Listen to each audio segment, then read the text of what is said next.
see if everything... I think it does. Okay, next thing I have to find is some good music for the background.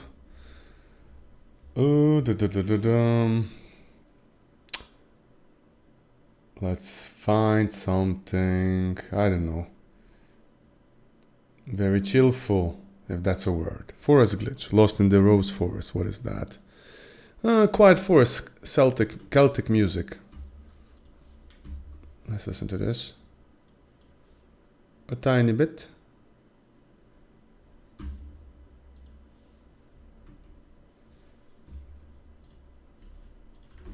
Dun, dun, dun, dun. Morning, Logan. How's it going, buddy?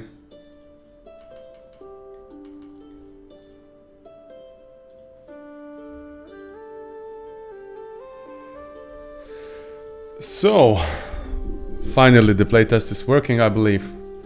You should have the ability to download it from Steam, so I'll be... Oh, great. I'm glad you're having fun. So, plan for today, we have to add 2 companions because currently now you have only unlockable Lilith. In the future, we're gonna use the same principle for Bryn and for Anna, but you're gonna unlock like Bryn in Cavernous Depths and Anna at the Frozen Peaks. That'd be cool, huh? So I have to write the dialogue trees a little bit. So the unit ID is going to be Bryn Romer Root. So basically the talk is the same. We're gonna modify it a bit later. We just have to get it working now. It says, so tired, can someone zap? I need a place to rest. And then you say, go to our camp or nothing. And then when you choose this option, then you say, Bryn, thank you so much. I have to say this one, Bryn.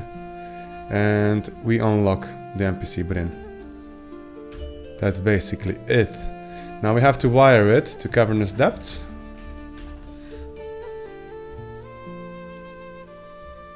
Like this one.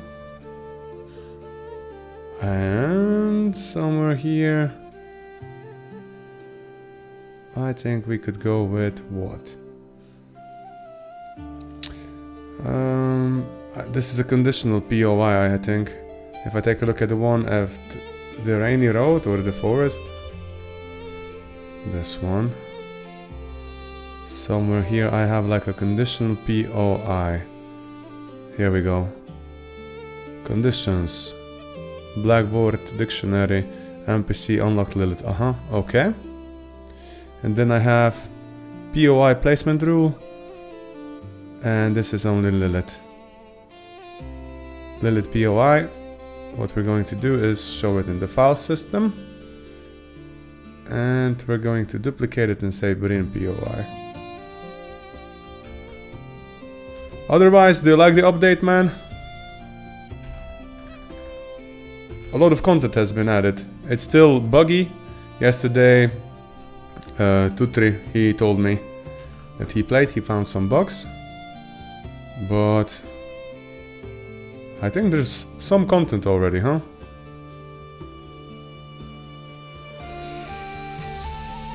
POI. Okay, that's too much inspiring music, I'd say. What about this? Japanese samurai ambience. Okay. I'm keeping a document for box nice to have. Great. Highly appreciated, man. Highly appreciated. Bryn Romer. That's good. And now Forest 1. I mean Rainy Road.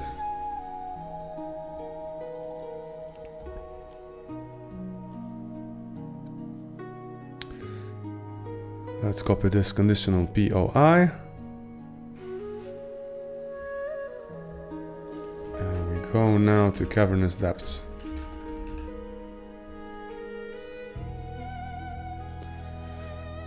Conditional POI. And I'm pasting it, and we're gonna have to make it unique, otherwise we're going to be overriding like Lilith stuff. Okay. So most of the things were overridden. Here we just have to change NPC unlocked, Bryn, Boolean.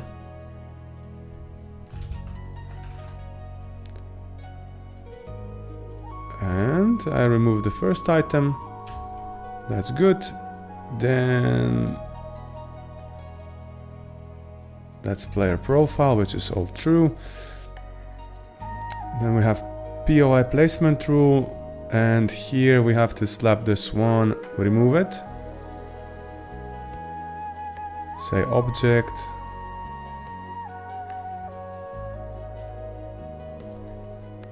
Bring POI. This one. Value of 1. It's randomly put in sector. This is going to be prioritized anyway. Max conditionals to process 1.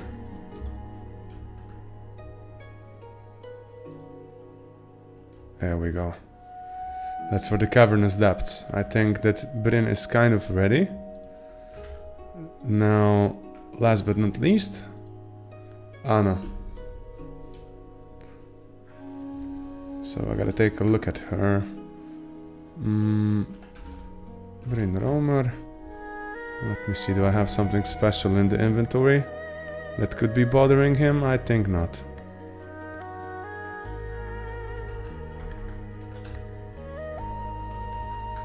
Let's see, we have Anna Camp. Anna Companion. We're duplicating her and saying, actually Anna Camp, duplicate, and we're calling her Anna Romer.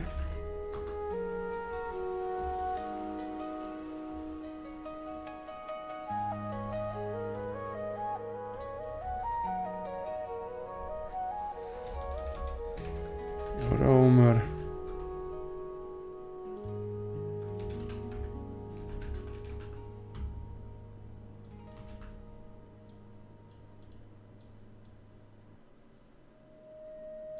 Well, I think that the name can be the same for companion and roamer. Don't need the separate entries there. Core archetype icon ranged. Definitely. And not Lilith stats, but Anna stats. Gonna change that one as well. Okay, she's coming from the faction of elves.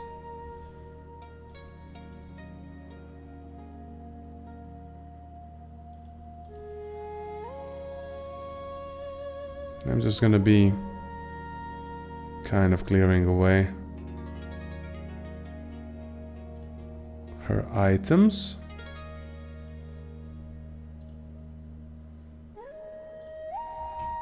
And ironically, she's going to say, frozen fingers, have to warm them up.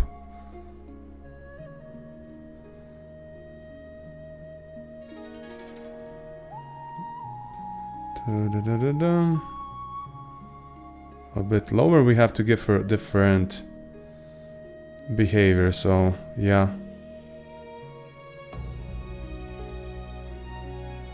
Attack action is going to be removed. Maneuver around the target, and I have to give her like other roamer behavior, like for example Lilith has flee action.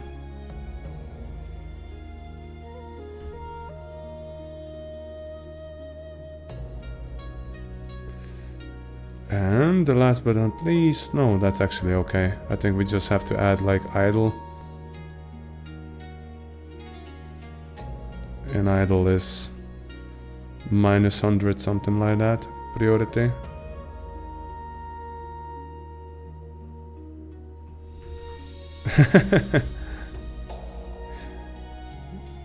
Do you think it transfers between?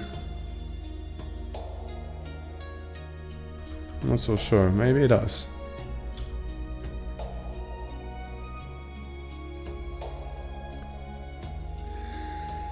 Well, one thing is that I've increased the required meta points, experience. Definitely to earn them. We had 300 earlier, I increased it to 500, and I still think that it's too rewarding, if I make any sense.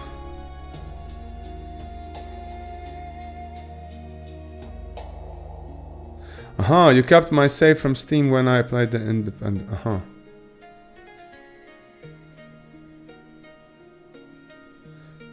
Otherwise, if you would be copying the save file, that would also be a possibility, you know.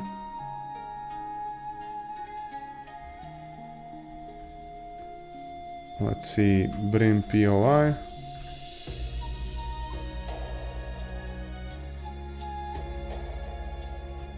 Duplicating, saying Anna POI.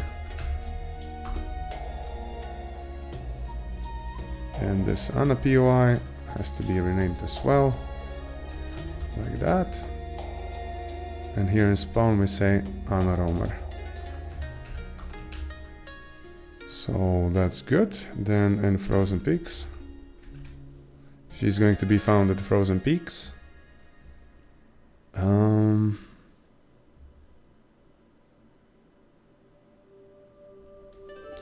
Definitely. That would keep in mind that a lot of things were priced based on demo, you know.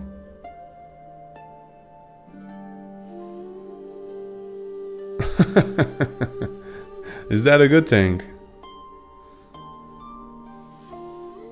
Or should I change it to something else? It's a bit different one now, huh?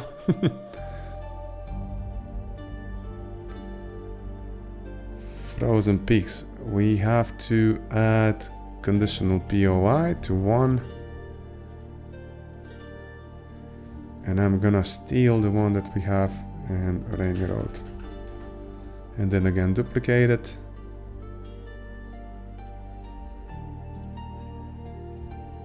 Ah. Okay. Then we go with fantasy medieval music. Let's see. Focus, calm, wizard's journey to Rivendell. Evo. This is the one. Rivendell music. They're taking the hobbits to Isengard. God. Do do do do do do do. Do do do. Where is it? Rainy Road, then we have Frozen Peaks. I was thinking to myself, yeah, we have to add them as soon as possible so you guys can test them, give me recommendations how they should be balanced, because they're just, you know,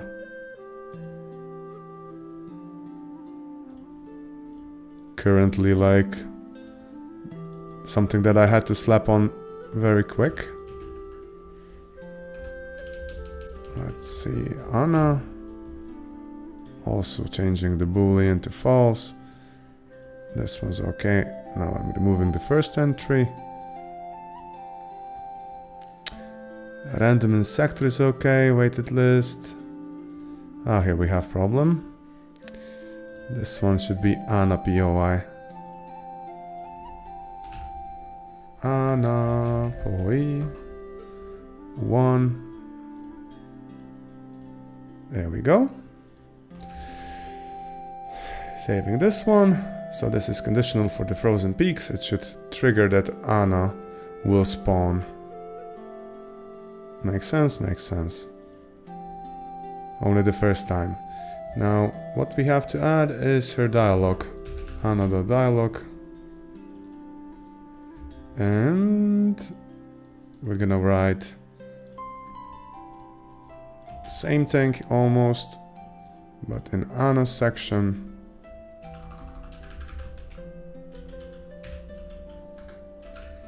And we say Anna Roma root.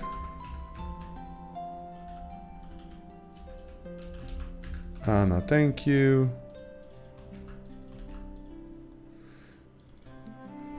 Anna. NPC unlocked Anna. I can't feel my fingers. The cold got me. Go to our camp. Go.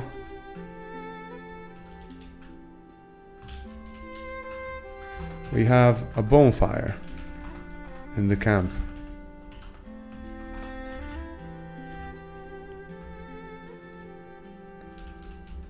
Thank you, kind.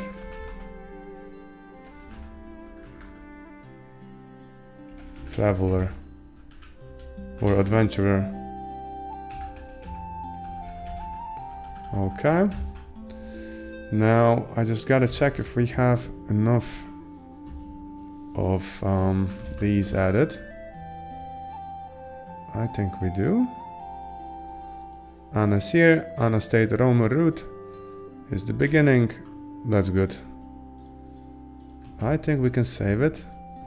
And then we can start testing out with a new profile. And just see if it works or if it doesn't.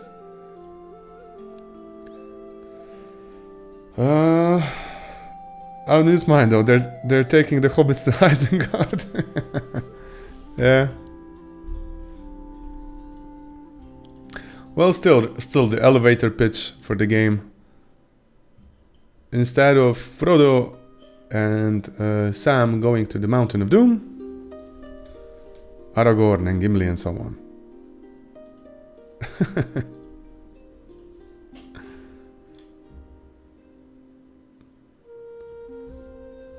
There we go. Let's see how we can go forward.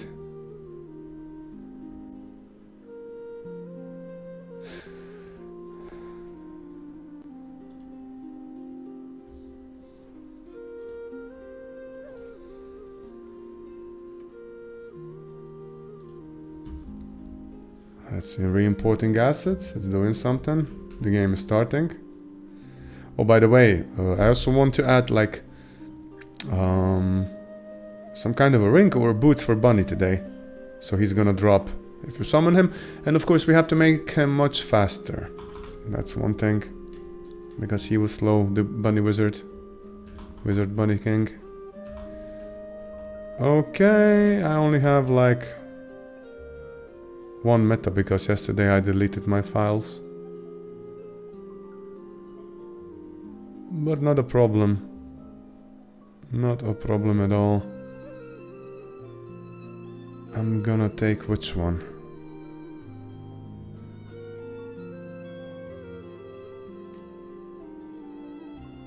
Of course, because there's no armor. There's like one armor or two armors in the game.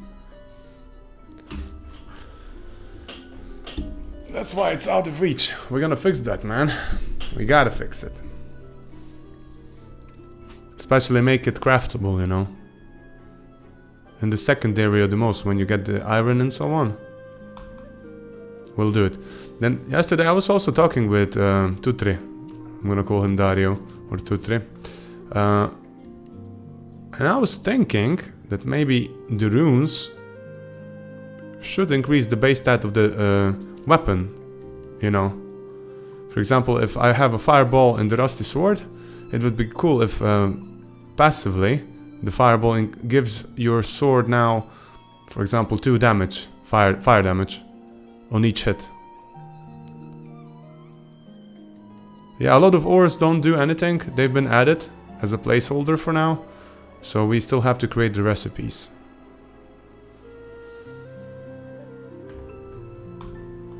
Also, try to remember that you can sell stuff. So I wanna know how it feels if you're selling too much stuff, if it's very OP, if it isn't. You know what I mean?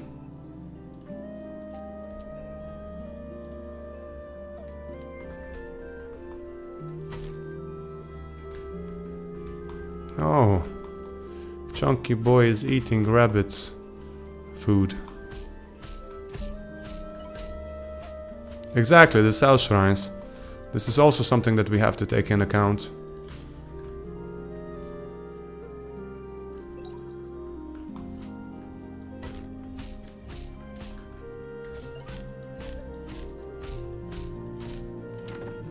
Fireball.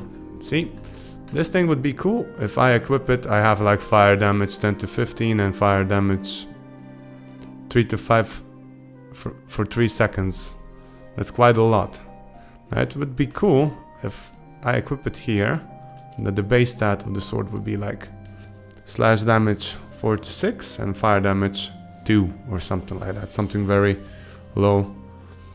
Hello, Luli Sumisa. How's it going? Oh, by the way, I forgot to tell everybody. Oh, good. What about me? Well, also good. Developing this game, Lands of Fury. It's a ARPG rogue. Whoa, that was a freaking blast. ARPG roguelite. The thing with it is that, yeah, I tried to pitch it like, you know, instead of Frodo and Sam going to the Mountain of Doom, Aragorn and Gimli go there. So, trying out some new things. And currently I'm adding like the breakpoints just to see if, I mean not breakpoints, but new companions. They have to appear in other biomes when you get much further in the game. Now we have unlocked Gotar, and I'm gonna cheat a bit. Can you pin the Twitch message for the Steam store link on this? I think I have it pinned, don't I?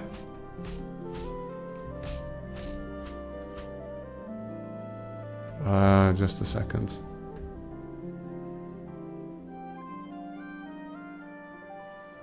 Aha! Just gonna tell you, baby steps, buddy, baby steps.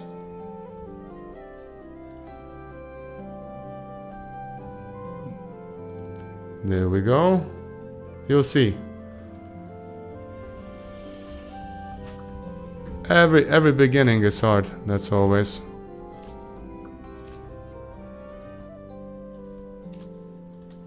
The case. But I'm gonna cheat here. Add cool starting gear.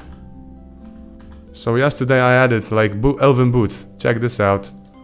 When I put them in, Yoso is super fast. Pit appeared. What kind of pit appeared? Aha, I triggered something. Super cow, areskate. Now Gotar is very slow. Thanks, buddy. Something triggered. I don't know what triggered. There's an overlay. Lodi Sumisa Alf just followed. Thank you, buddy. Thanks. Thank you so much. Ah, it's a cutting challenge now. Let's try to get a good rune. Preferably weak difficulty. I think we're gonna manage it.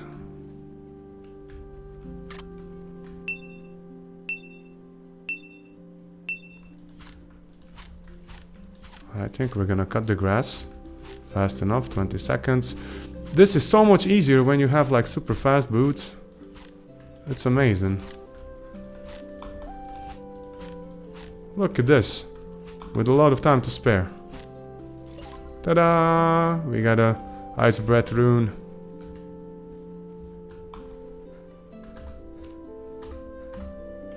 You know what, I'm gonna equip the 2 runes here. First is going to be Ice Breath, and the second one is going to be Fireball.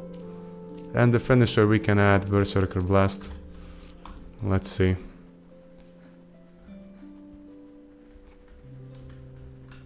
Yeah, we're gonna go forward. Thank you very much, buddy. Thanks for wishlisting. This really means a lot. It's so important to gain as much wishlist as possible. Sadly, hate to admit it, but they were stagnating, man. I don't think that I'm doing a good job with marketing the game.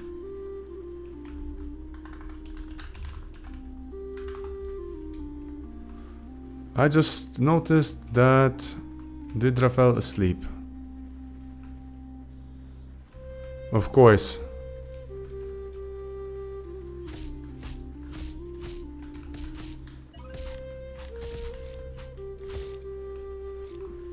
1,000 more swords and 2 weeks from the release of early access, I believe. So that kind of makes me sad. By the way, I was thinking that I'm going to remove a lot of undead here, so no necromancers will be appearing.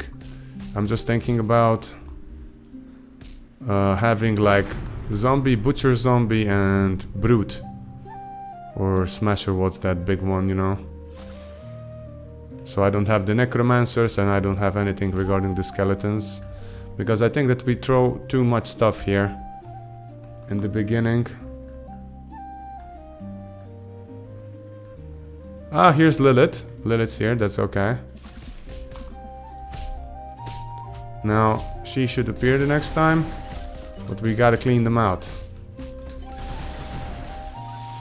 I'm immortal, by the way, guys, so that's why I'm blindly hitting everything.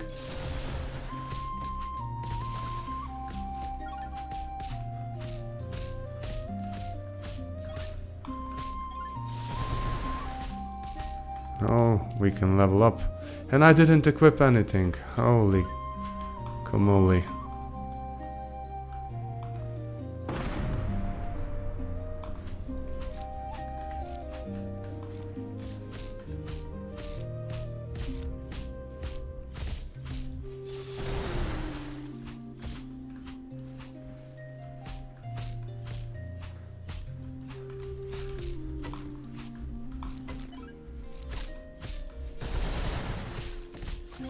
Okay.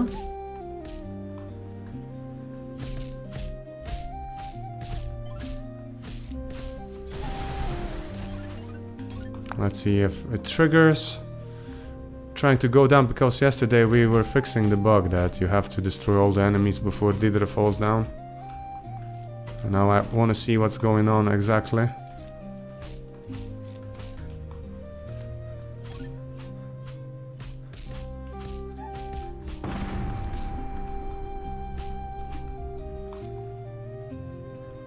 A bit further. I'll go to this fighting here. Something else? Somebody else? Didra fell asleep. Okay.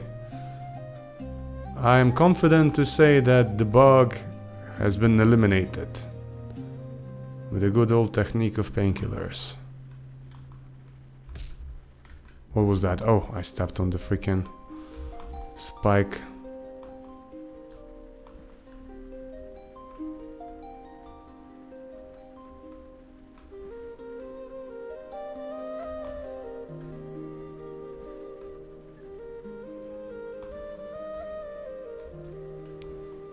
So, we're almost there, we can go. Oh no. Thank goodness. That was kind of almost a bit buggy. If Lilith would stand in front of Didra, you couldn't go away. I mean, you couldn't interact with it. But that's okay. Cavernous depths. Here we are, let's go find Bryn. So this is the dinosaur place. So far no sign of Bryn.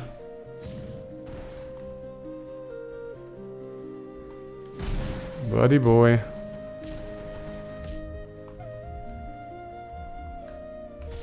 It's a big ass place.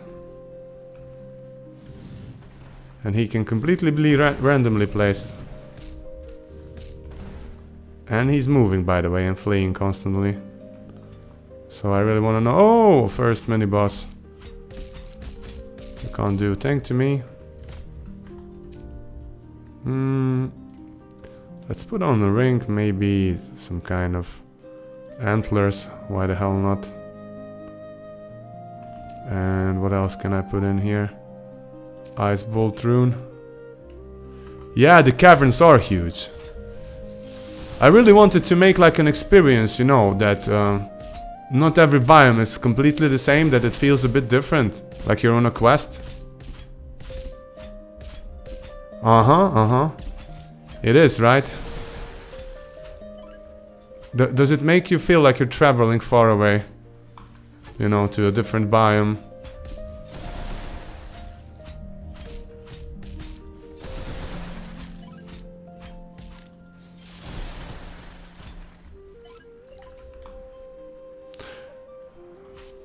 I still kind of think that did you beat the Dark Road with ease, or was it hard for you? Oh shoot, we have to first cook it. Cook it and then glaze it. Here we go. Honey glazed steak. What else can we do? Nothing much else. Oh, of course, I have that sword. Ah, I get it. Yeah, then maybe we could kind of influence... We could influence that the anvil should spawn more in the middle or more in the end. I'd have to take a look at it. You know, so you don't actually have to backtrack so far.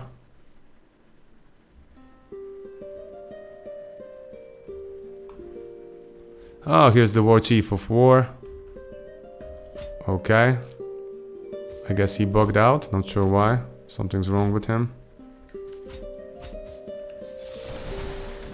We're gonna have to take a closer look to this issue.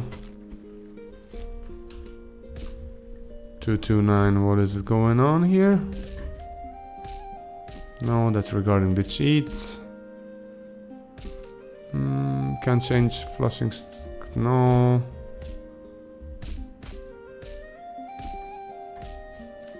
Well, that's something to look forward to.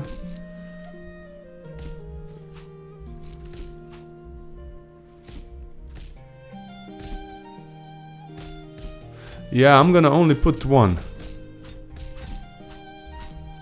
Probably.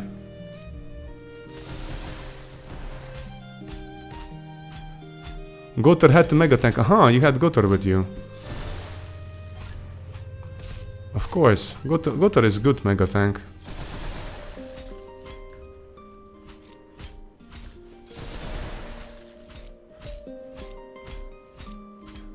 He bugged out.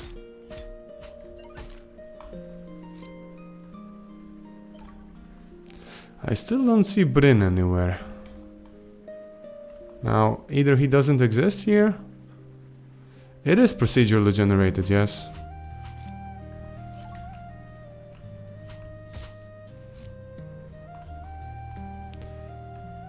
Here's the dino. See, with antlers it's cool that if you rush towards them, they get antler damage. 5. Boom. And then you can charge attack them, kind of. Ooh, but these are dodgy from time to time. And of course the dinos, these dinos are immune to fire and weak towards ice. So look at this.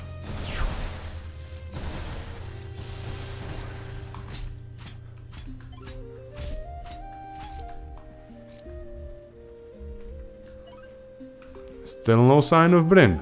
And the map is like super... Hey, here he is! Here he is! Everybody's following him. Oh my god.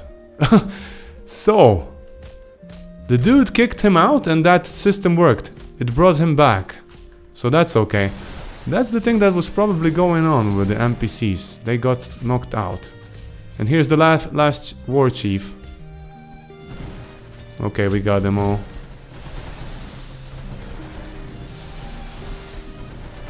Oh, there's Snip also.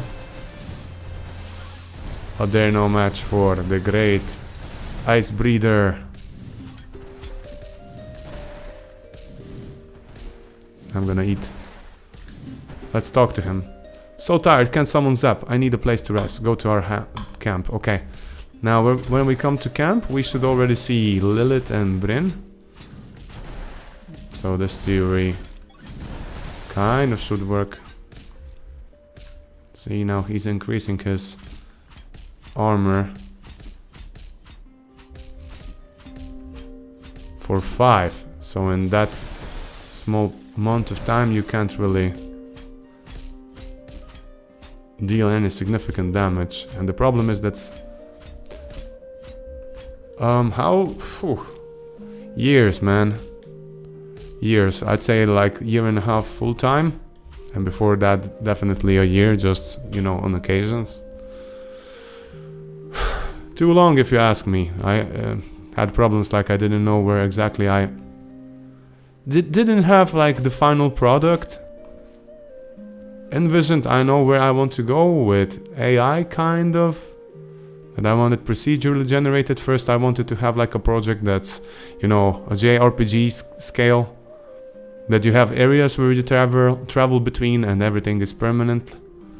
That you can save and so on. But then I figured out that I would be working for more years on that, so I turned the loop into Roguelite. So for biomes for now, I mean for levels, and yeah, maybe, just maybe, you know, this is Frozen Peaks now. The speciality of this level is that it has a lot of ice, and this is where you, spoiler alert, this is where you should finish the game probably. This is the craft.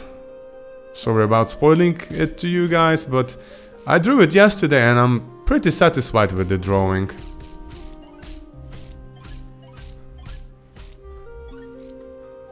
Kinda am aiming now for about an hour or run length. And if you come to it, it's not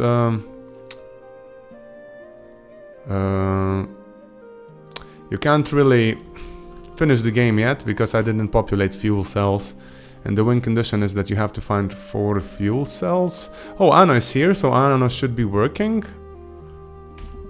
I can't feel my fingers, the cold got me. We have a bonfire. They killed me, I forgot to toggle on the freaking... Oh my god. And that's just too many tokens, I'd say. What do you say, guys? Too many tokens? I forgot to toggle the immortality. Now that sucks. Oh, crap. Okay, Bryn is here now and Lilith is here. So... follow me.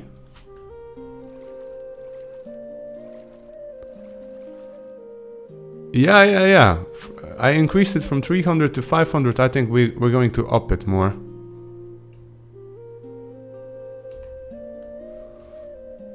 Yeah, definitely. We're gonna make it more expensive. Now check out Bryn. He's a nasty pecker. Okay, we're going to kill some bunnies, huh?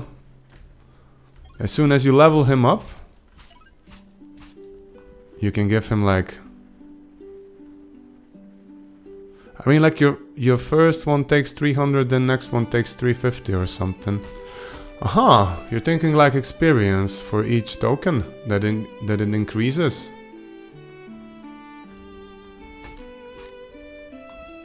Well, that sounds good. But you know, I always say math is not my strong point.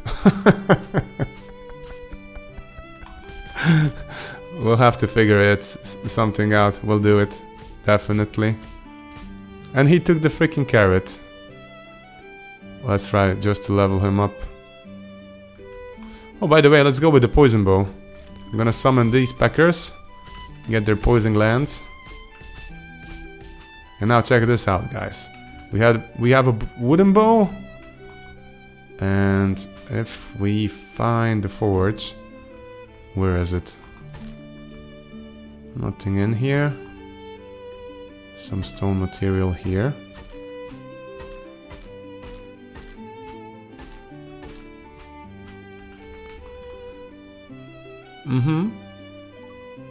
That's smart, Logan. That's smart. Oh, why they are cluttering in here? Looks like I disturbed their party. Okay, level up. Soon Bryn is going to level up. I didn't equip any freaking cartridge. But let's go with wooden bow and poison glands. Now check this out. We got a poison bow.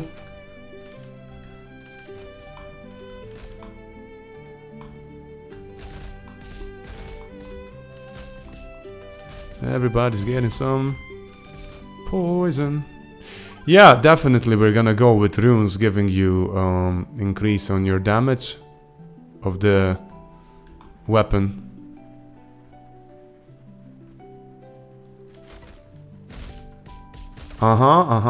You mean with the ranged upgrade coming from bandana or from cartridge, right?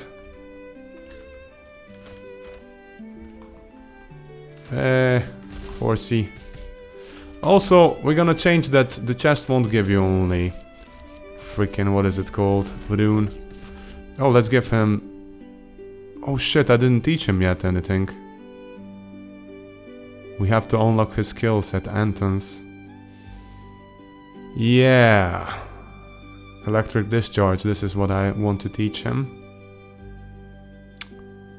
Oh no. So he's gonna be slaying only like that in the beginning. That's okay. He's a pure swordsman for now, but guys, otherwise, if you unlock the abilities, you can level them up and so on. And you can teach him in the camp new abilities, so then he can use more abilities when he's on an adventure with you.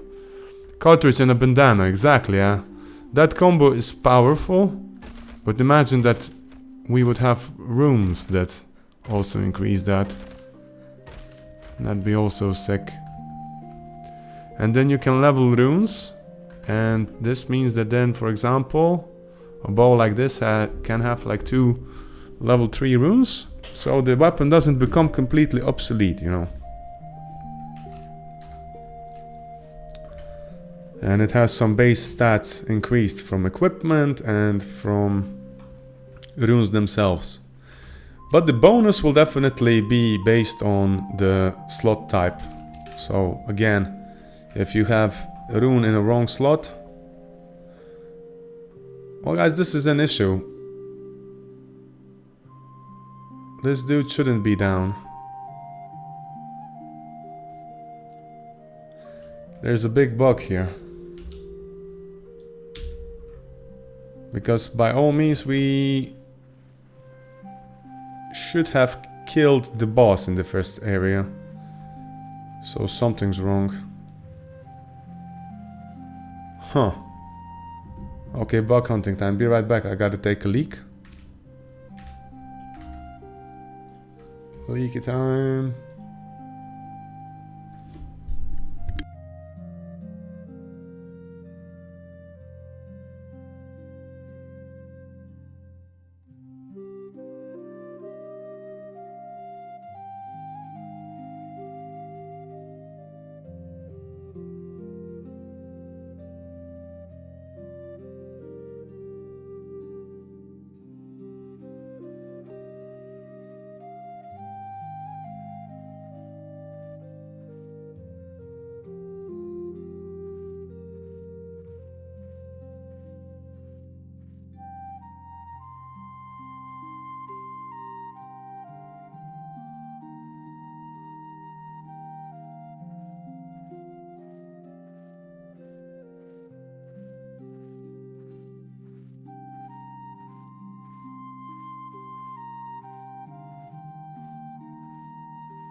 There we go, back again.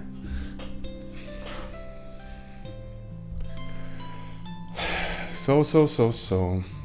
Cartridge and bandana, you say. That's okay. Main issue that I found now. For some reason, Didra was down. And here I see an arrow. Void Didra level changer, set Didra state. Object reference not set to an instance of an object. Now, why did this happen?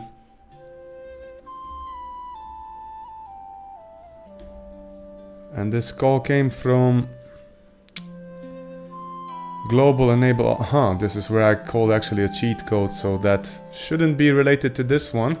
I just want to see one thing. If I restart the game. Oh, thank you for reminding me, Logan. There we go. If I restart the game and try again to run fast to Didra, I just want to see what's gonna happen. Okay. Let's add cool items. Need the boots for running.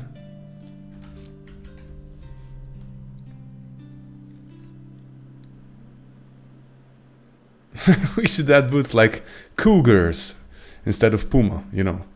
And they'd give you like super speed.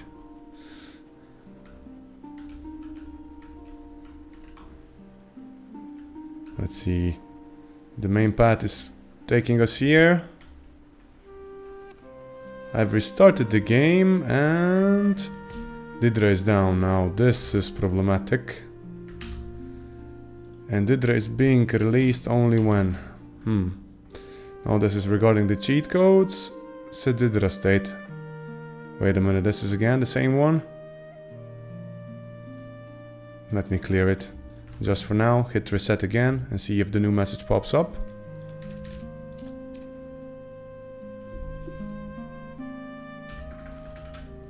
Cool, starting here. Because I have a feeling that my conditions aren't being duplicated on each new run.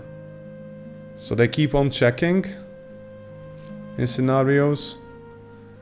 But then again, like, there should be a message. Sinister entities incoming and so on. Everything triggers from the beginning. So that bug wasn't actually fixed. Fluffy entity incoming. Oh my god, everything is incoming.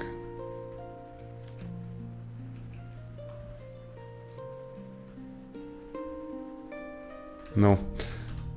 Any error here? Only error about control system, and again, new one. So I am calling something from the code, I just have to see where. Level scenario controller. Here we have an issue. The scenario controller. Let's see. When I'm creating new scenarios, I'm duplicating them. Oh crap. So I was fixing this and I fixed the these ones down here, but I didn't fix the mandatory level scenarios, I believe. And I kind of anticipated that the fix would be using this method, that we deeply duplicate the scenarios themselves and then we only add it to the level scenario. But I got a feeling that we were modifying the ones stored as a blueprint. So I'm gonna save this one now here and try it again. And I think that we're going to be able to replicate this bug by simply trying to get to another level and then restarting the game. Or dying in the process, restarting it.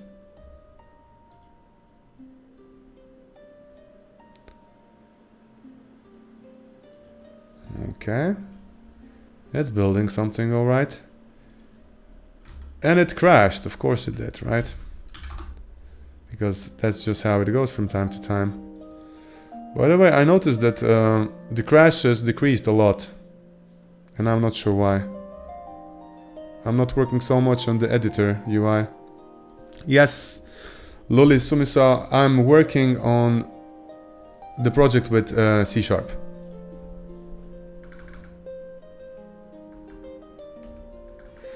Yeah, the game doesn't crash, Logan, the editor crashes. That's the problem from time to time, because I have some editor tools probably, and I'm not sure that Godot likes the way that I'm using C# from time to time for editor tools, not for the game itself. I just got a feeling about it. So let's see, Forest 1, we have like scenarios which are mandatory, and mandatory, this one was problematic. This one wasn't deeply duplicated.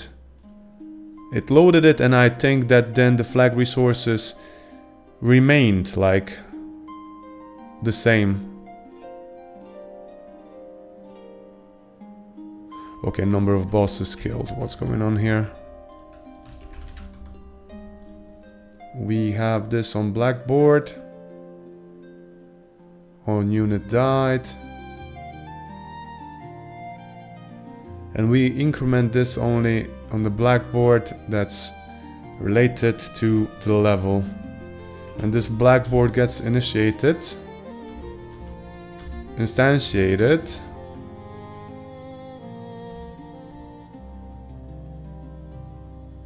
Huh.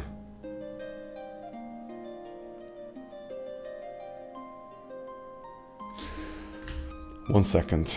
If I have a blackboard and it's in the level scene, I wonder if this blackboard is then used through all procedurally generated levels.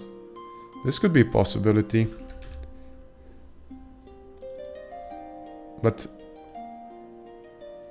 yeah, I have a blackboard here and I store stuff here. And this is like a local scene. But each time I generate a new level, the same thing is loaded, so the blackboard doesn't really get duplicated ever or instantiated. Let me just check it out a bit. Blackboard here, currently loaded level, that's okay. Do I initialize or create a new instance of it? I don't see doing that anywhere, because I always thought that once the game starts, when I instantiate the scene, this should be unique. Okay, anyway, we're gonna try it now again. We still didn't check out the change that I created earlier.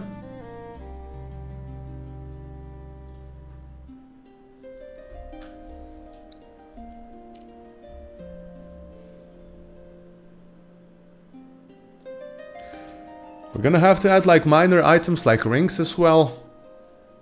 And what do you guys think? The rings should probably increase base stats a little bit. You know, they would just be like a cherry on the top.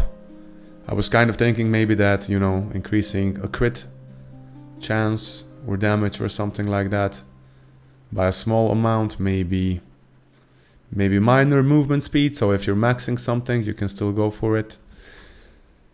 Alrighty, wolf spawned, look at that. They should affect Fury more than ever anything. Yeah, I kind of have Ring of Fury already added.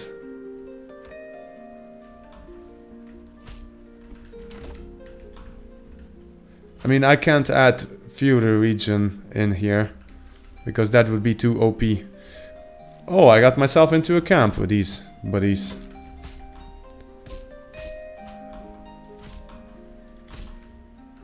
What? I'm without any significant weapon. Let's try to shoot them a bit.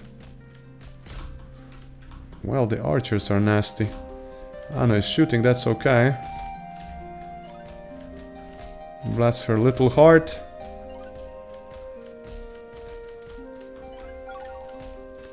She leveled up, let's give her some more damage.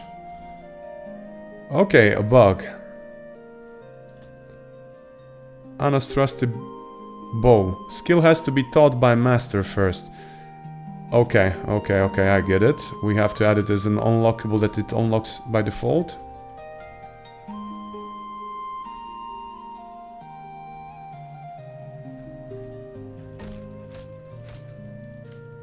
Uh-huh. Giving more fury per hit. That's something I can implement. Increasing damage of fury moves, that's a bit harder. Because damage has an axis like coming from the melee power, spell power and so on.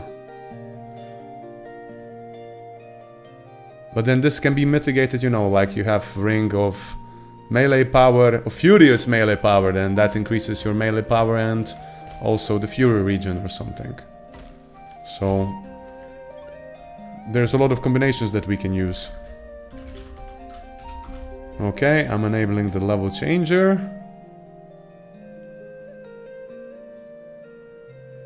So far so good.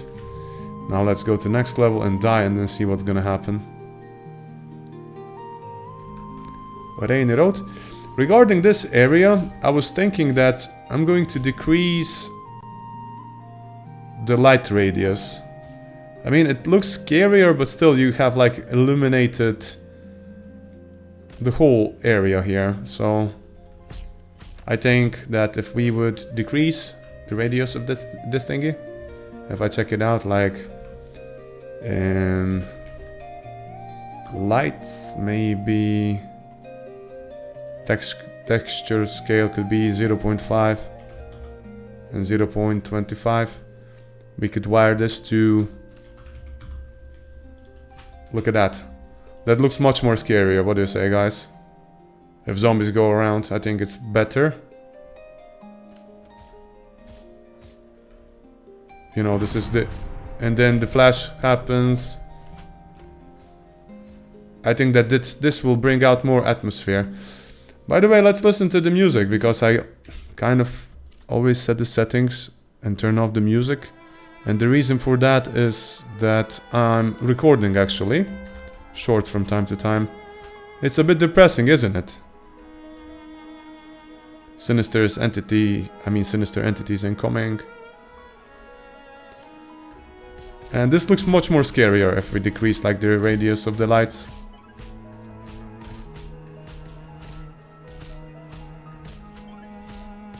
Well, the screen is darker. I made everything darker, but what I did now is I've decreased the radius of the light, so it makes it more scarier.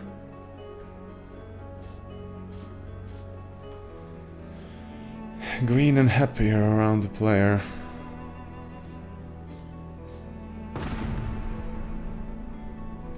I think I could kind of influence. Probably. Wait a minute.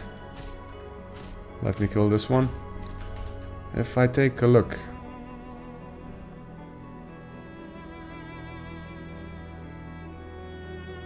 At the light coming from here, it's pure white. If we change it,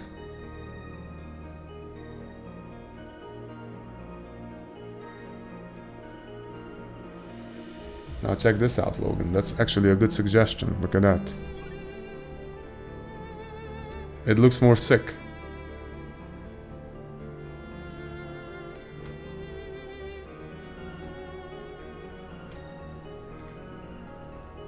I mean, that's like a lot, but I think we'd pull out more mood, you know. You have much less of a radius of visibility, and yeah, it looks creepier, huh?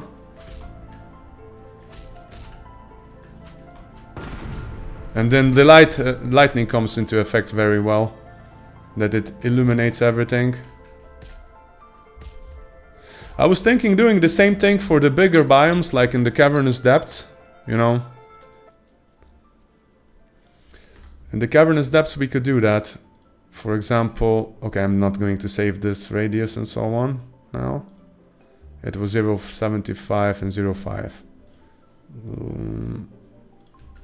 But if you come to a darker radius, you know that dynamically the light and everything surrounding changes. That give you a good effect that you're somewhere else in the same biome. And something more evil is lurking there.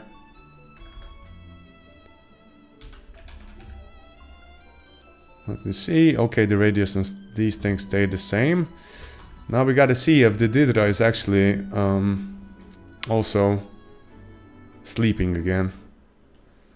Because if it's not sleeping, I think that then the bug has been fixed. Then we don't have any issues with it. Let's follow the yellow brick road.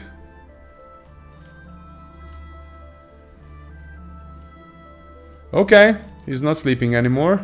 I think that was one of the issues. At least I hope that fixed the bug. So good. We have Anna and Bryn added. They can be saved. We have a tiny minor problem with Anna's starting ability. Because she can't really level Anna's bow, right? So that means that somewhere in the player profile, I think that I have some conditions.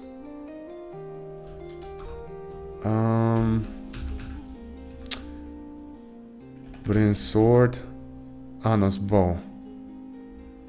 It is purchased unlockable, so it should be levelable. Huh.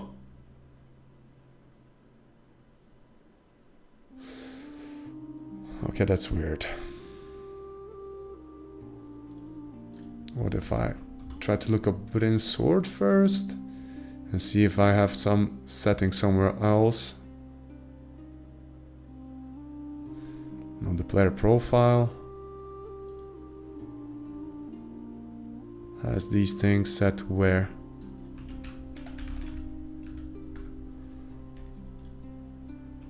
Purchased unlockable IDs. Oh, probably that's where I also have to add it. I have like a default resource that's used as a blueprint. Player profile controller. Here I have this instance. And purchased or unlocked something. Let me try to find it.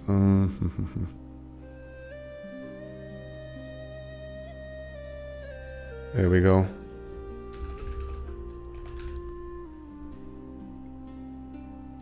So the element has been added, saving it.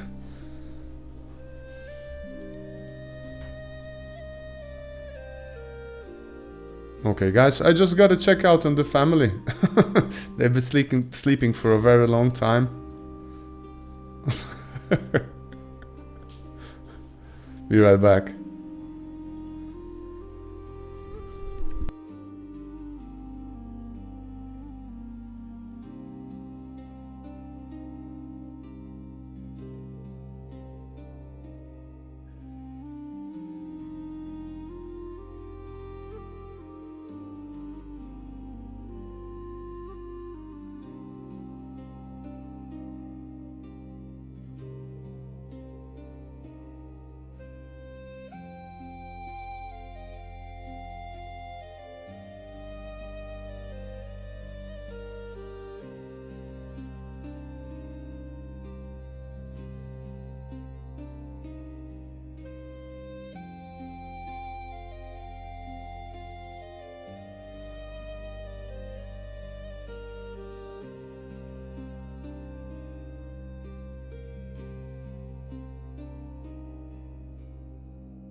That's okay.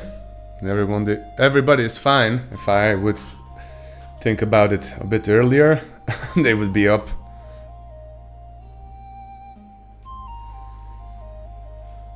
Alrighty. Alrighty then. You know what? I think it's a good time to write a commit. So I don't keep a huge backlog. Let's see, that's 0.52. Git add, git commit. Let's call this one 0.23. No, not gonna name it yet, because there's gonna be more commits coming to it. No, it's not the first one. But yeah, I'm doing that too rarely. I'm gonna write added Bryn and Anoromers. Probably fixed the bug when Didras were sleeping on restarts. That's one. What else did I do?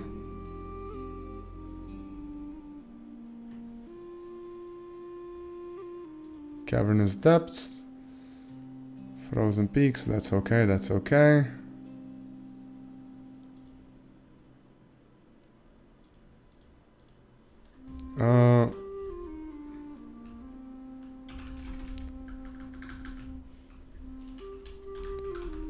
Fixed the duplication of the scenario resources.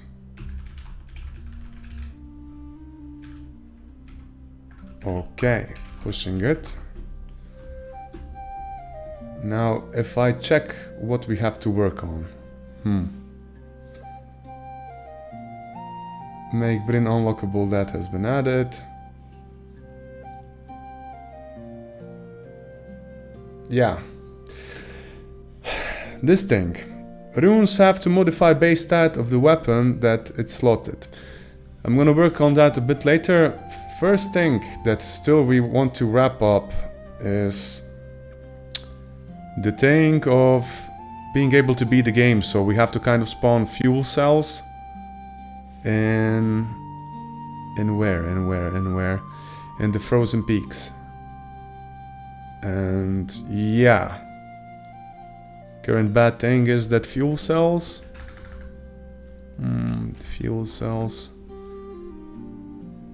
I've added them for sure, but we need like different camps or something, or places or units that will drop the fuel cell. Or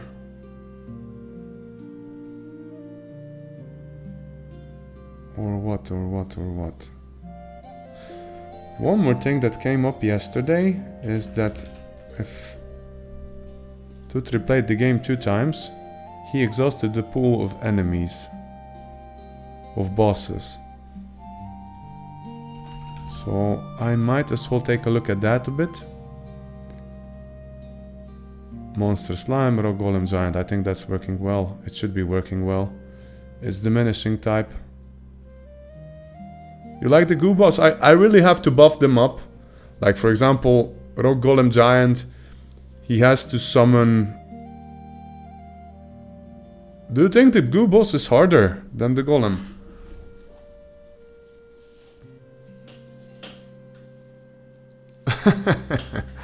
Luli, I understand you. Top down is also cool. I think that you have more space to cover in the top down game.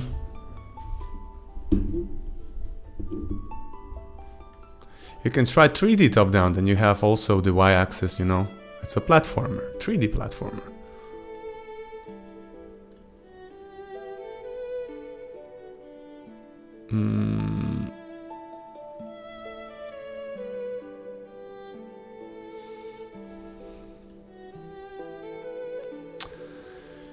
Yeah.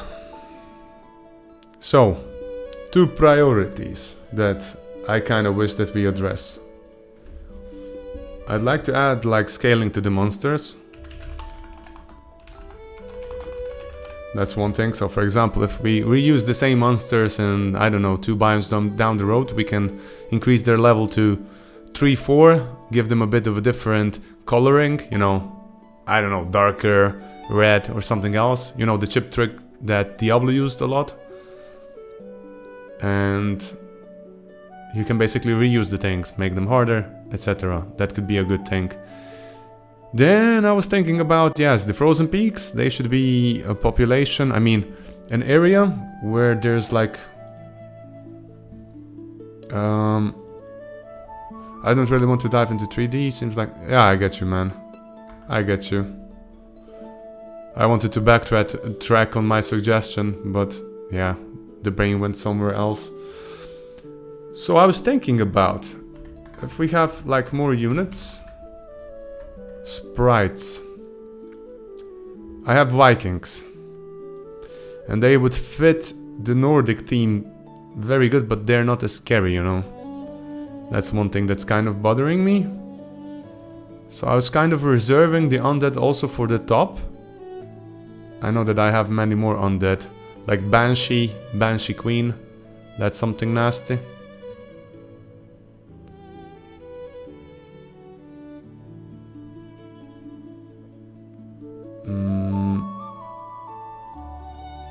But I have demons as well. But the demons in the icy setting, I just don't find them that interesting. I mean, maybe if we have like a arena at the top.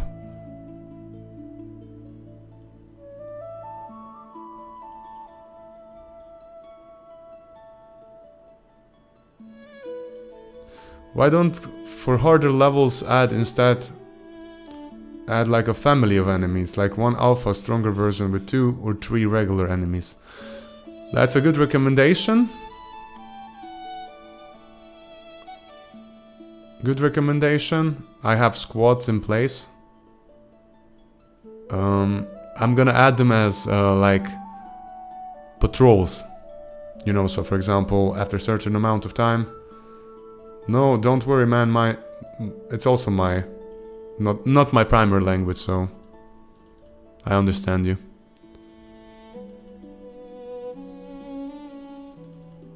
We have like Death Knight, Death Lord, and a lot of demons, demonic creatures.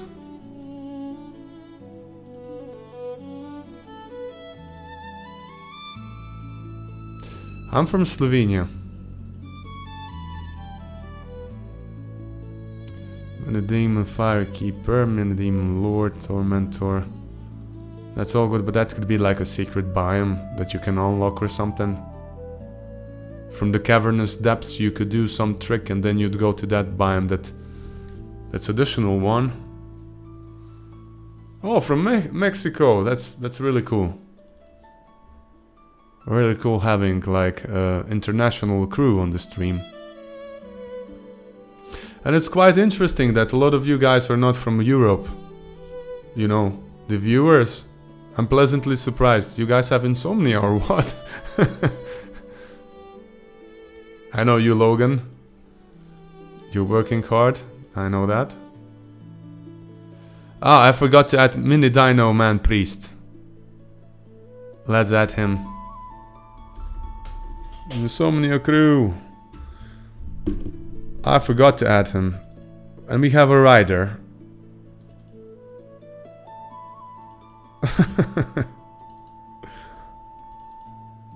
I don't know how it is. You were programming, man. A lot of times. Mini Dino Man Priest.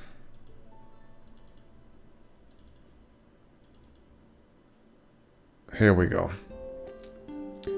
And I'm gonna take the base for this dude from... what? From the Lich, probably. You know what? I was also thinking about that we should be adding like...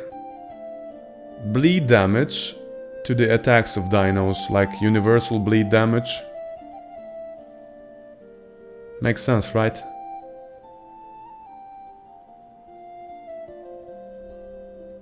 Uh-huh.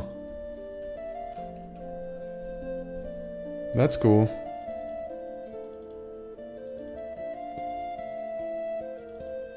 And thanks for keeping me company, man. I appreciate it. That you come to the stream and hang out with me. I remember, like 2 months ago, I was speaking to the Void. And then suddenly Logan showed up. And it became more interesting. What's the difference between bleed or poison or fire damage? Bleed damage can be stacked. That's the first thing. It's not like poison. Poison can't be stacked. So if you poison somebody, you can poison the second time. You just extend the damage. But if somebody's bleeding, you can bleed him many more times. So for example, he can have like 1000 bleeding effects. It's like that of 1000 cuts. The fire damage is same as poison damage, but the difference is that it spreads. So yeah. Oh, that's cool.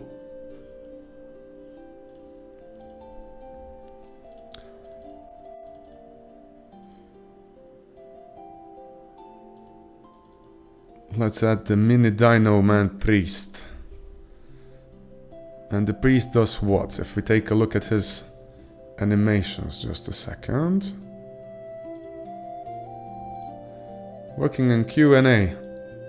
Q&A for development or something else. Sprites, if we go to A sprites. Mini Dino Man Priest.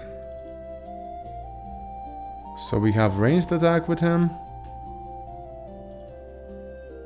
Wow. That's like a nasty shot. Melee attack. Yeah.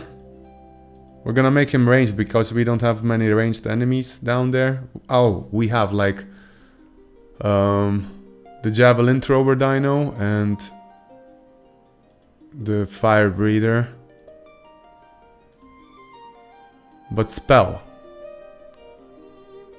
What is he gonna be doing with spell? I think we can go for some kind of heal or something. Yeah, he's gonna be a healer. We don't have healers yet. We have Ghoul who heals himself, so dinos have a healer now. QA for video games, that's actually pretty cool, man.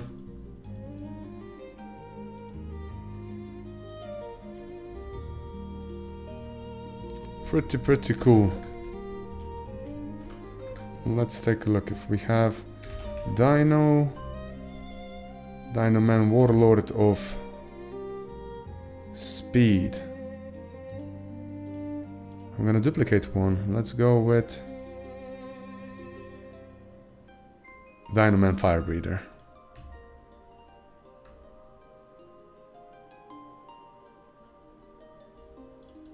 Duplicating, calling it Priest.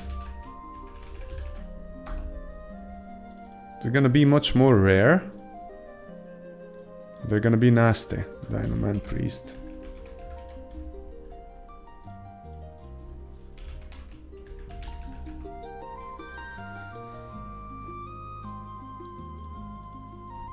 Unit Dino Man Priest. Core archetype is going to be magic. Dino Folk, that's okay. We have to make his inventory unique.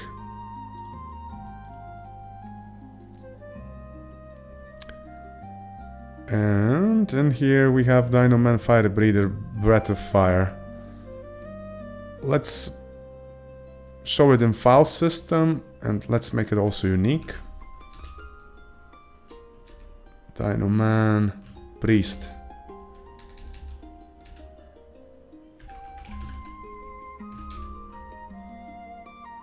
And this is going to be used very rarely. He's going to focus on summoning. I mean, on healing more or less. Or just auras. Dino Man Priest.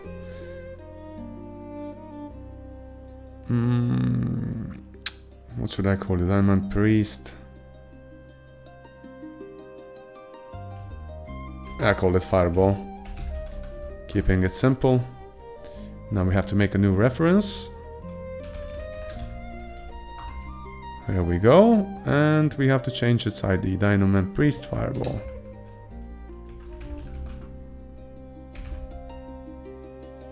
Fireball. We have a new ID here. And let's see. Dino Man Priest Mugshot.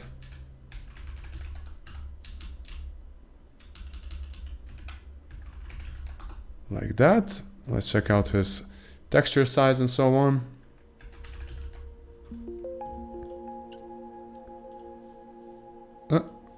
I think that this bugged out. 256, 224, 256, 224, that's okay.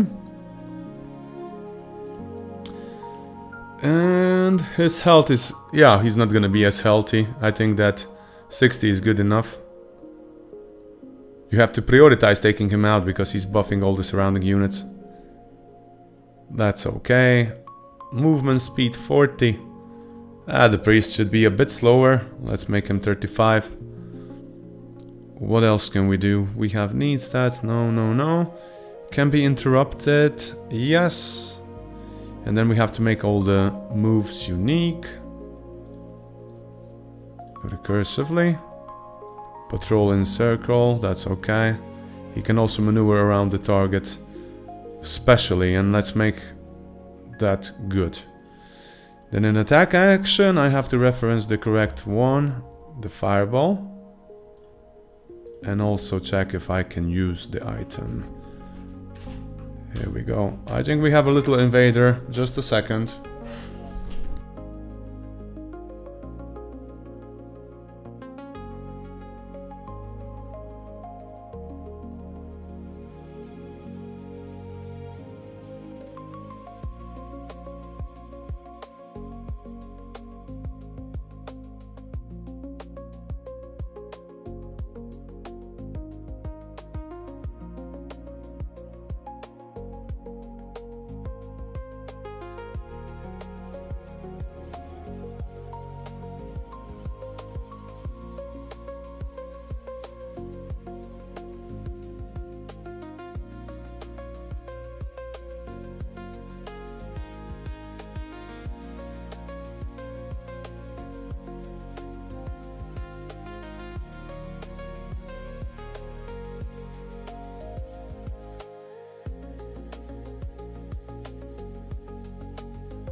Back. So Lolly, by the way, PlayStation Studios. That's cool.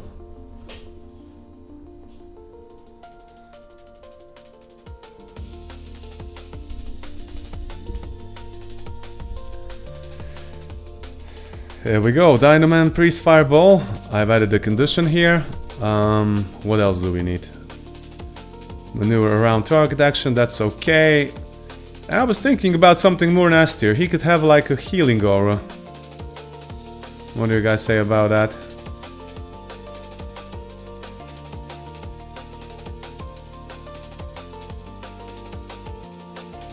That could be interesting.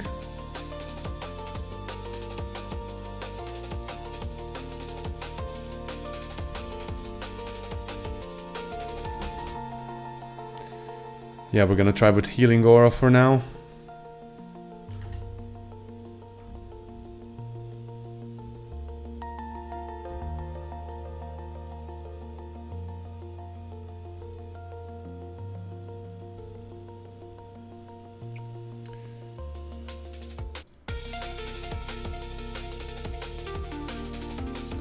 Standard magic, that's all okay. For healing aura, I think that I can copy something from the Archlich.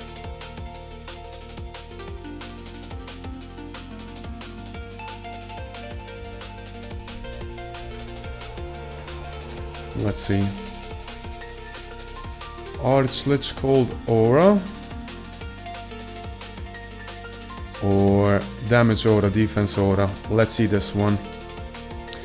If we have Dynaman Warlord of Defense aura, let's have Dynaman Priest. HP regen aura.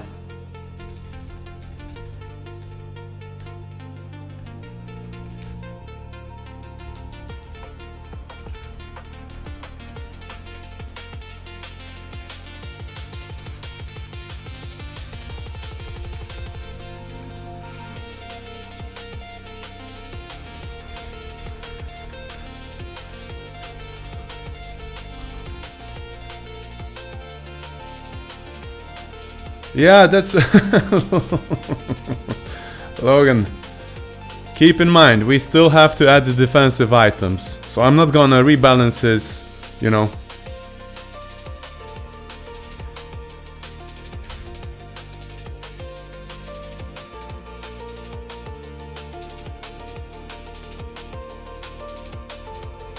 Still have to add that.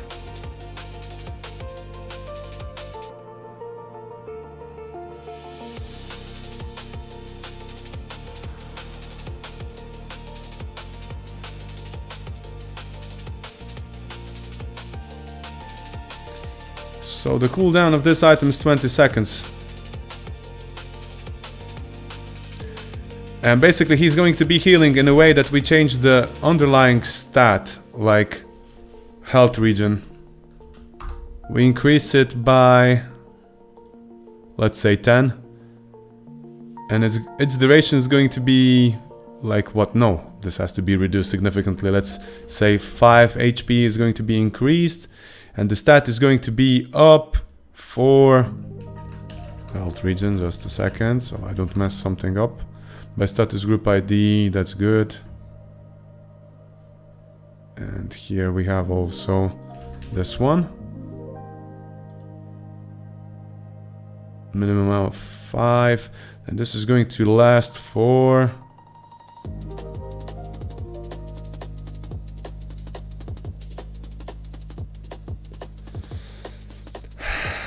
status effect duration.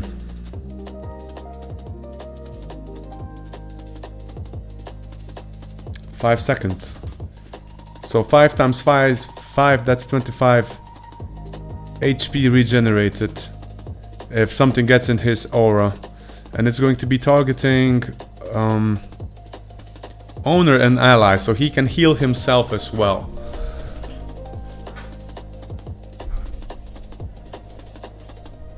At the very end of the cave I played for 51 minutes while also logging notes and talking on stream. So okay, I think that gives us kind of an hour playtime if we take into account frozen peaks and that you aren't really like talking, taking notes. What do you say? I think that's going to be a good run. We'll see, because I'm pretty sure if you have old cartridges unlocked and you know all the secrets, you can beat the game faster. Definitely.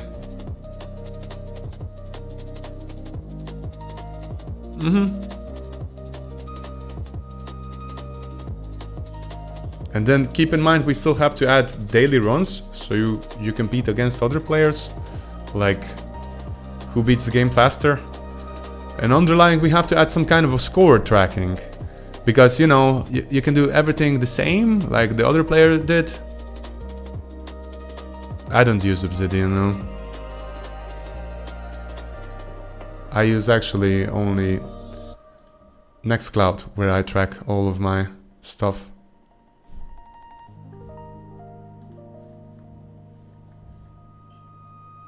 Okay, Alt region is here, and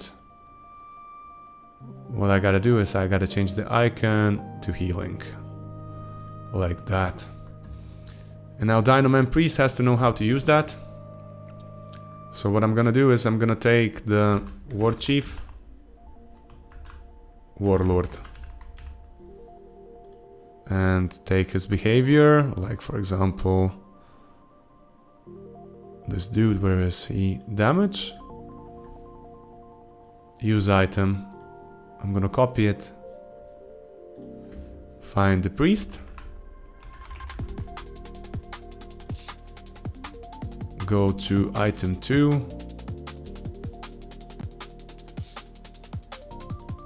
No, that's actually a behavior. Paste as unique, make everything unique recursively. I want to make everything recursively so I don't override some kind of a behavior of the unit that I was copying it from. I'm gonna put it on a top priority, and here I'm gonna say Dynoman Priest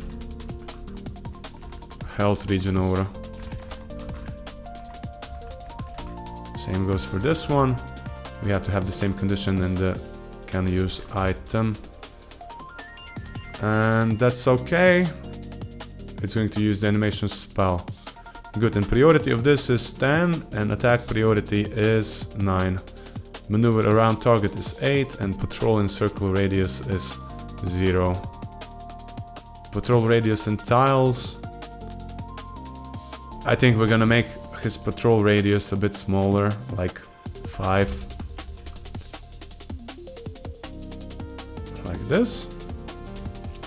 Would it be fine if I dropped an Obsidian file in this Discord and kept that updated as I play? Definitely, man.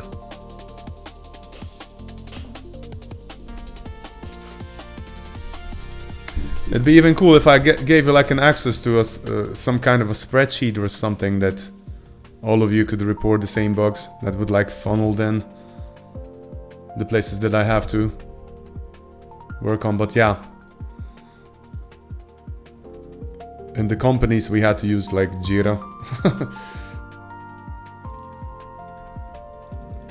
Thanks, buddy.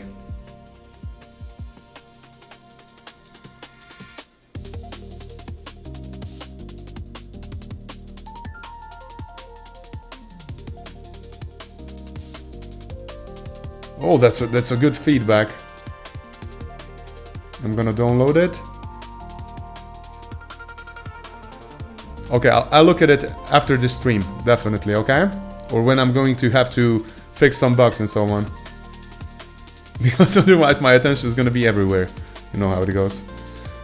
By the way, I can open my room's door now, so I don't have to cook. Oh, fresh air.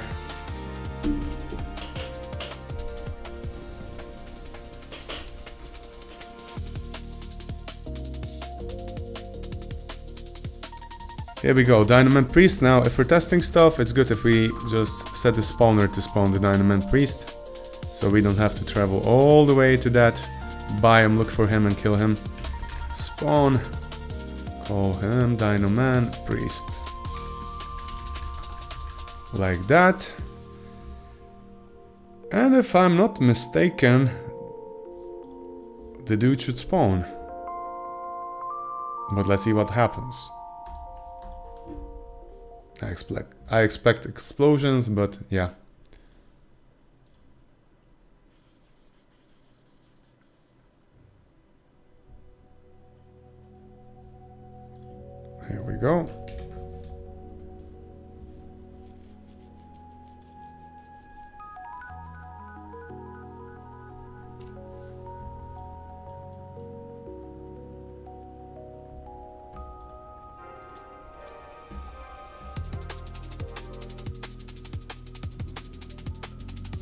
Okay.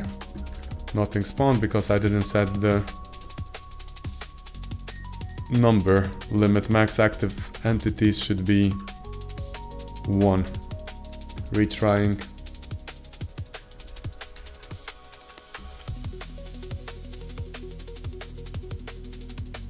Wow, that's some serious drum and bass, or what is that? PS1 style atmospheric drum and bass.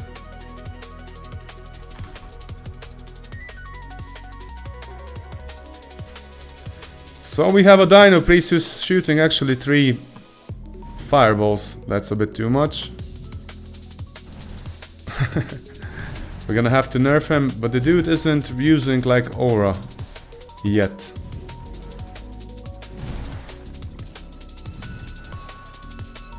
He's missing a lot, isn't he? Is she like in that position of him?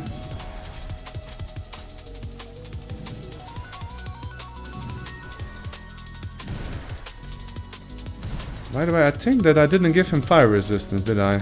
No, actually that comes from the faction itself.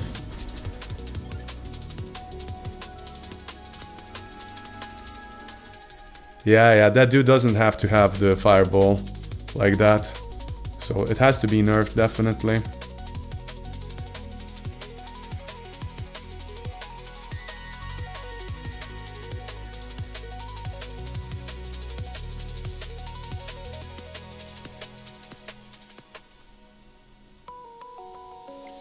Okay, now spawn projectile, let's make him a bit different. Now instead of him shooting that like linearly,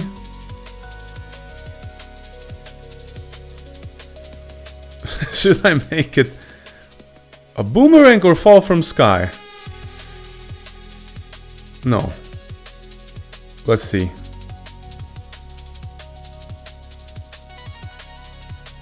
What if I do boomerang? That'd be too much. Arc for now. Speed 150, that's okay.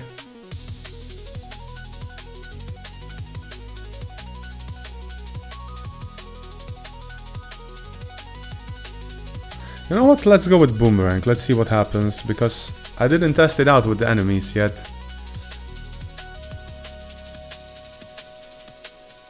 Boomerang return to owner. I am not gonna have it like homing. Bounce. No. Speed 150, that's fast. Spread 0. Because the number of projectiles is going to be 1.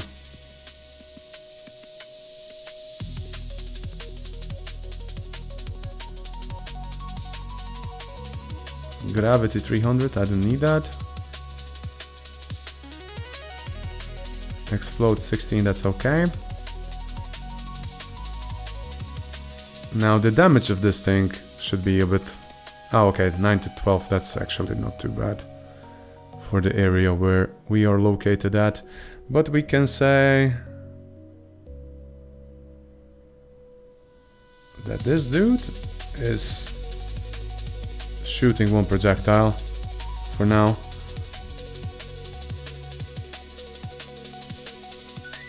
You're right, Logan, you're right.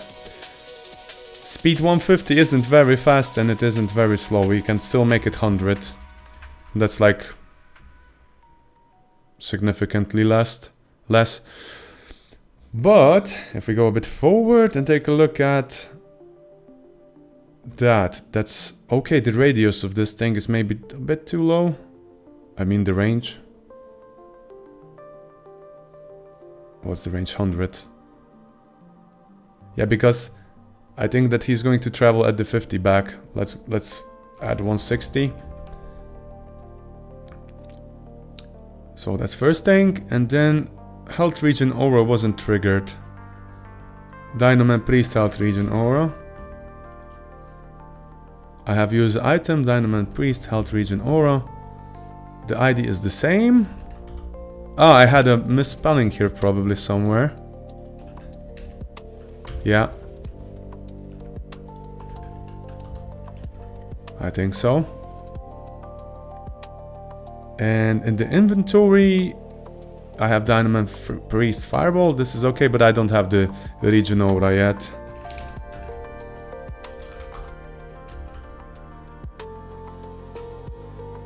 Okay, now.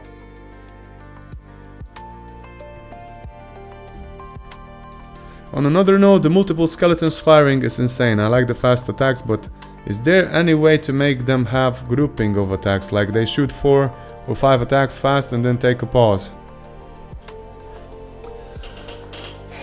I can do that. I believe I can do that. I can make a like a cooldown of the whole behavior. We'll see, but he's regenerating. Is he regenerating? Yep. He has aura enabled. And then the aura is gone, and then it's your turn to... Look at that boomerang effect. It's cool, huh? He shoots it out, it comes back to him. But is he hurting himself? Not really. That's cool.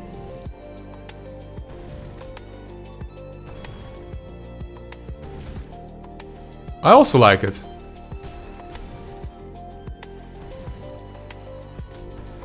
It's a slow thingy. We could make the range like bigger. Yeah, right.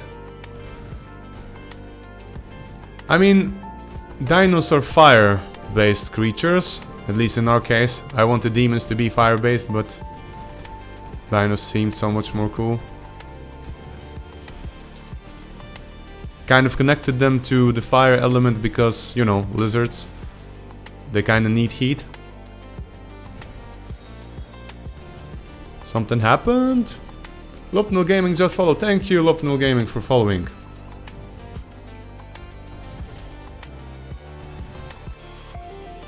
I think we made another enemy, so that's cool. He's not too healthy, but the trick is that... Thanks, Crystal Bit. Thank you very much. The trick is that you have to take them out, because otherwise they're gonna annihilate you. I mean, they're gonna keep everybody healthy. And the thing that I'm thinking about now is maybe let's make their aura a bit wider, a bit more radius. It has 96 radius, let's add 144. So they're really like a high priority target now.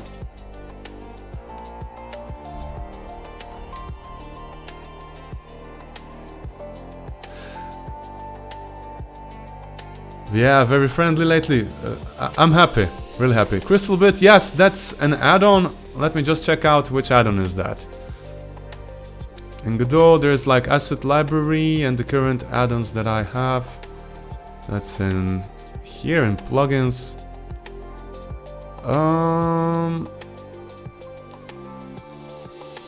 I think it's wrong configs. Something like that. Let me check it out. I'm gonna copy the link. 1 second. Wrong config.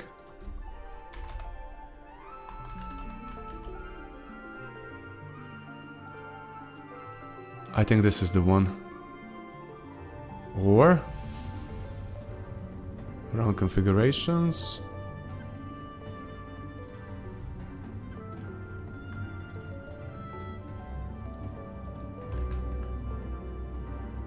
Brave is kind of giving up on me from time to time. Something's laggy. Ooh, the last time this has been fixed or updated is 2 years ago. So, yeah.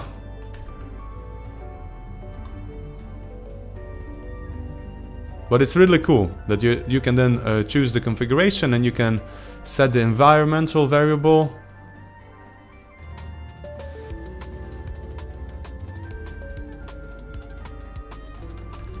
There we go. I just wanted to see the scene if he has a bigger radius. He has much bigger radius. So when you see him, you run towards him, try to take him out, otherwise everything is very healthy.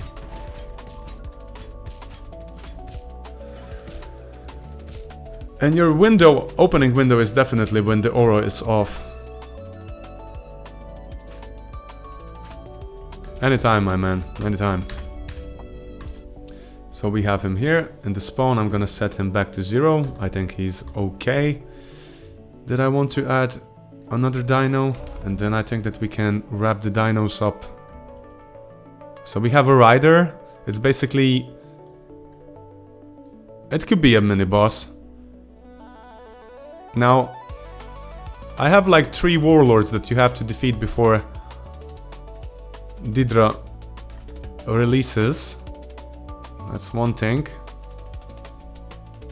Maybe we could have like a Dino Rider, 1 mini-boss, the warlord, and then the priest. But no, I'm gonna keep the 3 mini-bosses like that. They're all gonna be warlords, but of different elements. And these guys are also gonna appear probably in the... What is it called? In the...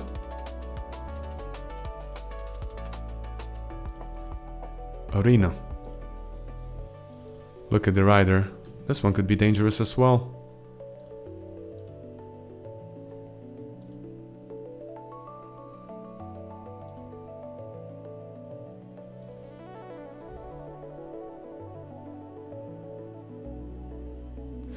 Because we could make the area kind of difficult, we still can add like scenarios.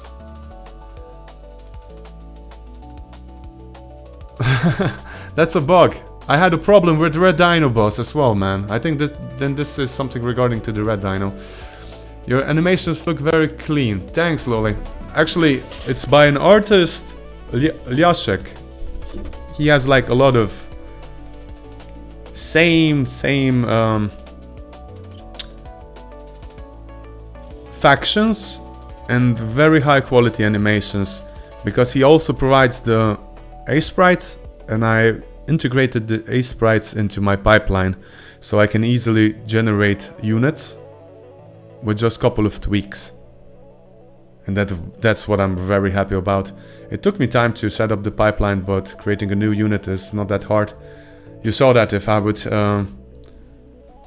speed it, I think that we would have the priest done in like 5 to 10 minutes.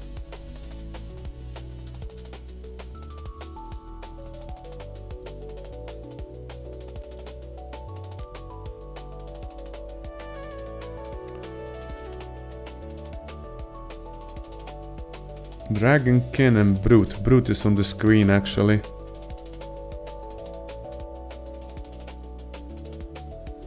And Brune is the same as the Warlord, but Warlord has like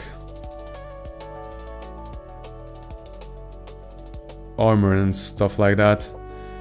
And the Brute is also on the cover art, so it would be good if we include him in the arena at least.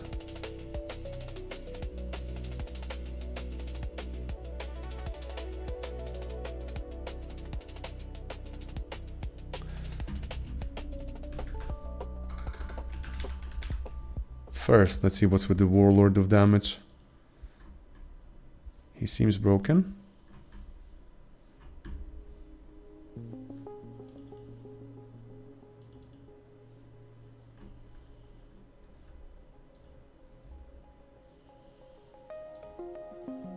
We have Dino Man Warlord Sword, that's okay. Damage Aura, that's also okay.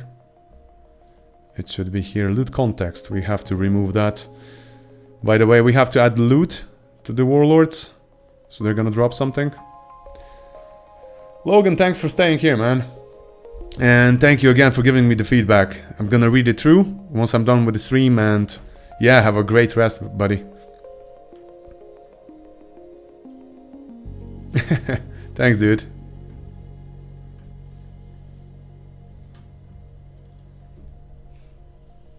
Bye. Okay, damage, defense camp, Warlord of Speed.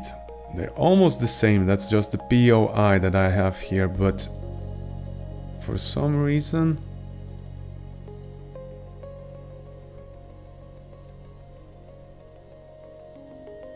the damage one is idling. Now we can quickly test him if something happens in the test level, which is a camp. Dino Man, Warlord of Damage.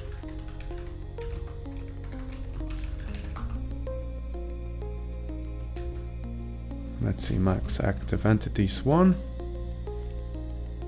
If he's not gonna be aggroing right now, then something has to happen on the runtime.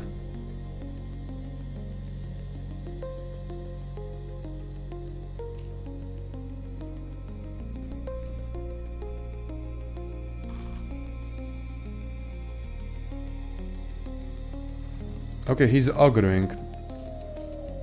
Wow, that's a pretty brutal hit.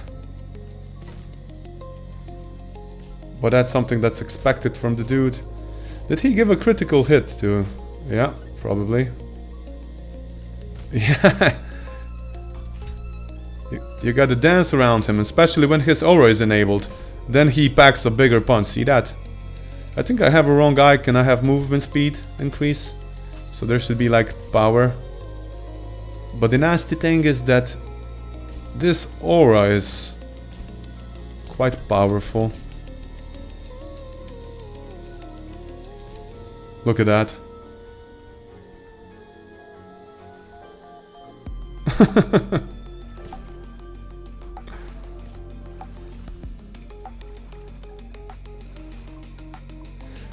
Then we have a runtime box somewhere in there.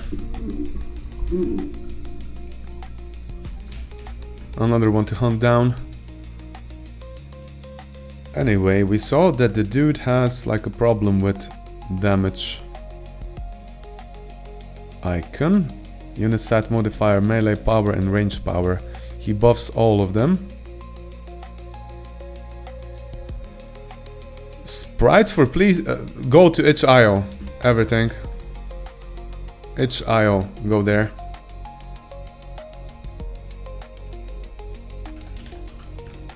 That's the place. Anything. itch.io or Open Game Art. Use the sprites from there. First one and this one.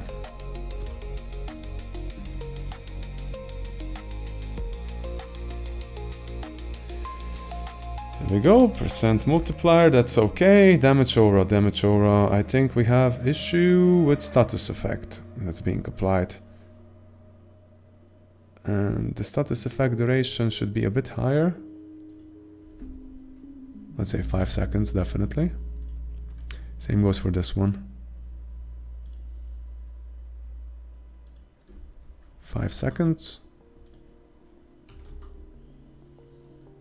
Apply tick limit is 1, that's okay.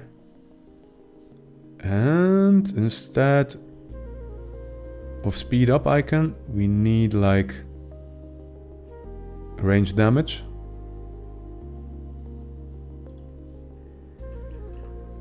That's like range power. And the next one that we need is also melee power, melee damage.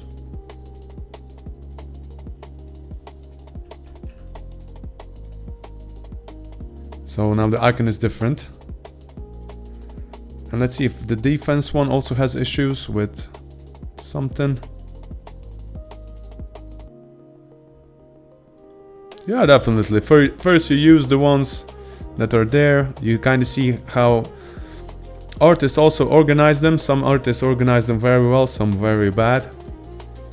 And then you integrate that in your pipeline. Slash resistance, power up, that's okay. Okay, these guys are okay for now. Now the spawn. Let's amount him to 0. And now we gotta add the priest to the cavernous depths.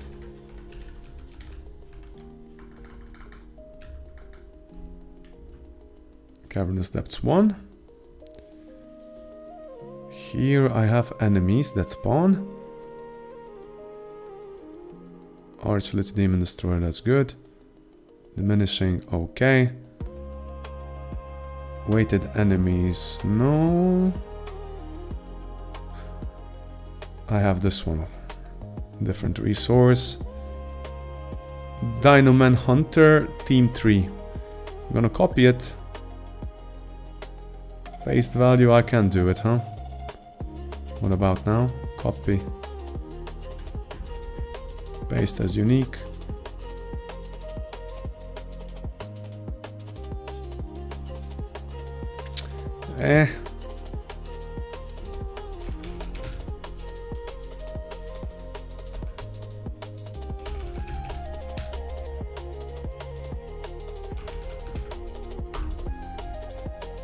Dot resource, quick load. Priest. Team 3. And value, let's say 1. He's gonna spawn very rarely. That's for sure. Let's see, what kind of type is he? Unit tier standard. Let's call him elite. He's a nasty one. And then in the arena, we have Cavernous Depths Arena. Here we're also gonna spawn some enemies, and we're spawning zombies, necromancers. I think I'm gonna remove the rats from this part. No need for rats.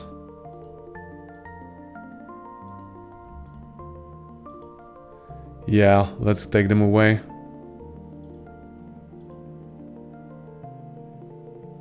Or actually, I have a raptor here and an armored raptor in the arena. That's okay. And Dinoman Firebreather. Cost is 10. That's very good. He's magic and elite.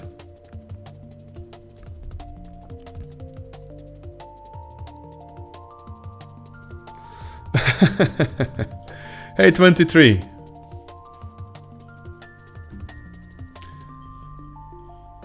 There are some bugs that are already fixed. Probably in the next build that I'm gonna upload. But how was the experience? Did you get beaten a lot? Probably you did, huh?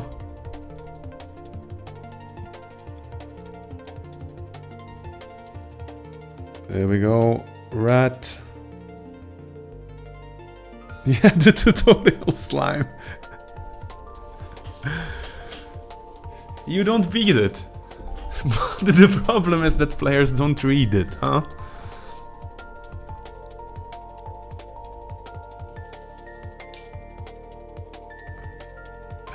Lolly, hey, thank you for hanging out and for following, dude. It means a lot. Have a great rest, buddy. I'll be here every day from Monday to Friday. So, come say hi again. 23 says, I finished wave 7 and dashed backwards of a cliff. That's just how it is, man.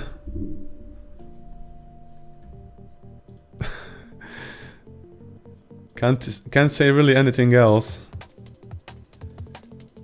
Okay, now I'm overriding.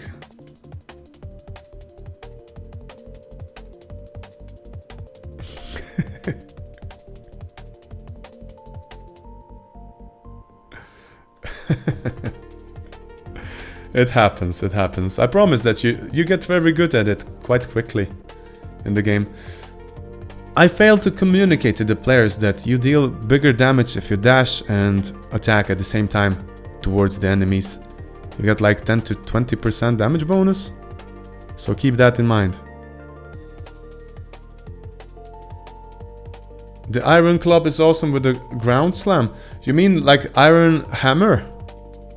Or something like that?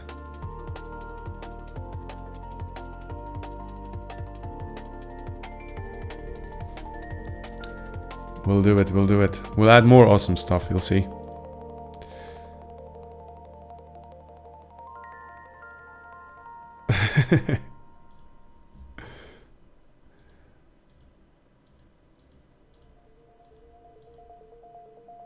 Zombie Crushers have team 2 and then the Dinos have team 3.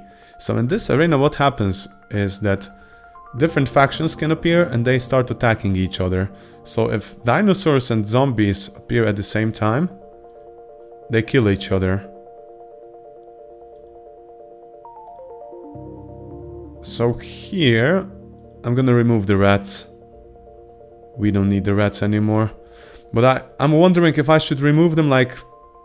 remove them, or I just simply try to replace them with dino I'm gonna remove them. To hell with them. Yeah, let's do it. So rats start around here.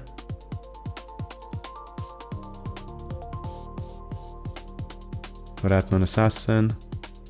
Shaman. Okay, the Raptor is okay. Necromancer is okay.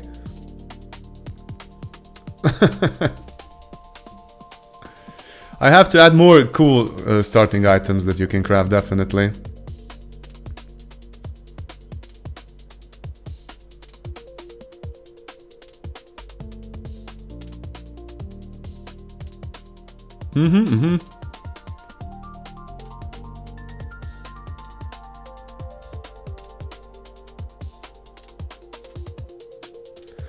For real.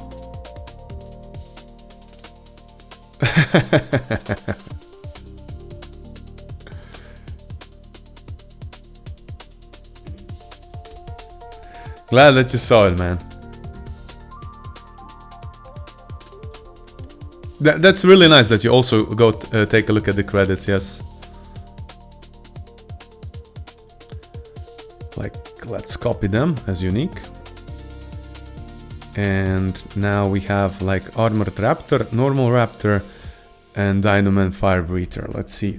So what I'm doing it now is I'm actually putting together the units for Arena and the Cavernous Depths. So basically all the units that you can find on top, but they come in waves. They test your skill like really bad. So we're gonna add Dino Man, Normal Dino Man. This one's gonna be more like melee unit, definitely melee unit, and Swarm is gonna be his second thing. And he's gonna cost much less. Zombies cost like 3 and 2.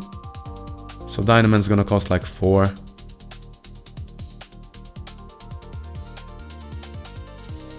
Oh, why did I set the 4 here? Max per wave, let's say 5. Team 3 cost 4. Then besides Dino Man, we have Dino Man Javelin Thrower or something. Dino Man Hunter. Dino Man Hunter. And the archetype he has is he's ranged. His cost is going to be also 4. Team 3. All the dinos are 3 and 3 in this case. And one more. I think we have Priest. Now, Dino Man Priest.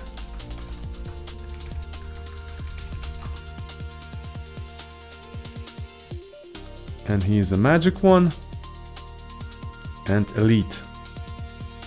Cost is going to be 10. He's a nasty one. Max per wave, let's say 2. Team 3. Okay. Now this is Arena for Cavernous Depths. And I just gotta see what's the arena budget. It's 200. That's quite nasty if you ask me. So minimum number of waves is 6 to 8. Yeah. That's the number that I agree on. It's okay, but what do we have to add? Sub-archetypes are okay. These are also okay.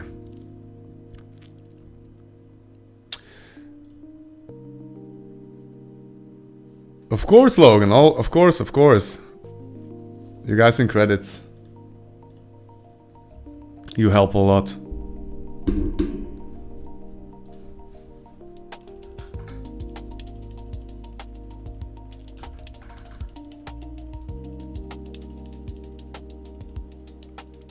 If I check this one out now. In Cavernous Depths. Somewhere we have like arena configuration. Arena rooms. Minimum number of arenas is 1. Maximum numbers of arenas 1. Yeah. I only wanted to have like 1 arena here. That's okay. And only 1 scenario is here, which is also fine. Reward penalties, what is that? That's okay, I think I have something wrong in the forest one. Felt a bit weird.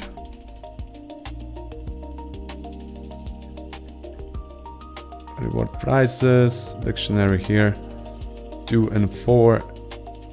Okay, regarding the gold probably, and loot context. I should add like 1 and 5. No, actually 2, 4 is...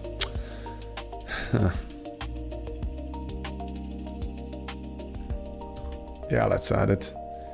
And the gold price that you can get is 100 to 150. That's like nothing. But it's okay. You can't win every day, you know. 6, 5, 4, 3, 2. That's regarding the difficulties. That's actually okay. I think this was well balanced. Challenge room times are sequence, hunt, and lawnmower. That's also okay.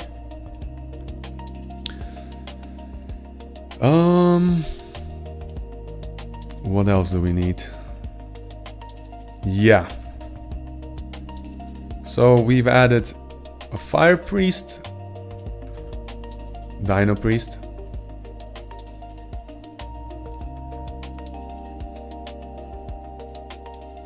If I check it here, so he has a health regen, that's okay. Dino man priest and test level was modified a bit, nothing significant. So I'm just gonna write a quick commit for that before I mess up something significantly. Git add, git commit, modified the arena and the cavernous depths. And also we're gonna say added Dino Man Priest. Let's push it. Good, if we go a bit forward, I think we're gonna now work on that last part of the game. And to keep it simple, we're gonna have like 4 camps where you have to obtain these fuel cells. And you obtain them only by destroying somebody. Maybe 3 you get on the overworld, and the 4th one you get from the last arena. Or the boss arena, that makes sense. And we don't populate the frozen peaks very well yet. So that's one thing we have to work on as well. If we have frozen peaks, we only have like ship point of interest. But we need many more.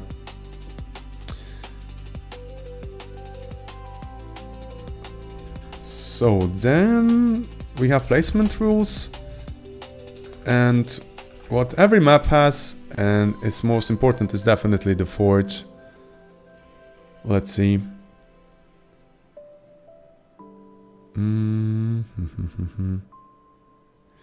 Rainy Road Forge POI.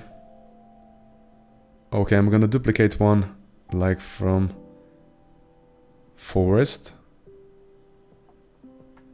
No, that's still the Glade Forest guaranteed.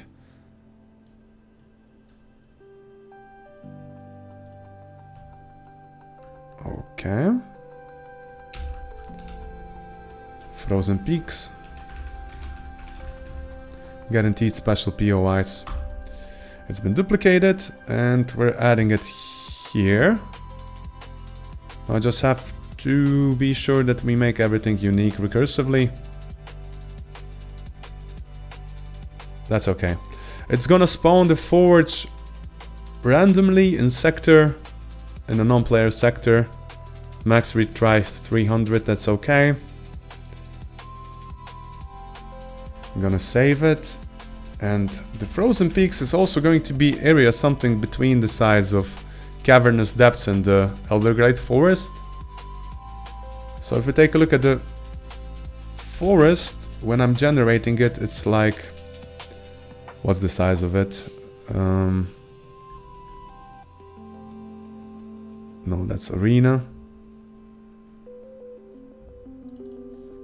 If we go up a bit higher, The size of this thing is... Map generation, 256 by 256. So that's like 100 walkable tiles. It's a very small one. And then if we take a look at the cavernous depths, the size of this thing is... Map arena. 512. Yeah. Let's make it 2500. Something in between. I'm gonna use the same map bounds, but instead of having like 5000 walkable ones, we have only 2500. But I think we're going to make it a bit... Not sure if we should go for narrower or wider. It's a peak.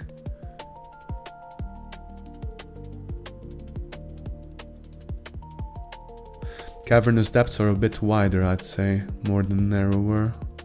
We'll see.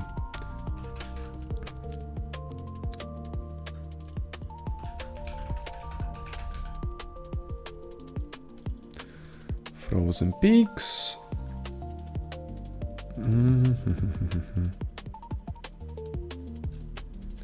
512 and 512. Fixed walkable tile count was 700 only. We do it now. I said 250, right? 2500, something like that. That's half of cavernous depths. And player starting position is at the bottom. That's okay. I think the noise and everything here was okay. But what is that? Random. Weight by in-level placement type. Yeah, that's not relevant anymore. That's okay. Walkers. This is an important part. We have to make it unique. And this is how it behaves. So we're gonna start at 256. That's like in the middle of the map. No, to hell with it.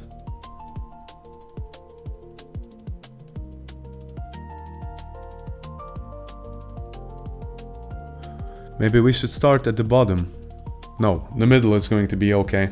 Because the rainy road is actually using the walker, but he starts at the bottom and he walks towards the top. I have like a bigger chance of him walking to the top.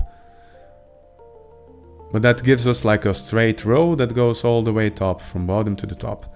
Now this one has equal chance of walking in every direction.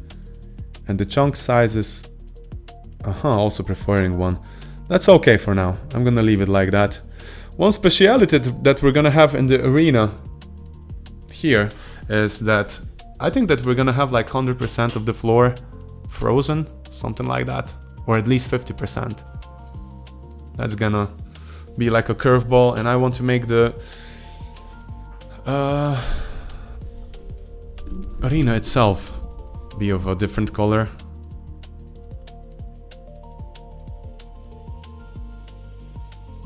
That's okay. Direction change probability is 0.3, that's 30%, also okay.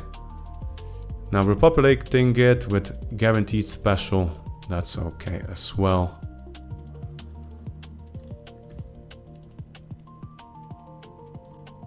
And then we have duplication here, and again frozen peaks. And we call it optional special point of interest. And I'm gonna also add it here to the regeneration. Optional special. And I'm making it unique recursively, just not the packed scenes. Basically just saying here that this can now span also pawn shrine, storage shrine, or nothing at all. And it can spawn 2 things. Maximum global count is going to be 2. So there's going to be chance that you have like pawn shrine and storage shrine here as well. Max retries 300, that's okay. So we have a ship, which is the end of the game. forge and other shrines here. That's okay. Now the problem is we don't have any flora yet. So we have to modify also the biome itself. The place where I generate the biome. Frozen Peaks biome. Here we go. And this is where I actually decide what is spawning like a flora and fauna and so on.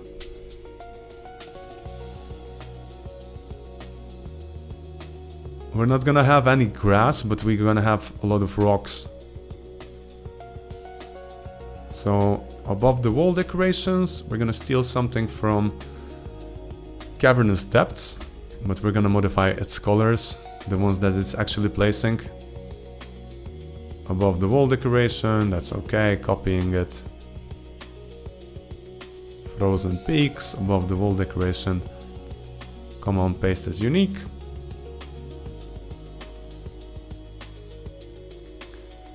And we have one universal, which one is like a normal rock.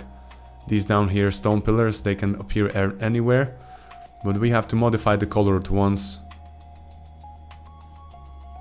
And here we can say that we're adding object, and we're looking for pillars. Ice pillars, these are the ones that we're looking for. 3.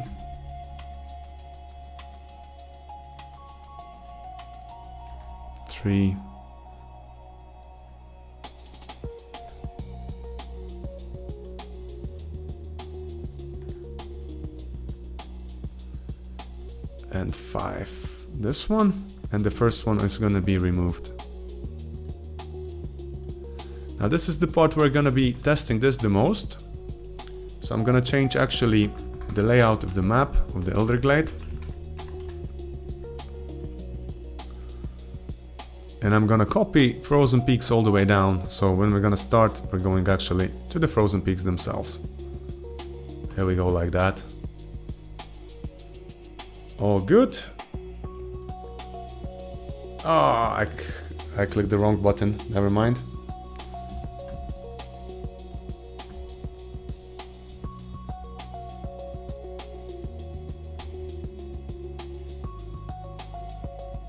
Well, that's taking some time.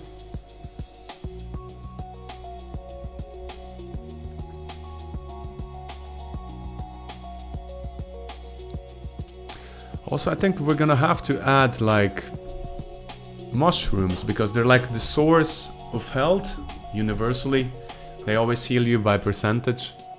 So I think that's a good self-balancing trick, that you have like a mushroom that isn't right, like healing the flat health, but proportionally. So the stronger you get, the more health you get from it. And I think that's okay. Okay, so it's loading now. Let's see, Frozen Peaks are gonna be much bigger now. 2,500. They've been populated, and I think that the stone version is going to be removed. We're only gonna have like ice ones.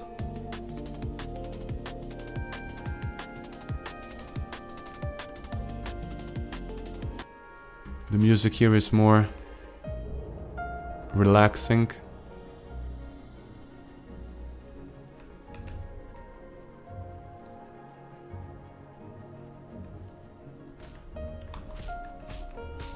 Okay, some shrines appeared here and there. There's some ice here, that's also good. Ah, and here's the vessel. I wanted to name it Kana Tree or something like that. Here it is. Find more fuel cells. I think it's self-explanatory. Player comes here.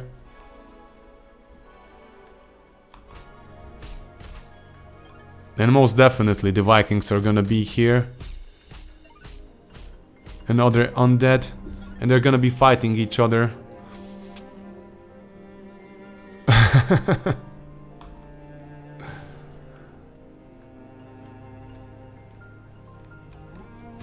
Yeah. I'm just gonna say I ran out of yellow paint.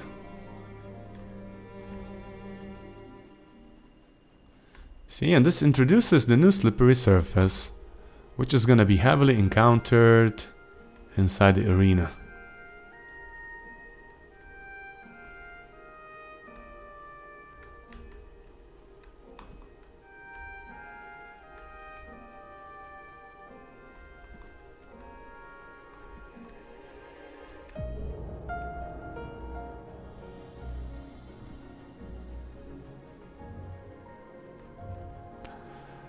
I appreciate it, man. I'm super glad that you like it.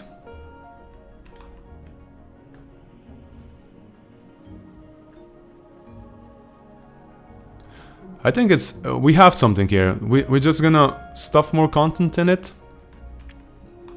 Balance it correctly. Add the leaderboards and so on. And it's gonna be quite interesting. And hopefully, if there's gonna be enough funding, we're gonna add much more content to it. Like, I was thinking about branching the biomes, so you don't go linearly to this path here, you know. Maybe there in the Rainy Road or somewhere like that, you could, like, choose between cavernous depths or some kind of mines or something.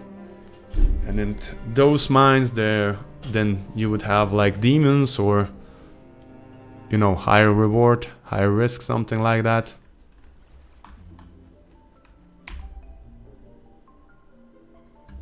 That's what I'd like to achieve in the end.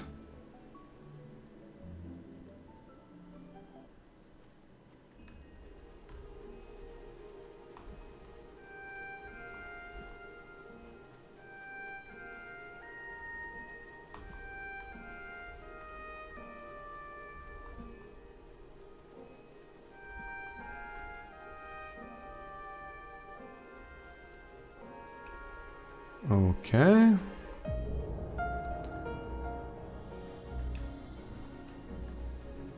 Ah, we forgot. We have to add challenge rooms as well to this one. What speciality of these challenge rooms has to be that they have to be like snowy.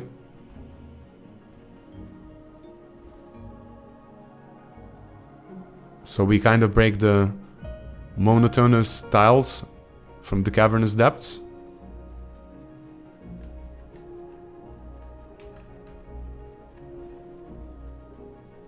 So far so good. I just didn't find the ship yet. Maybe it's somewhere here. Zombies everywhere. Oh, of course we have to also add some ores. Maybe this is the place where there's gonna be a lot of gold. Because it's the peak.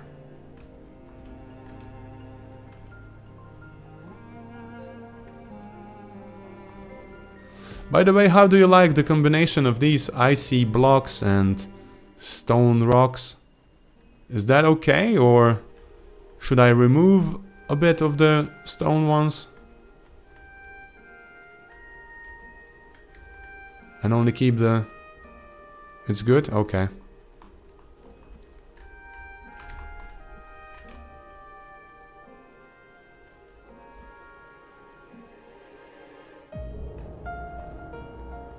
This is my favorite song in the whole game, by the way.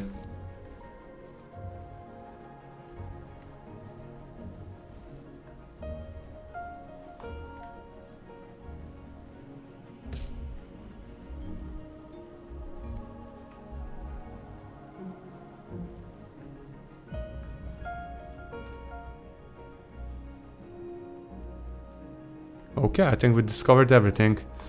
Now we know what we have to do.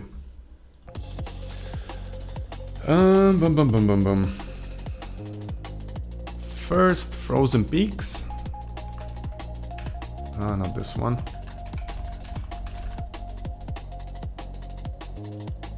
We gotta add like the same things that we have in cavernous depths. And this is not arena, this one.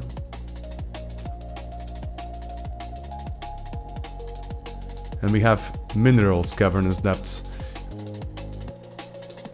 Of course, activation plates and challenge room as well. we're gonna make like, I don't know, 3 activation plates.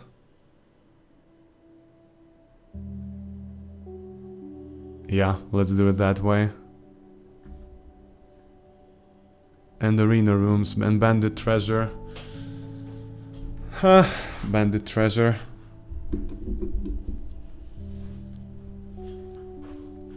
We're gonna call it Viking treasure or something.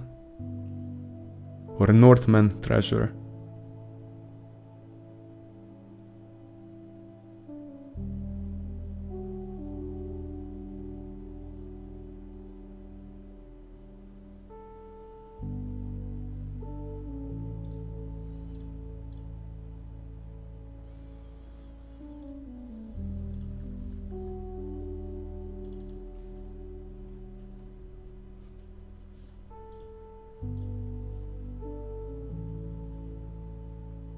Okay, that's Arena Teleporter. POI. Arena Rooms, Cavernous Depths, duplicating it and calling it Frozen Peaks.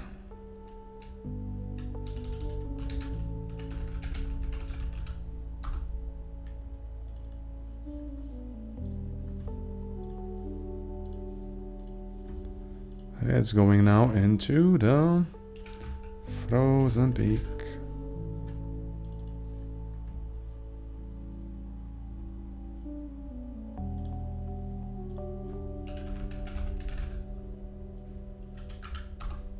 There we go. It's being placed randomly, not in the player sector, that's okay.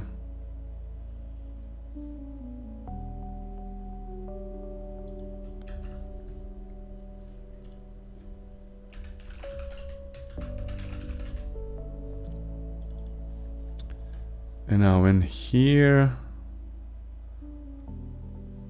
what do I have, like conditional POIs? What is that? Ah, that's Izzy. That's for the forest.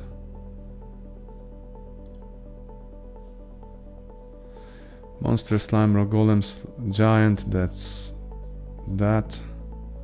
For the bosses. And arena rooms. I copied it, and then we have activation plate and challenge rooms. Challenge rooms is going to be stolen again. It's a shared resource between everything, I believe. So activation, plates 3. And challenge rooms as well. And the condition is the same and it's okay. And minerals. Cavernous Depths minerals, we're gonna call it Frozen Peaks. And what we do here is we reduce the number of stone minerals, but we only take like this one, make recursive. That's okay. Maximum of 10 of them. That's okay. And we have stone, POI, dino ore. I think that we can have dino ore and stone. Maybe we can leave stone again here. But we add other ones as well. And the last one is what? I think I have silver ore. We need gold. Gold and emerald something. That's the last thing. Emerald ore, is that a POI? It isn't, huh? I have POIs here.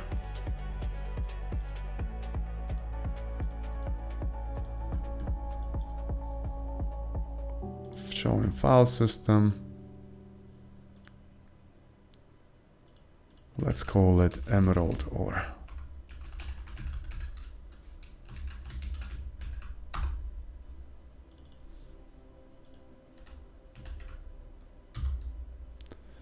Emerald ore.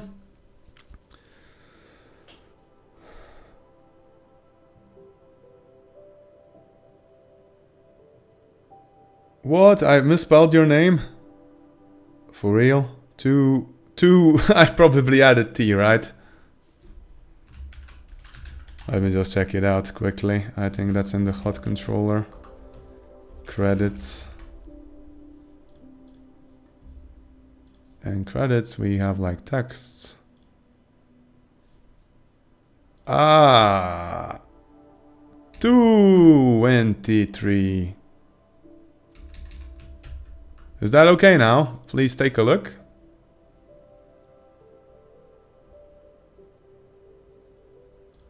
There, fixed. Emerald ore is going to spawn emerald ore.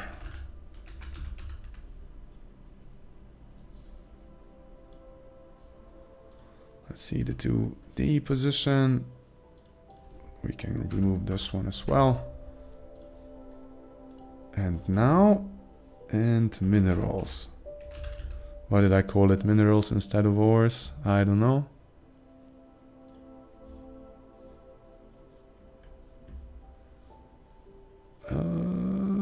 Object. Emerald ore POI. Good.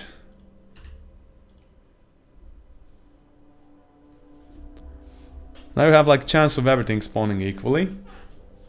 What we're doing in the game is basically you start in the area where you only have stone first and dino. Then you come to cavernous depths and silver and iron start to appear with it again. And at the top you have 2 more ores.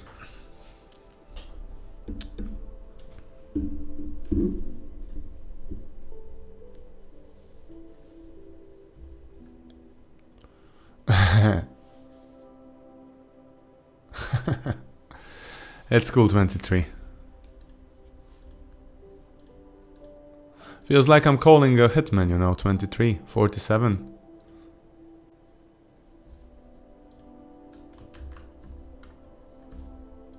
Okay. Let's spice up the music. Peaceful, medieval, something. Slower pace, let's do with that. For a little bit. So that's okay. We have mineral frozen peaks. Frozen peaks.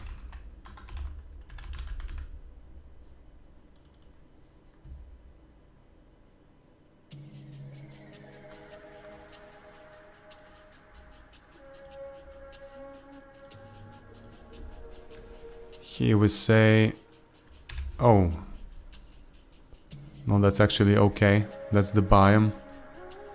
We're in the level. Mineral frozen peaks, that's good. We are still missing the combat areas and so on, but that's okay because we have to come up with the nasty controllers like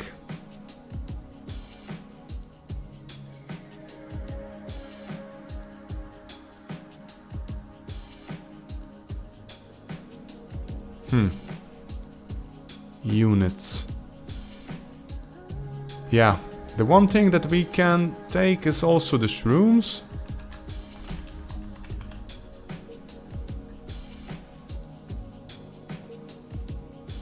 I'm not sure if I want to have like a lot of traps up here.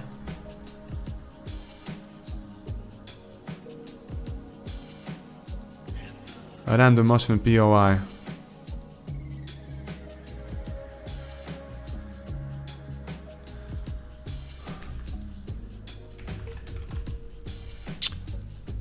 Random mushroom POI, I have like 3 different types of them. No, actually 3 times added, random insector. So that means that... Oh. Why did I do it 3 times? Don't ask me. Random forest trap, no. Frozen peaks.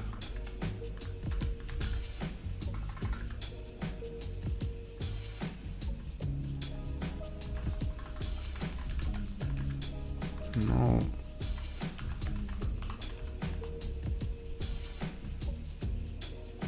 Here we go, and I'm gonna say random in sector, all sectors, that's okay.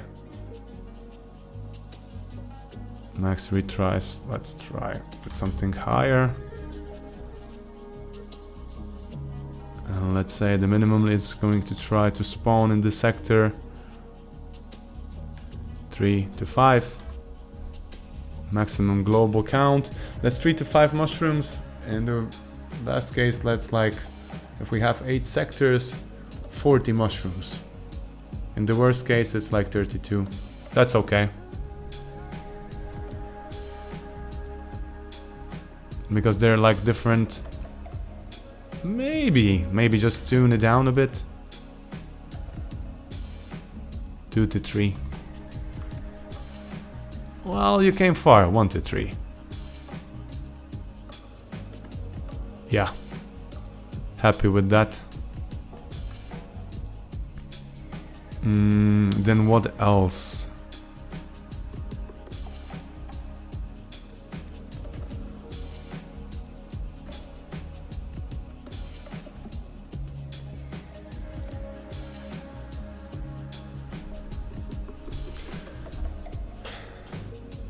Uh, 23. That's... Don't mind the 4.1.1, that's the project name that I've named. The whole project when I migrated from Godot 3 to 4. So 0.1. 0.51, that's the correct one. And now I'm working on 0.52. Yeah. By the way, try to download it from Steam because it should be available to you. I gave you like the key now and I approved that playtest.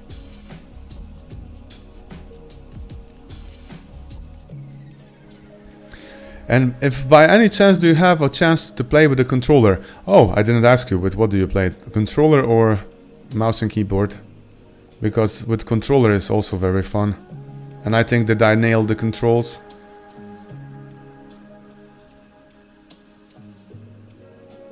Uh-huh.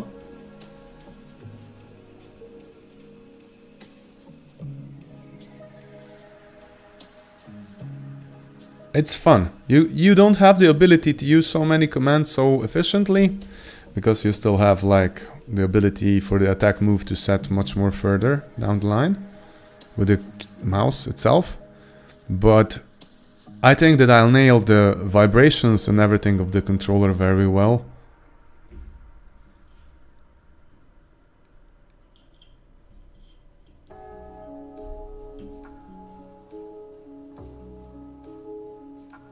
But if you redeemed the key, right?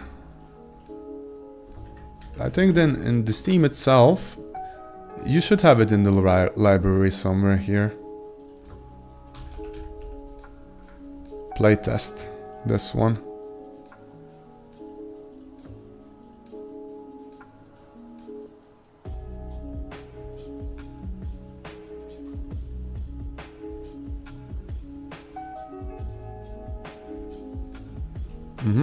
I'm gonna be uploading everything up here.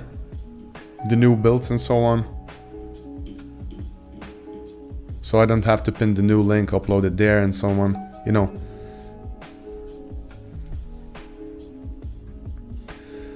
Okay, now let's test it before we go any further. If some population is improved in the frozen peaks.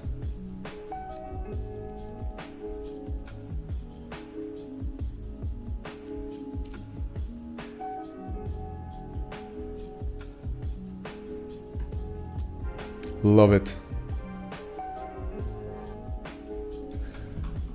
Not yet.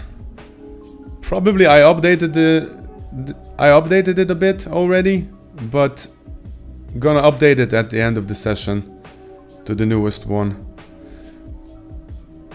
So we're aiming that the game would be beatable by the end of this day. Like that you can gather all the 4 fuel cells far from all the balancing down and so on, but still, you know.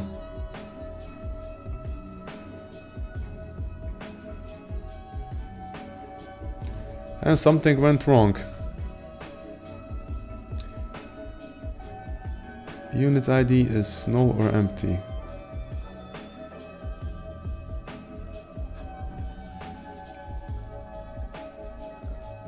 must be non-negative.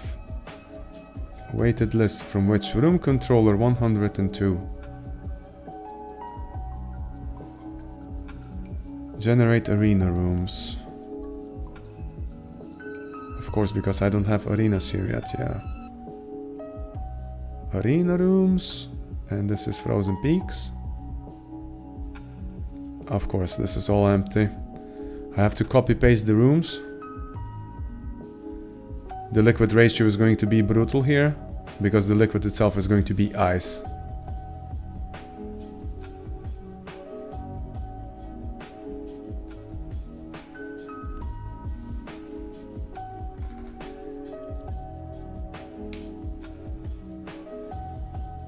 Let me check it out.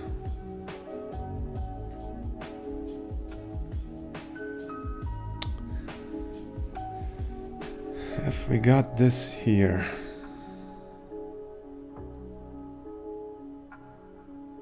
I'm gonna be copying from the cavernous depths.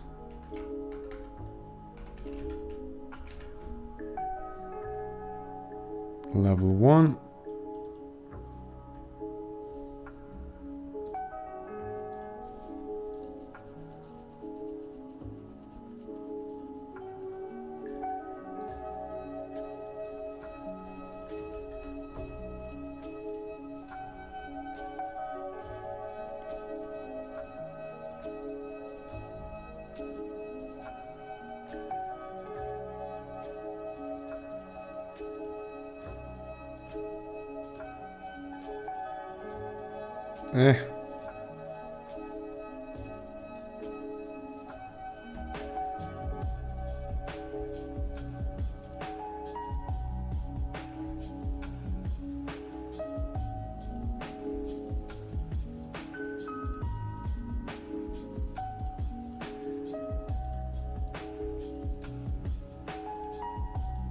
I still didn't set it up correctly.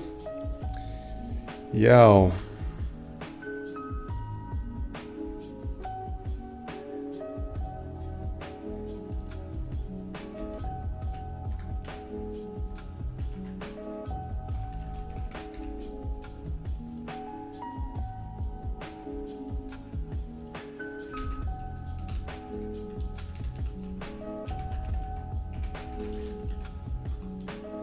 Duplicating it.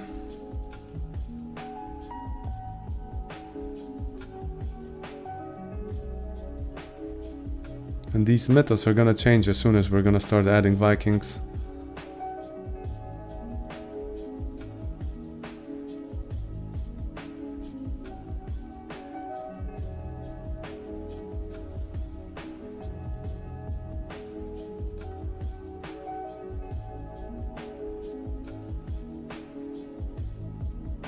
Arena wave resource, what is that? This was for testing purposes only. And arena budget is going to be 200, which is okay, from 6 to 8 waves. All good. Sub-archetypes also well.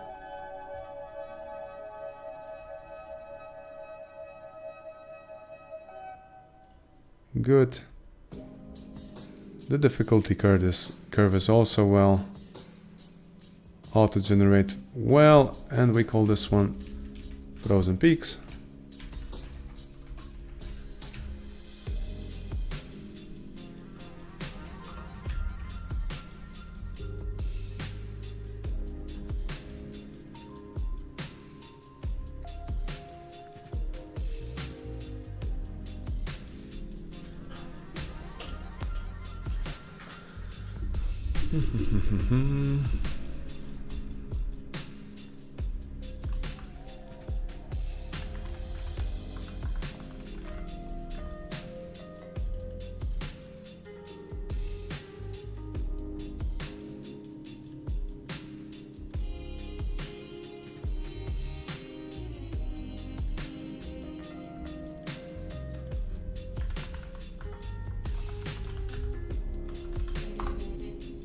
Arena 1.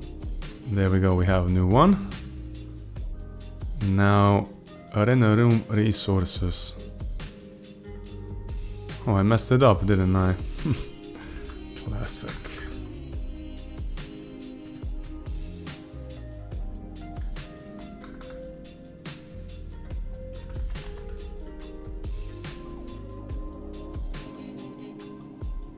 Patching.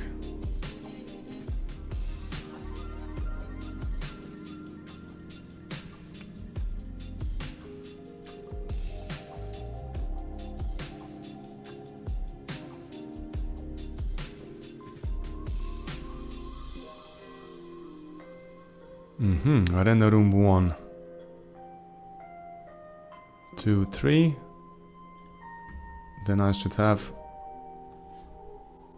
What else? I think this is only affecting the outline.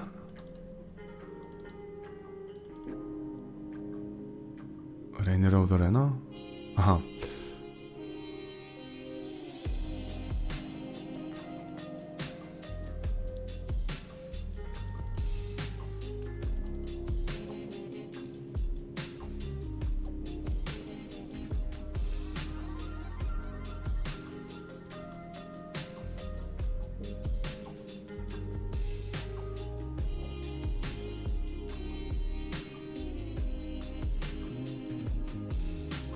Duplicating it and calling this one Peaks Arena 1.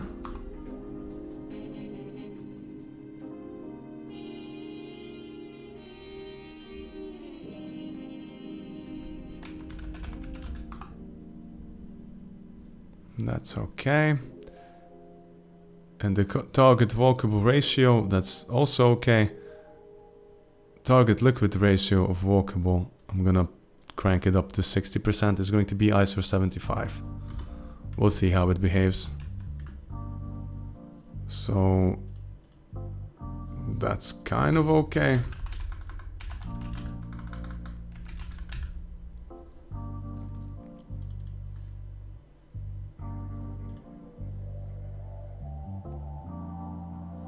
And here Arena room resource. Forest one, let me see that. Arena room resource.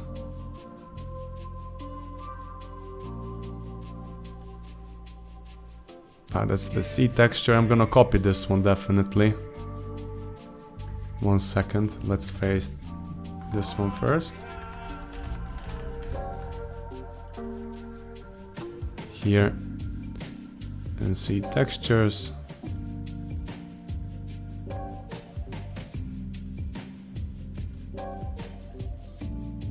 Make unique.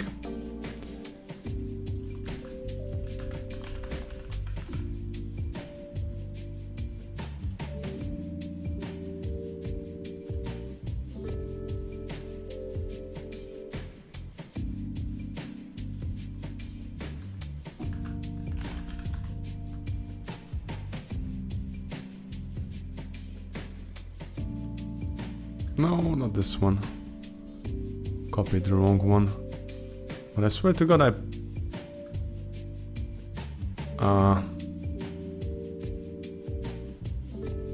here we go.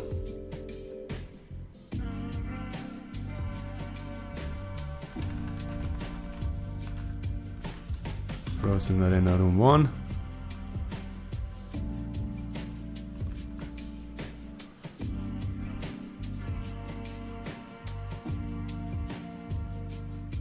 That's okay.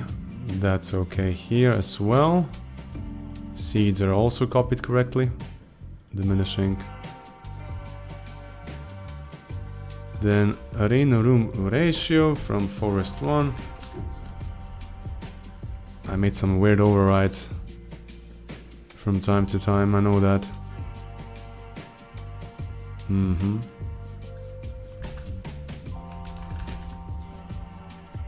So the liquid ratio is going to be overridden by this one.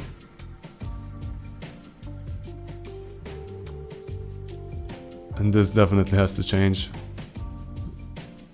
Because this is ice currently in this room. Where is it? It's float.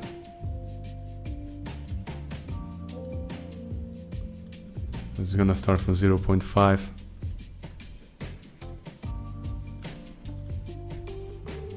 .6.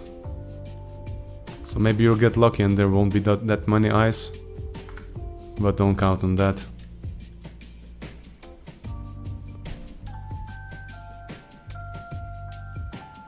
.75. And if I feel very bad, there's gonna be 100% eyes. Depending how you behave towards the RNG cheeses.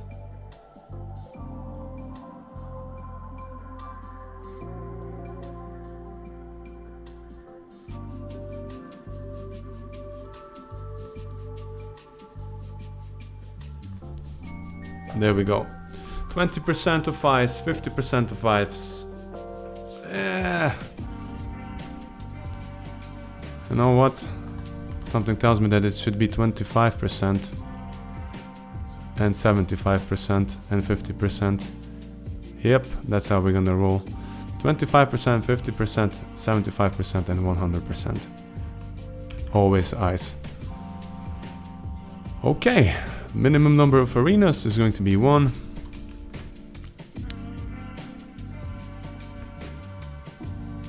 Yeah, right. Let's see just what happens.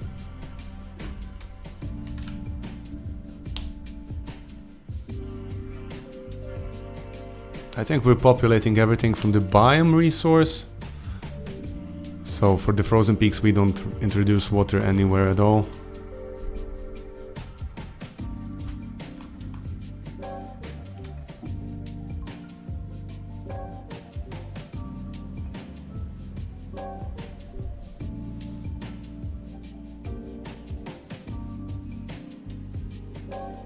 Okay, pressure plates are added.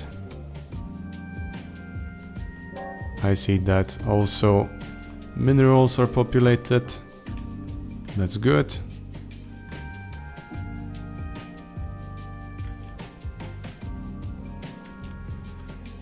The good thing is that the level loaded, so that's nice. Zombies are here, mushrooms are here.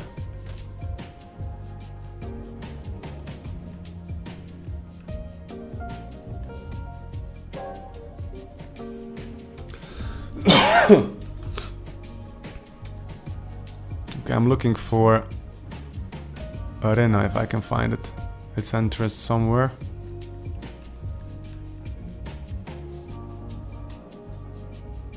Here we go. And it failed.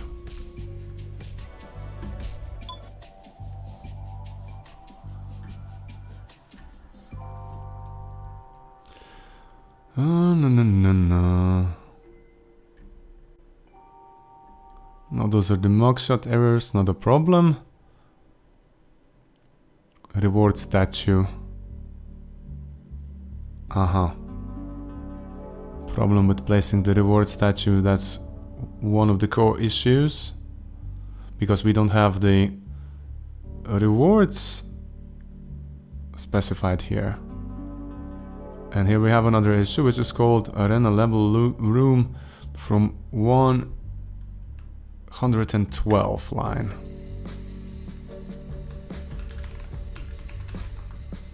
I gotta change the music, guys. It feels like I'm stoned.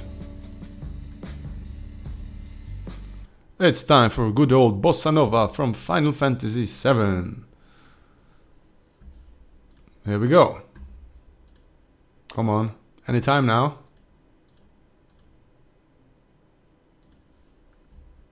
Please? I just see it spinning. There we go. Oh.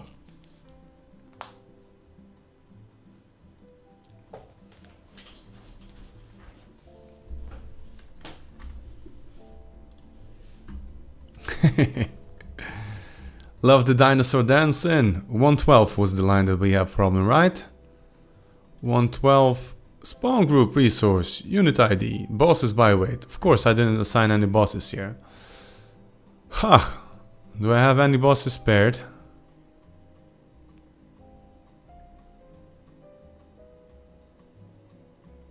I think I do, but yeah, we're gonna reuse one for now.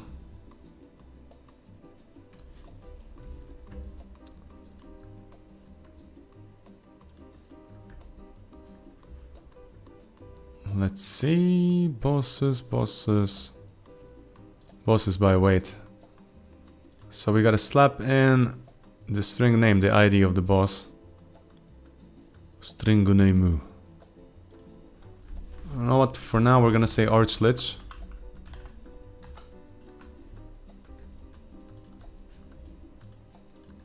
And I'm gonna remove the Archlich from the, what is it called? Cavernous Depths.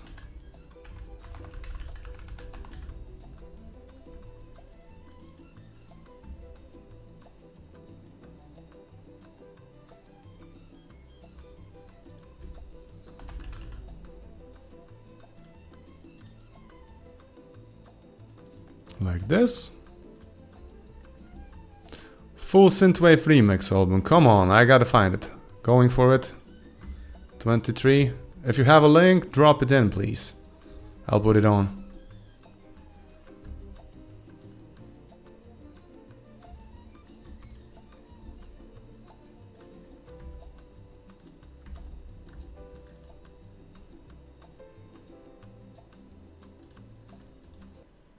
Okay. It's loading. Loading.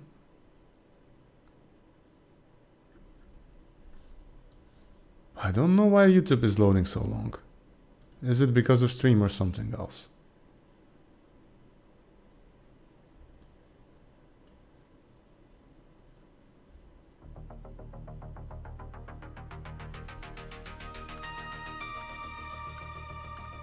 Ah, that's intro. Midgard.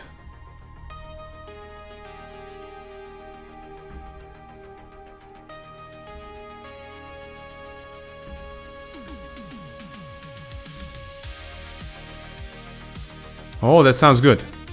Do do do do. Goosebumps.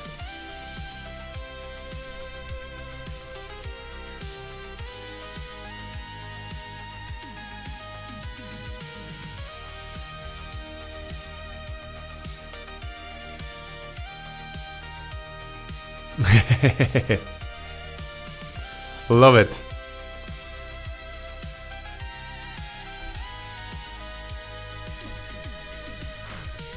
YouTube earworm.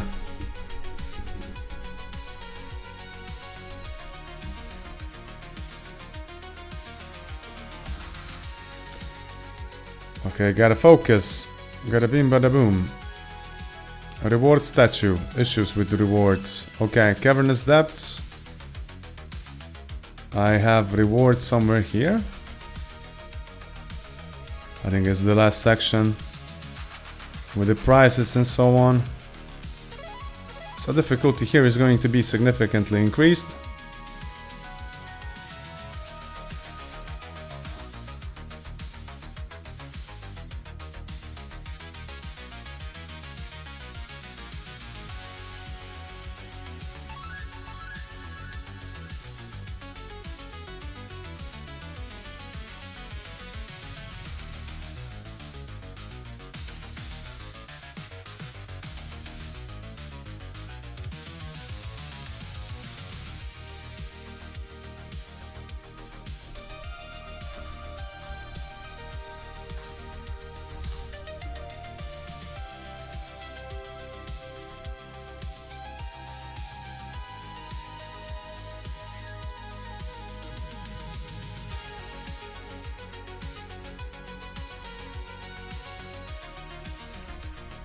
And reward difficulties come from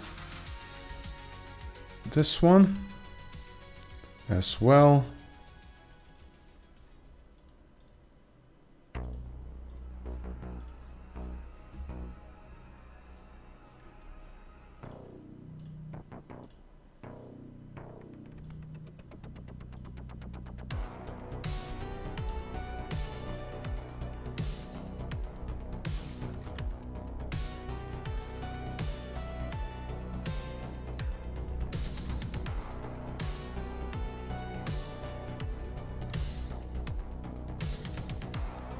like this. And reward penalties.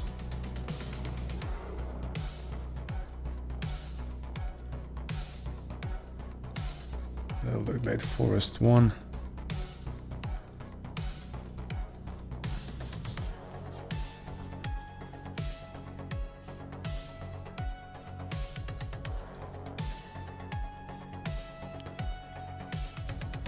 Take 50% damage is going to be like 1.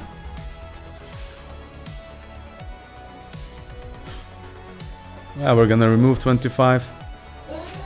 Oh, like, looks like family came back. I have to open the doors.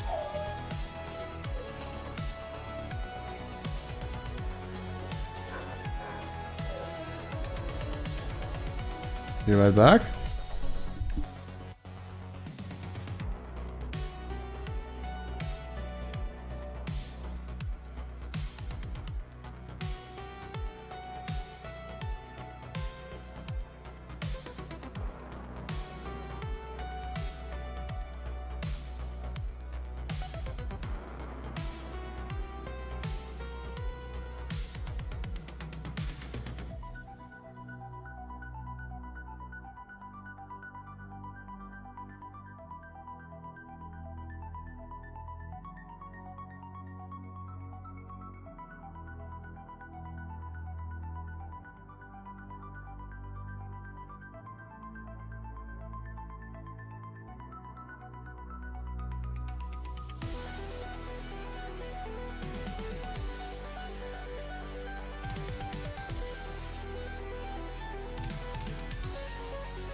I'm sorry, it was a bigger procedure than I anticipated, but that's okay.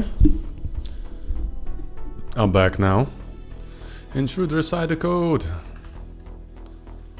Like you said it, 23. We're going a bit forward now. Let's see if everything is going to spawn. Challenge room, right? We had issues there now. I think the issues should be gone.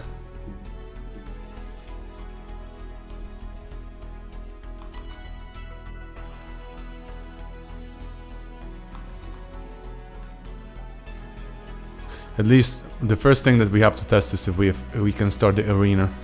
Current arena, I think it's a clone of Cavernous Depths, so it should load. The difference would be probably that we would have like more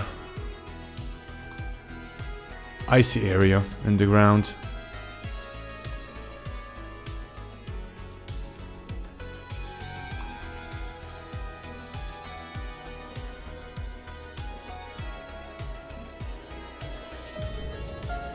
Okay, here's the hole. There we go. That's good. I like that there's still snow particles. I'm okay with that, but this ice isn't significant. I mean, it's dangerous to go on it. I wonder what happens with the enemies if we kind of kite them here. Let me just put the command for unit to guard here. Let's put her on the edge. Is she gonna fall down? Oh my god. That's nasty.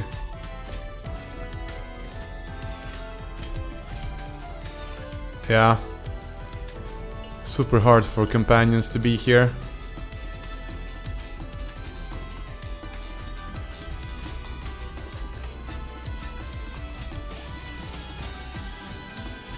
Well, that's good.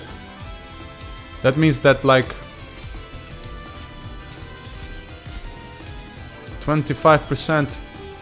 I mean, it's good if it's populated by snow. I don't mind it. We'll see what the players will say. It increases the difficulty, but you can use it to your advantage. For example, I'm gonna run here, then you juke away, and they fall in. Or there we go. Look at that. So 100% is too OP.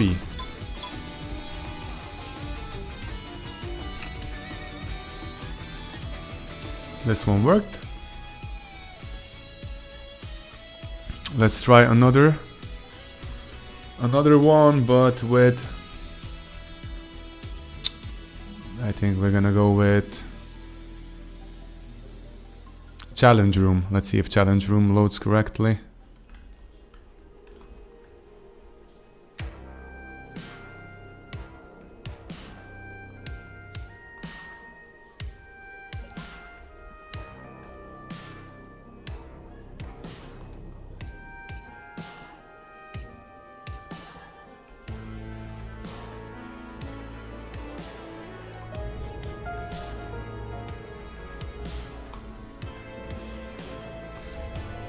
I'm just gonna mute the music a bit.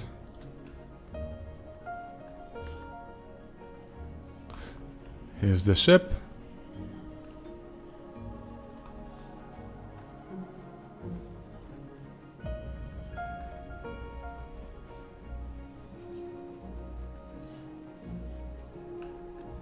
I think we're missing one more pressure plate somewhere. It should be here or somewhere there. Look, this is like a completely weird empty pocket. Oh, that was cool. Interesting space.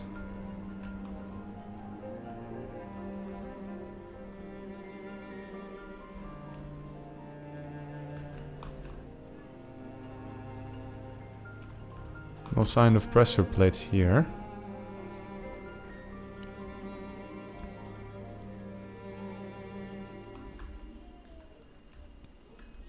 Nice.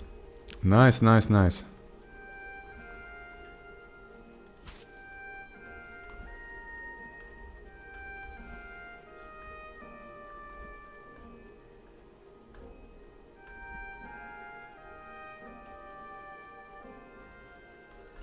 Let's add cool starting gear.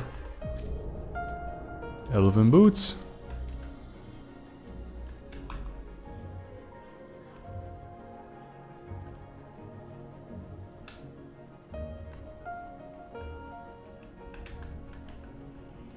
Still missing the pressure plate. Here it is. Now, where did it appear? One thing that we're gonna add is gonna be a birdie that flies by to the location where you have to actually go to the challenge room. So as soon as you trigger it, a bird flies. So you don't have to look for the room so long then. I think it's here.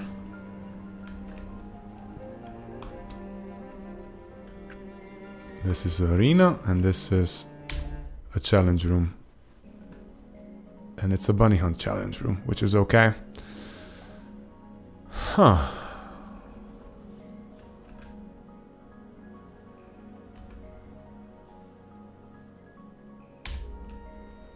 The difficulties are okay. Everything's gonna be very difficult. And the penalties are also okay. Raid, Triple Jump Games! Hello! Thanks for the raid, man. Working on the last biome. On the last biome, my man. And something's broken here in the challenge room. That's what I've noticed. But that's okay. A lot of progress has been made already today. So, a bit of a spoiler alert. Frozen Peaks. Look at this. You're gonna basically have to find 5 or 4 fuel cells in different corners of... This is the last one probably. So you have to find fuel cells for this thingy. And that's going to trigger the game end. And the fuel cells are going to be spread through the different places. There's a lot of things in the game, yeah. I'm going to explain it more. Kinda, right? The top-down genre and so on. It looks more like Nuclear Throne. Yes, it's more action. But a lot of more RPG elements than Nuclear Throne had. So... yeah, I came up with a new elevator pitch. It's like... instead of Frodo and Sam traveling to the Mountain of Doom, Aragorn and Gimli, or Aragorn and Legolas, and so on. So yeah, working on it, trying to make the loop closed and playable. I've just received a confirmation from Steam that my playtest website or store page is approved and available for testing. And it's cool to test out the ice. You see this? It's quite slippery. I think you can actually exploit it into your advantage. But the cool thing is that I'm trying to add like the icy area to the arena here. Hi! Hi ITNR robot. Not yet. Not this current version, it isn't yet available for testing. Otherwise, Triple Jump Games. How's your game coming? How's Atomcraft going? I think we're gonna have a lot of issues with companions being here because we have like lots of icy area. But if we set a command that they wait here, I think we can manage it. And yeah, by the way, also the enemies are still from the previous biome. This is just for testing out stuff. Actually, that's quite OP.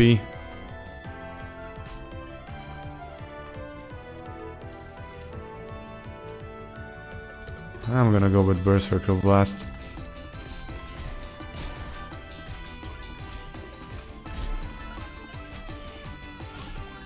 So we'll see if this is even desired that we have so many, I mean, such a big icy area.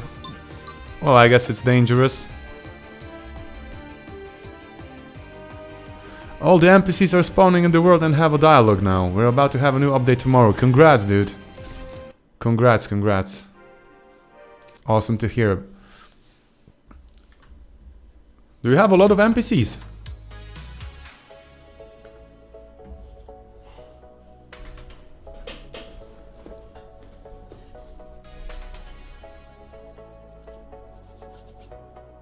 Okay, so I can press check mark that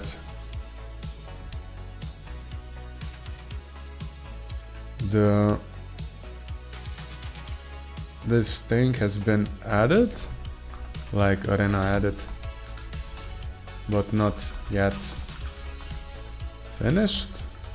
Same goes for challenge rooms that are broken. Let's try to fix it. Somewhere here.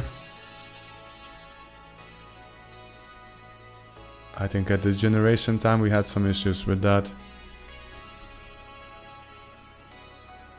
Unable to start? No, that's ground reaction system. Something else, but this one. Key not found. I have a problem here somewhere. And the problem is challenge room 114. Challenge room.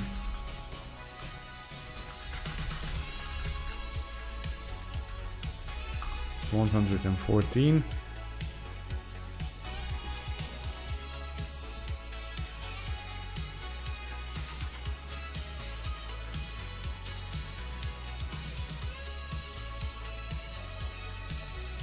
Music down just a smidge. You don't hear it at all, or what's... it's too loud. We're gonna put something more. I think that the recording is a bit louder than other music. This could be something that's... And this one is sleepy. What about this one? One second.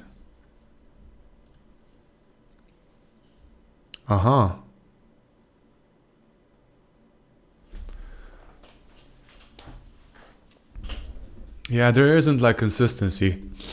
The volume on the YouTube, right? This one is also loud. Probably. Then we can go back to good old ethereal. I just can't believe it. Every single video that I click today, it loads like for 5 to 10 seconds. Something's wrong. And I've noticed this for last 2 days. You mentioned it also, 23, that you...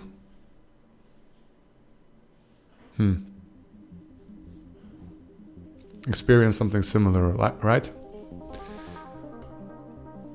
Okay. 114. What does it want? From 114. Set challenge type.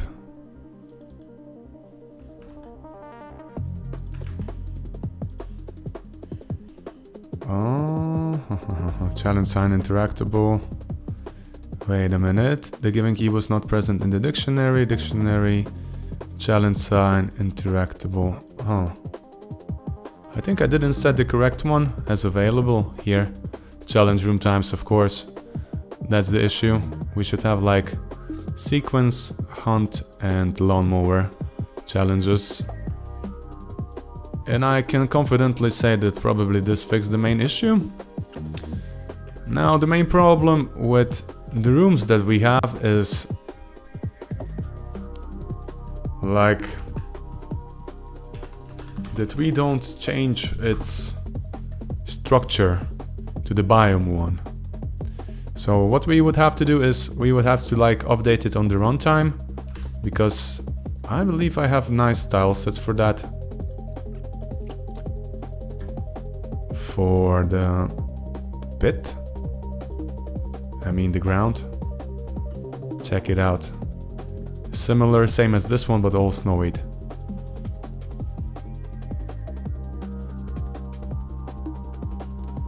We could do that. Then again, we could also change a bit of a background color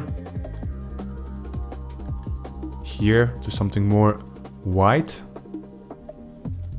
Let's just see the color rect I have here. Why is that? It's like an overlay. I use this as a filter, you know? But why do I have two?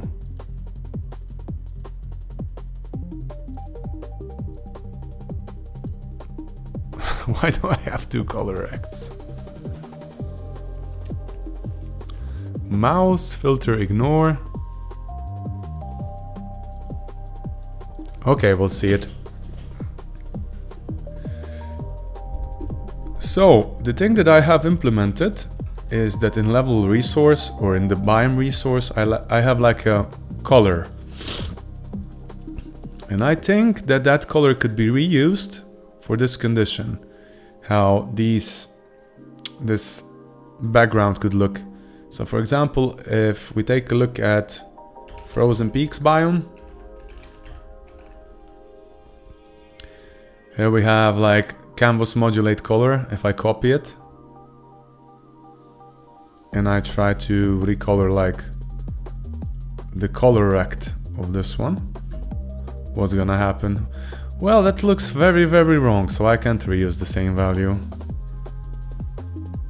It's gonna burn my eyes.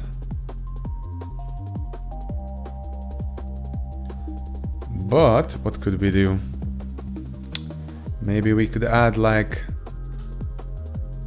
a challenge room color, biome resource, color, and we could say instead of canvas modulate color, we could have like a public and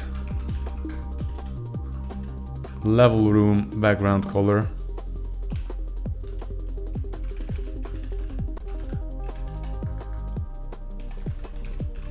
Then on the runtime, we could simply read this value if there's something set here and apply it to the whole tank.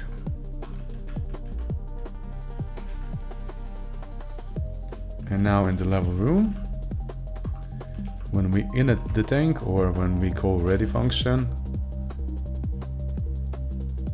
I think we have color rect reference somewhere. Rect something, no. Huh. Oh, this is bothering me a bit.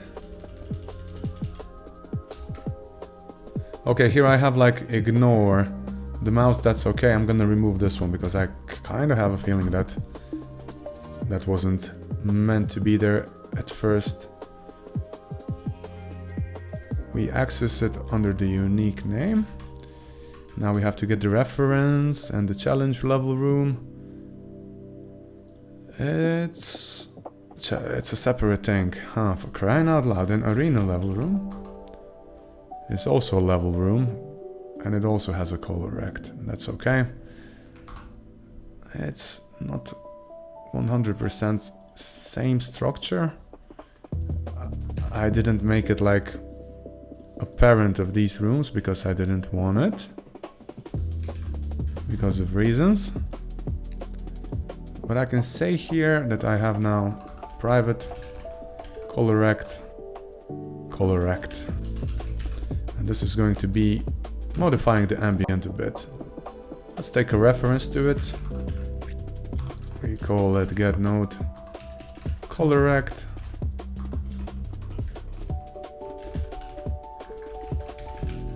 That's okay. And then somewhere here we're going to slap in the function private apply biome color, and this thing is going to take probably global and level controller currently loaded level biome resource color, this one, and we say color rect, where is it, color rect dot color equals to that, and this is void like this. We go a bit higher and we slap it in. And besides that, we're gonna have to also add like private void. Sorry about that. Apply biome tiles. This is going to be implemented as well soon, because that thing is actually going to decide if we're gonna have snowy tiles or not. That's okay for now. And let's see if we have frozen peaks biome. Colorect is here. I have a reference to it. I have arena room, that room, and that's good for now. Now the color for this thing.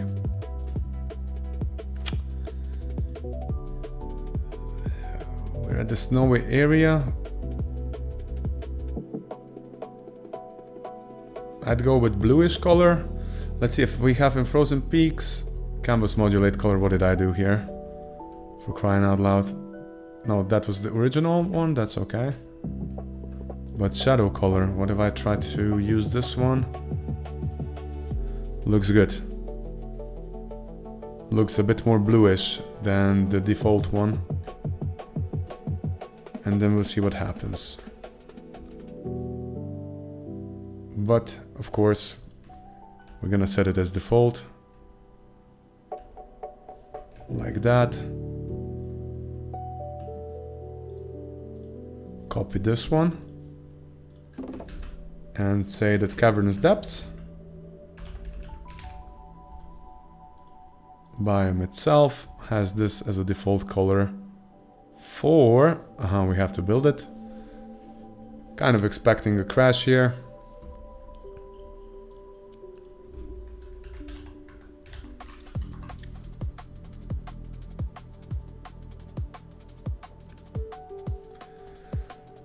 Oh, yeah.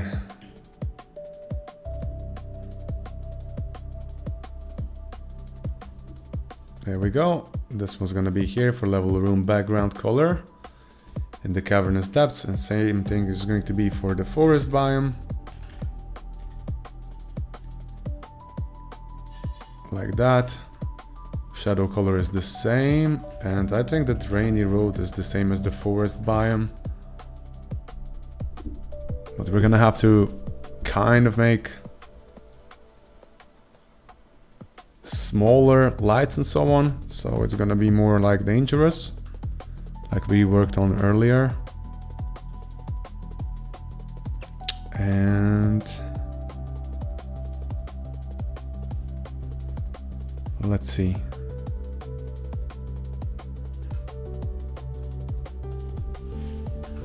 Level resource. In biome resource we like have shadow color. I think I'm gonna do the same thing for the level resource. Export public. And we're gonna have color called...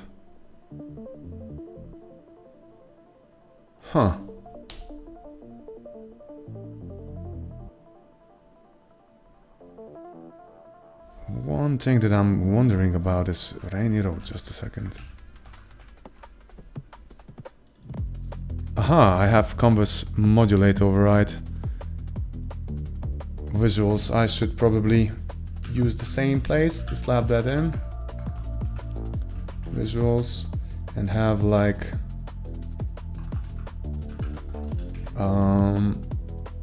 level background color override.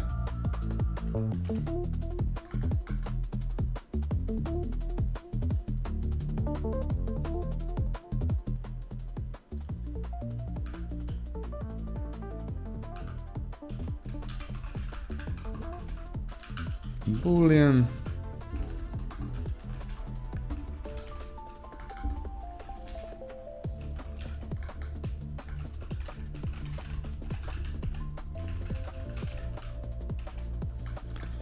By default, it's going to be false, and then we're gonna have this like normal value of something. So So that's one color, and we have to add shadow color override.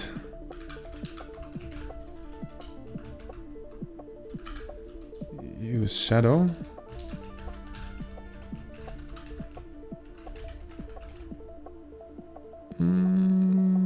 Yeah.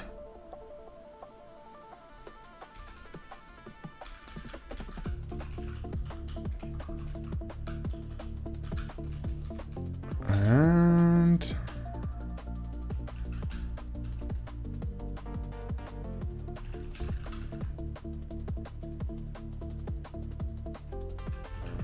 that's the second one. And the third one that I want to add is actually like use player light radius override.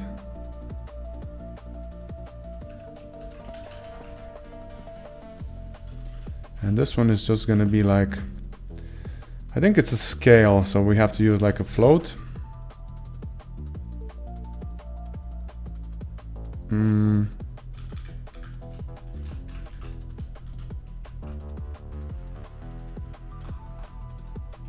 0.75 is like the default one.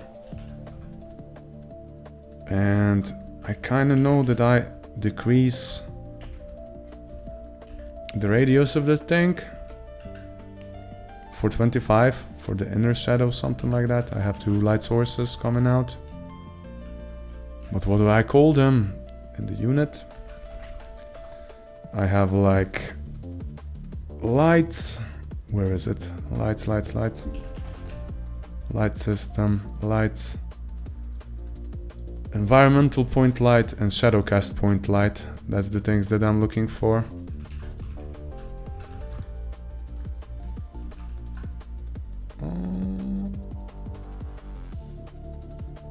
Okay, I can actually remove the 2 here. Well, that's okay. So one is texture scale 0.75, one is 0.5. Okay, not a problem. And then the color of the shadow is being applied through that already. So, environment point light, shadow cast point light. So,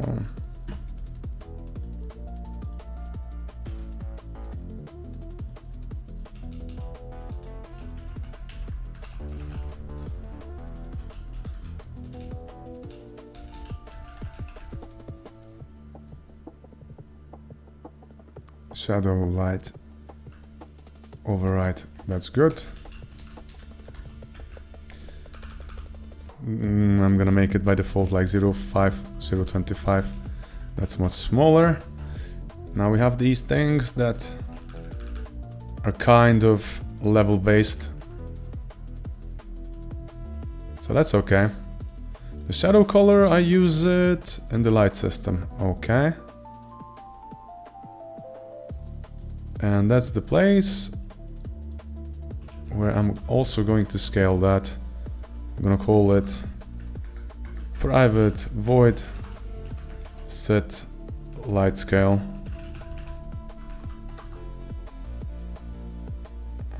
Getting light nodes. Okay. Aha, so I'm getting all of the nodes here.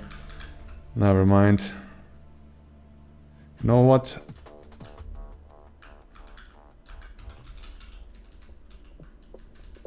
I'm gonna call it set lights. Based on level. Because I don't have to iterate twice then. Based on level. Calling it. Putting it in. Slappity slappy. And then we have here a check. Shadow color. And then I can say if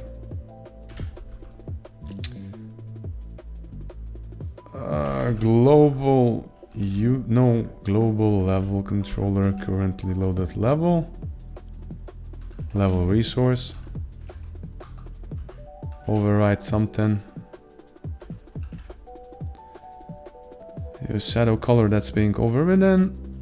But I have to have like, not this one, use player light radius.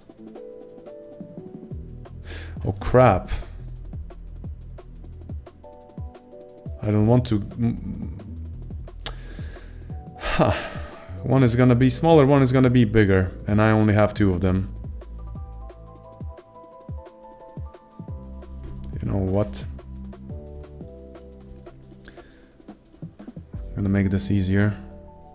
We're gonna have simple light node 2D reference here.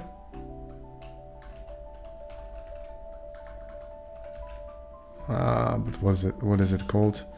In Godot we have point light 2D. Back to it. Point light 2D. And we're gonna call it environment point light 2D. First one. The second one is shadowcast point light 2D. That's okay. Then we get the reference.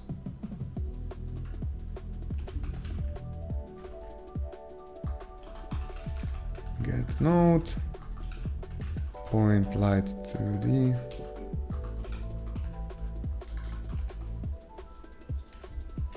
Getting the string from it.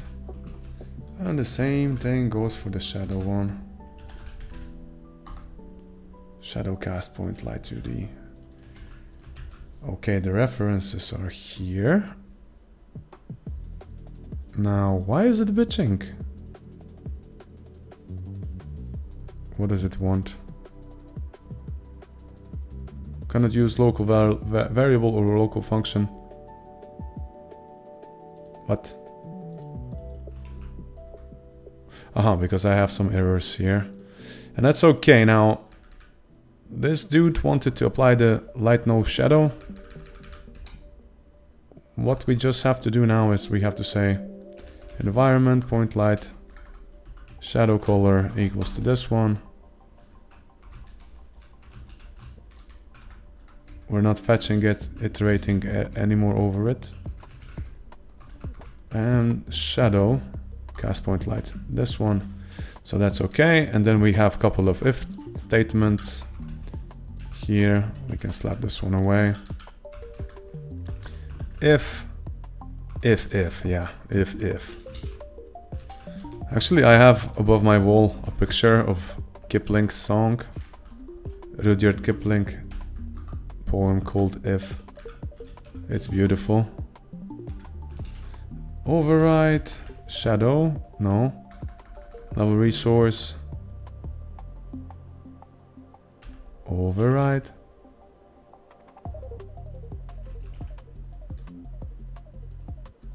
We have shadow color that's coming from the biome itself.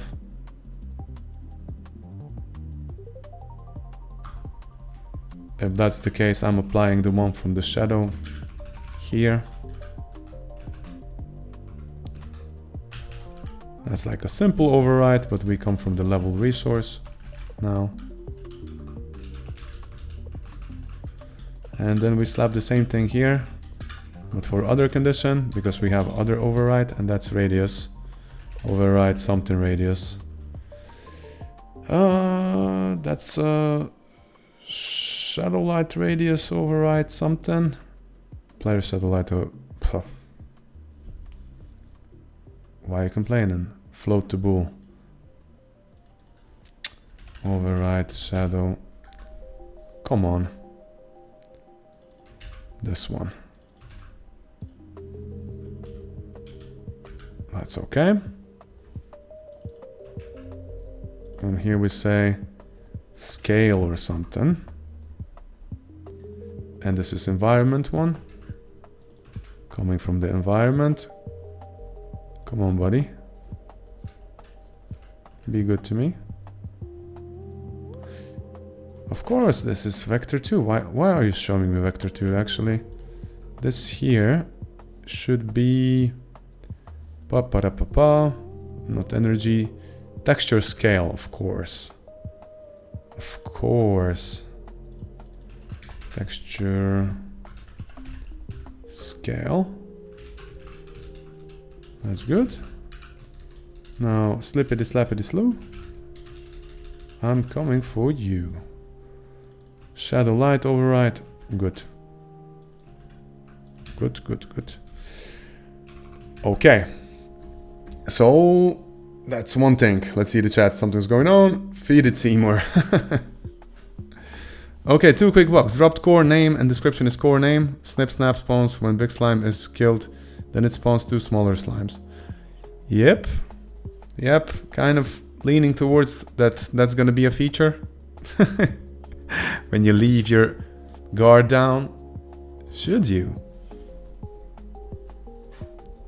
Because the land is furious. There we go. And now we're gonna be testing the rainy road. Okay, I got this one. Let's see now. We have Roguelite here. Oh, before we test it, of course, we have to take a look at the rainy road. Rainy road area. There we go. Use visual to modulate, that's good. We have some those things here. Overrides already applied, but now we gotta do the override for the radius of how big the light around the player is.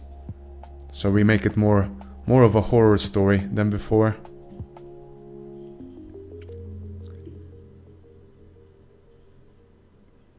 Pa-pa-da-pa-pam, pa-pam.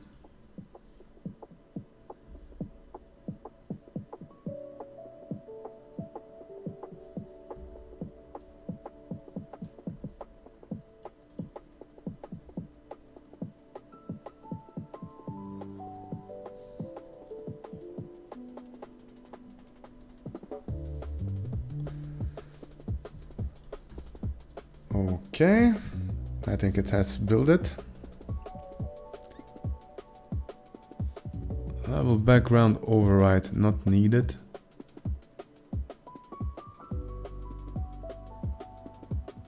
This one is needed. And shadow color.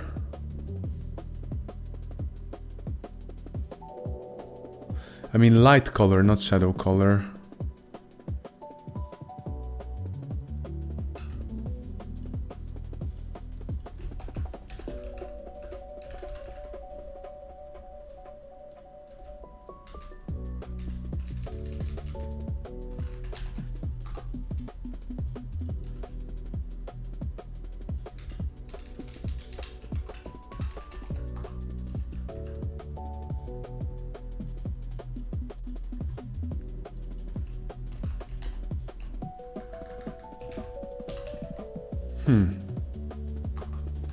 Okay.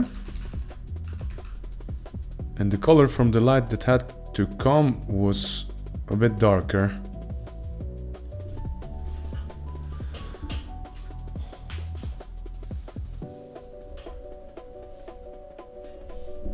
"23, write those things down, like in the channel itself, please.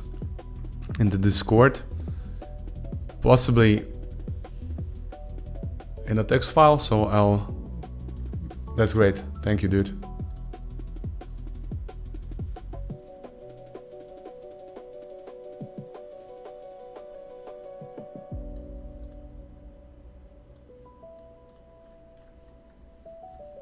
Okay. Now, one of the things with the light is that we have to test it out on the go. I want to see what looks like a dim light and how it feels differently. So we're gonna have to open the game itself and then the editor, and we're gonna tweak the values on the go. Like already here in the camp, probably not the best place to... Wow, I broke something like really bad. Hello.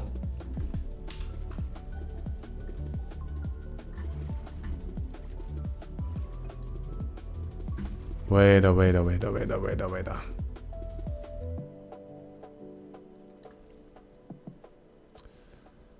Light system. Environment point light 2D. Node not found. Light system.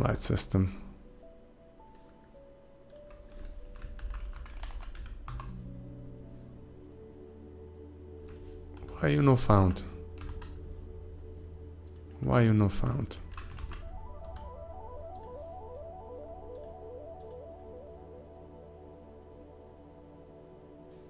I used the correct name.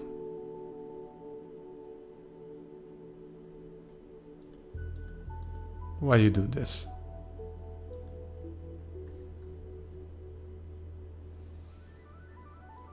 Because lights.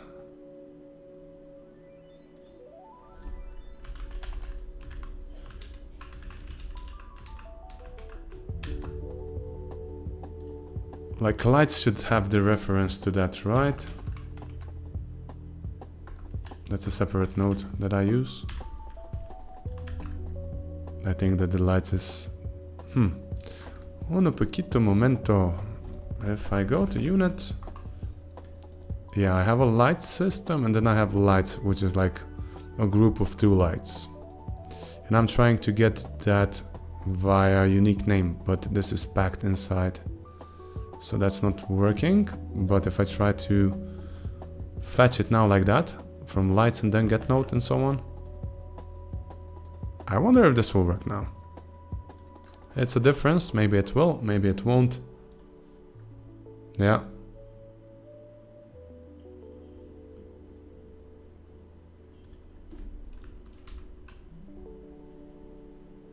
But my mouse was upside down. What?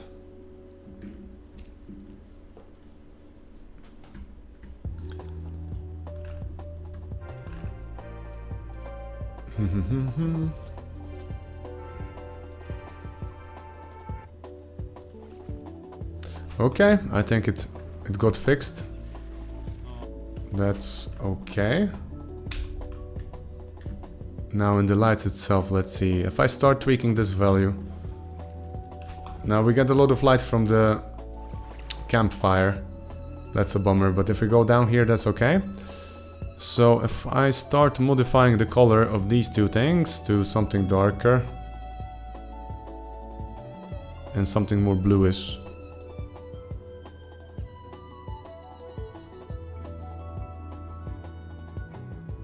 I think that's good.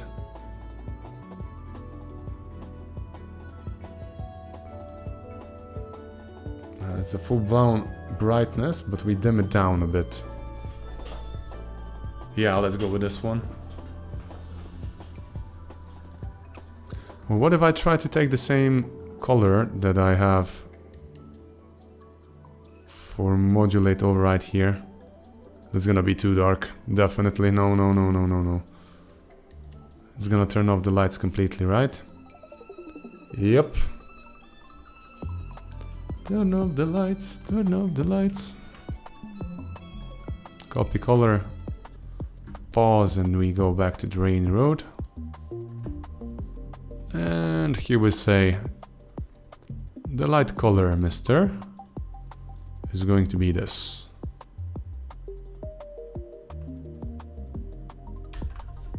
There we go. The campfires will stay the same probably. And the radius of lights is going to be smaller. But now if we go test it out a bit. And what is it called?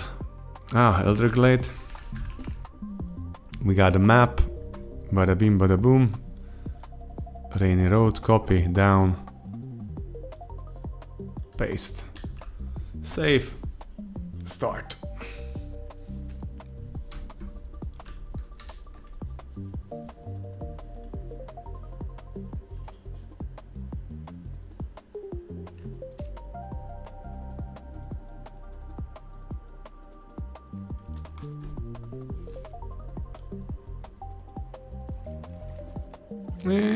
That's wrong.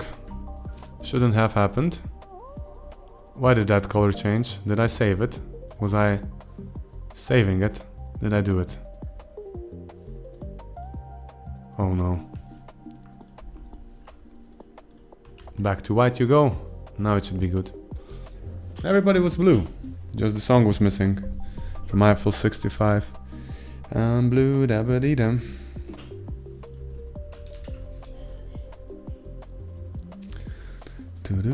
Dum.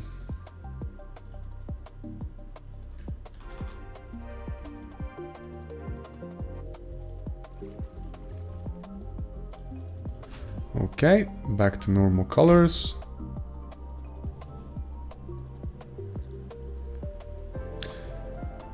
This looks much more grim now.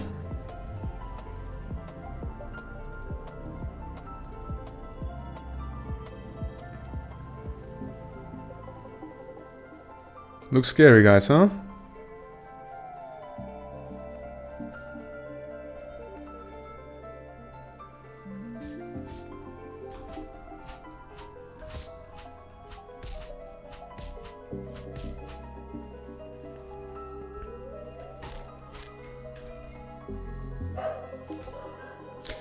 Be right back. Ring bell.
Back again.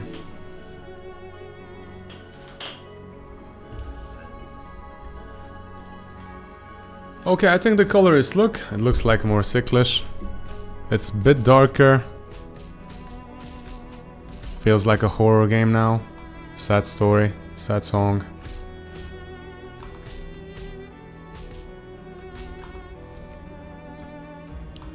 Ooh. The light here is still okay. Kinda like it.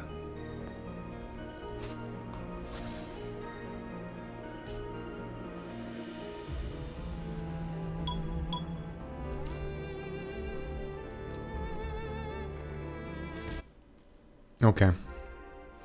And the rain remained, so that's a progress for sure. Let's see what I can actually commit now. We're gonna commit it. 26 changes for the love of God. What did I do? Okay. Git add, git commit. Modified frozen peaks a bit. Basic POI is being populated. Modified added ability to override.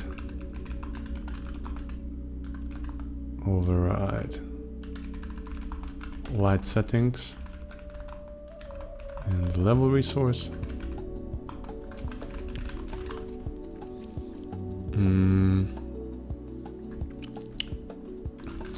Rainy road is much darker.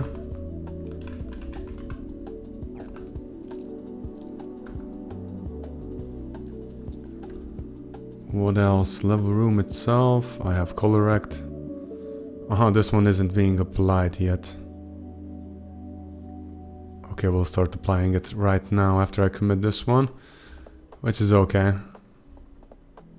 Apply biome color, apply biome times. This is the next step. Down here.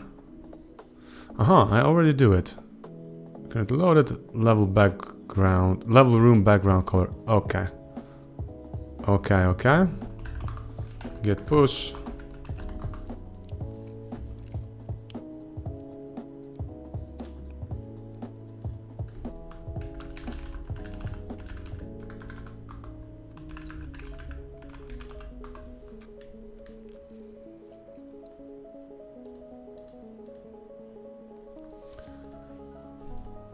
There we go.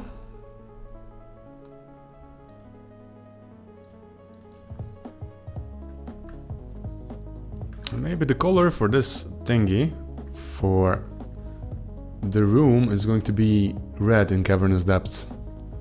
Again, it's gonna feel a bit more personalized, right? I mean, not personalized, but biomized, I'd say.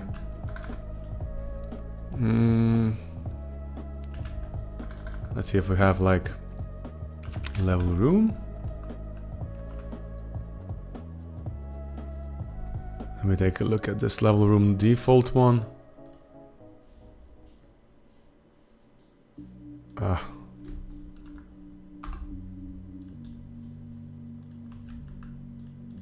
And if we check it out,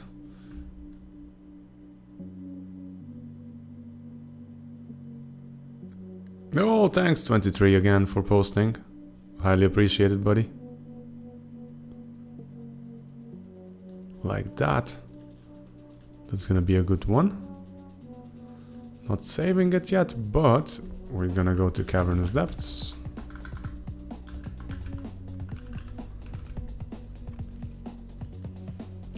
And here we change the level room background color is going to be this.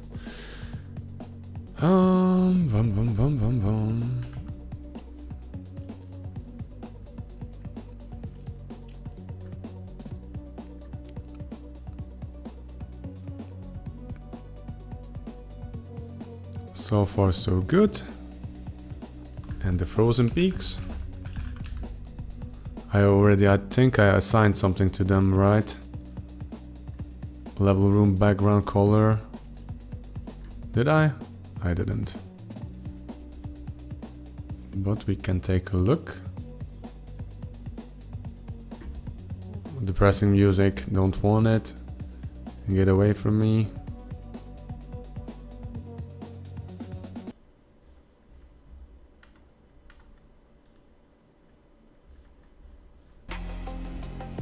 There we go. Light color, frozen peaks. That's the light color of what? I shouldn't use light color override in the frozen peaks. But level background override. That's the one I should use.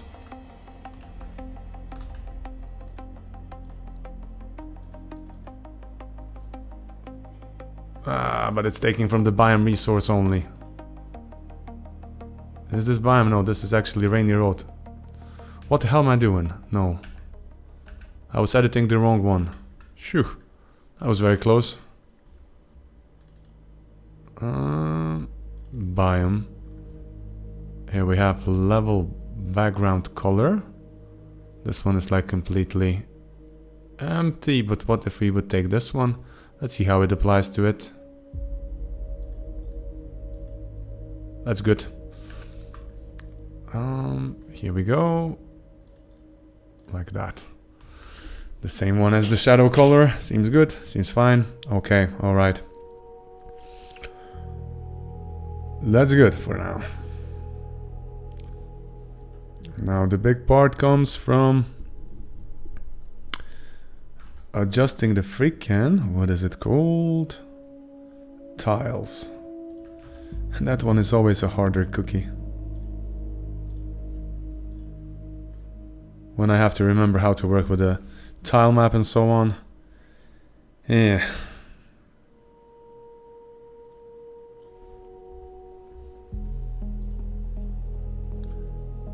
Basically what we have to do is we just have to fusion biome, exactly. Oh. Let's see, stamp level to tile map. I have somewhere something regarding that.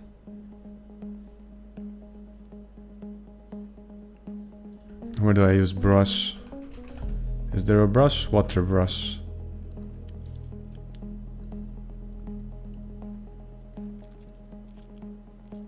Liquid tiles, what about background?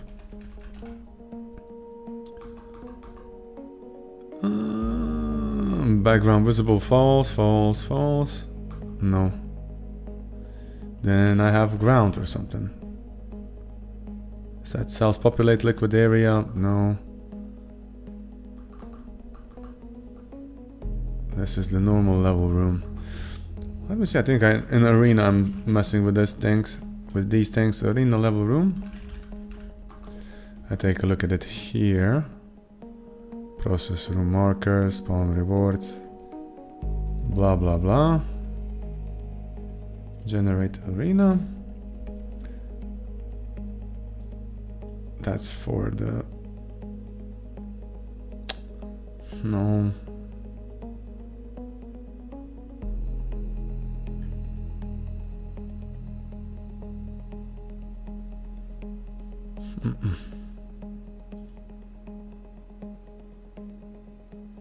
Not the correct one.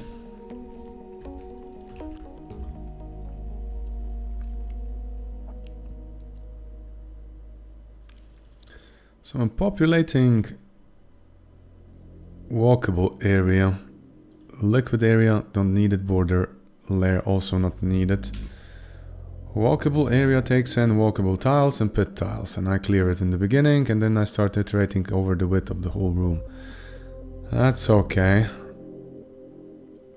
Pit set cell tiles, this is it, walkable tiles. Now which brush does it take? Is it taking it? Terrain, it comes from terrain set, dirt platform,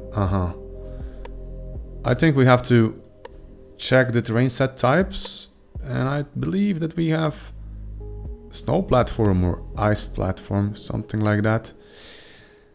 Let me take a look.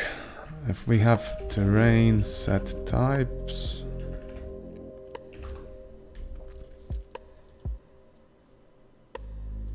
Here we go. Snow platform. We got it. Now we're just going to have like terrain set type, terrain set type, whatever. By default is gonna be this.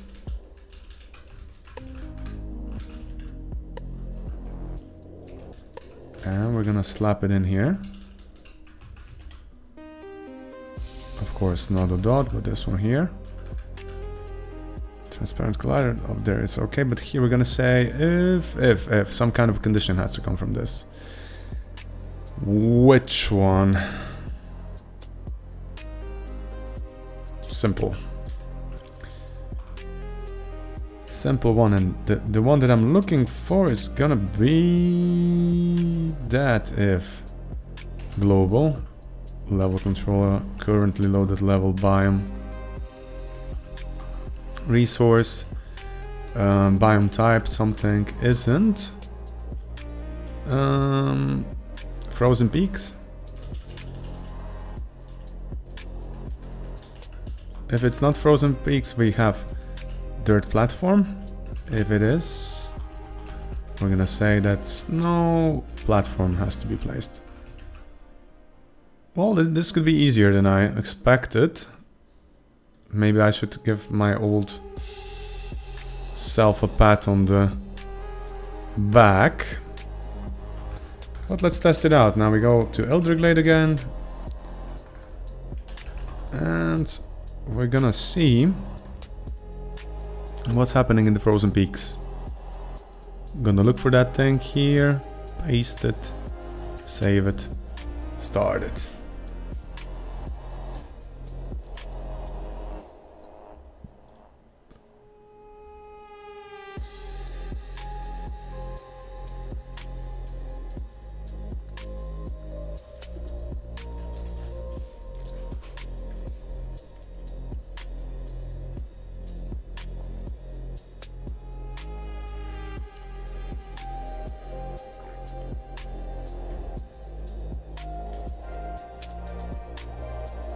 Okay, bada bing bada boom.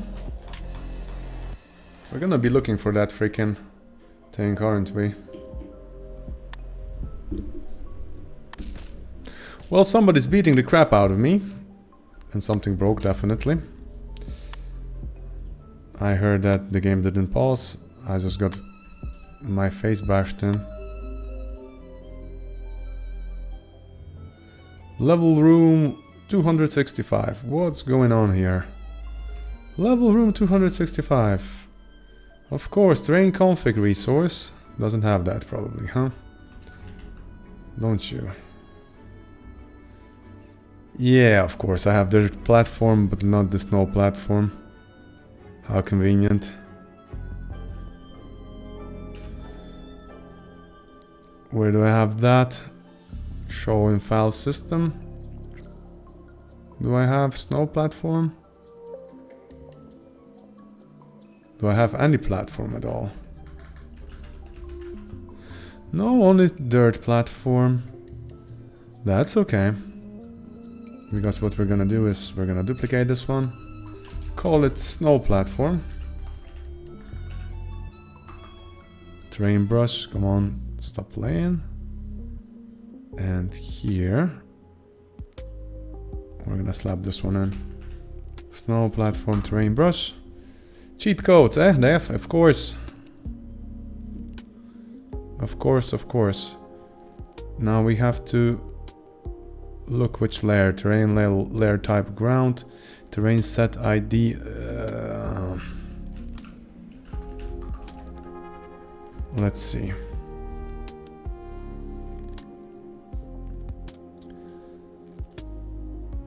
Do I have snow? I have snow platform. The ID is 24.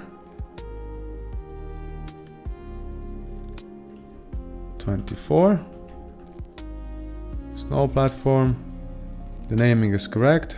Did I add it? Do I have like owner? Of course I didn't add it, because why would I? I didn't hit add. Terrain config resource. Here we go. This one, snow platform. Terrain config. Ah, crap. Where are you? Snow platform terrain brush. This one, adding it. Now let's see what's gonna happen. Maybe we did something good, maybe we didn't. I don't know yet.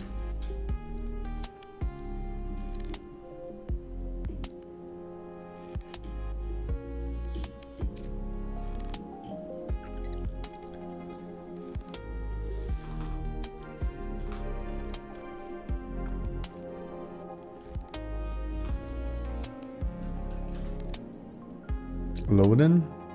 Still loading. The fans are spinning. Well, the game loaded. That's first positive sign. Now let's see. What we're aiming for is that we wouldn't look at the brown caverns anymore when we go to arena or to the challenge room. So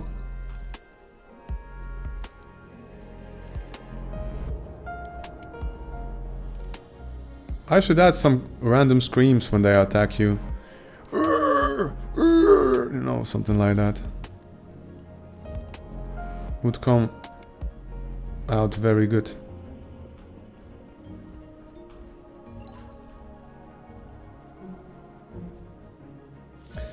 Mary had a little lamp.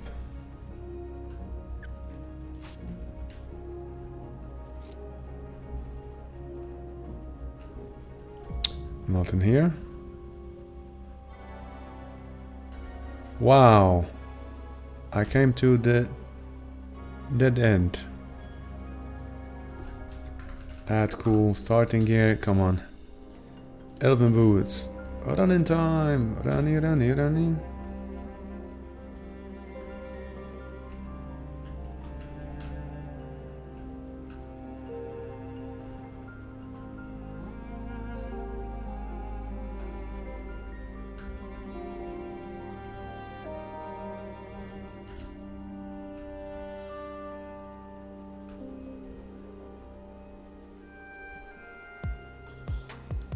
Oh, it's hard to find that hole.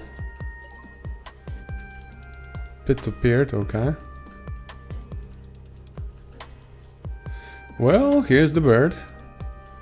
Big bird. Yes!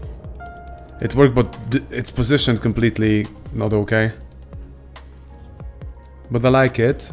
The color of the background is blue, more blue. And it feels like you're in a snowy biome up here. We still have to modify that thing here. Basically, that means that this was positioned too much to the air.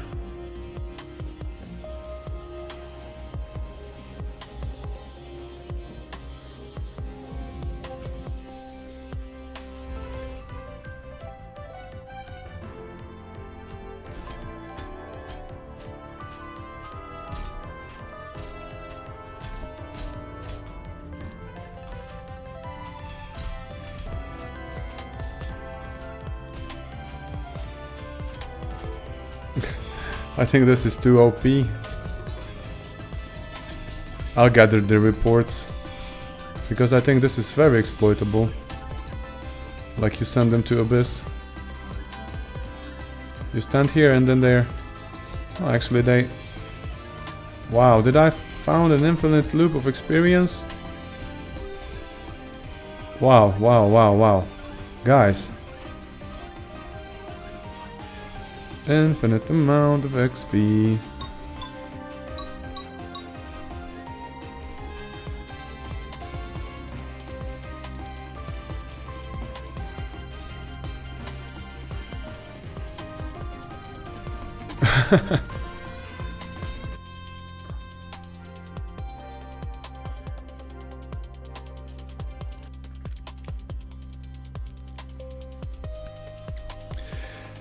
It worked, buddy. That's the most important thing. It worked. Now, the problem, why could I see through the dimension?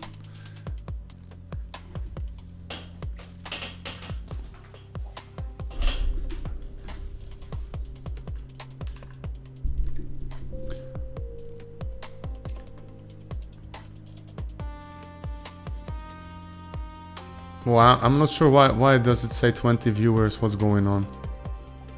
We have a lot of viewers?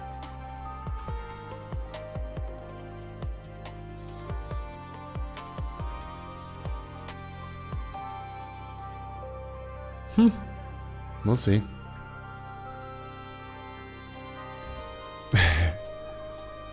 I think that... No, that thingy from the restream, it's showing me 20. Maybe something's going on YouTube, I'm not sure. Well, nothing's new in the chat. 9 people watching on the YouTube. How interesting is that? Hello everybody. Hello YouTube community. Oh, that's cool. That's interesting.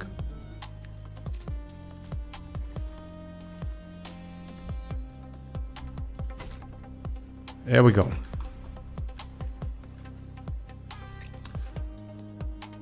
Now we tested it out, but the problem was that that thing was like super high up in the air. The whole, how should I say, pit, the arena, why was it there? The possibility is that that's the menu. Yeah, right, I'm also surprised. That there's, that's the menu, that's the HUD controller overlaying everything. That could be one thing. And then the other thing could be that... No, I don't have any other explanation. That has to be a HUD controller. Let's see if the same thing happens in the challenge. Add... Oh my god, they're so aggressive towards me. Time for deer antlers to work their magic.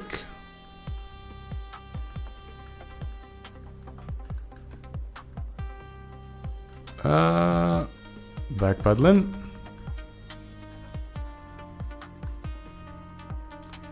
There's no sign like of anything.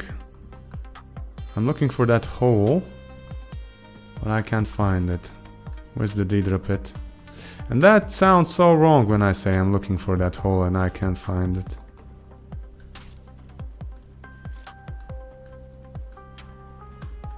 Yeah.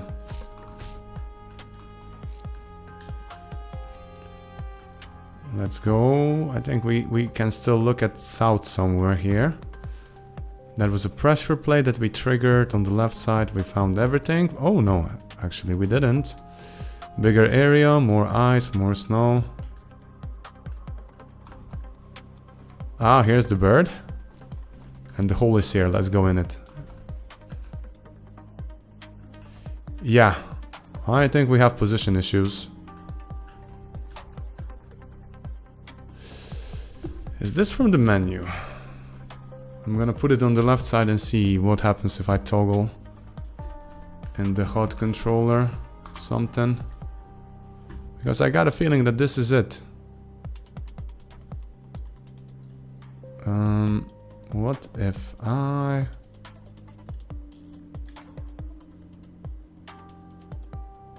No, that's loading canvas. Menu canvas, that's okay. Something parallax I'm looking for. Pointer notification, no.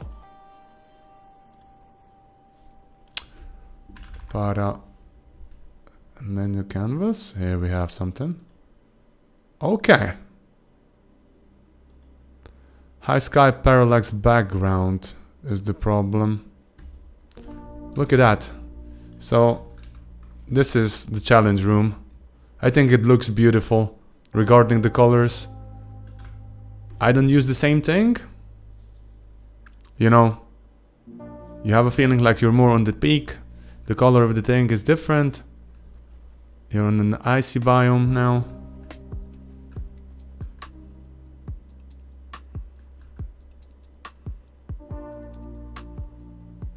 We just have to kind of disable it when we start the game.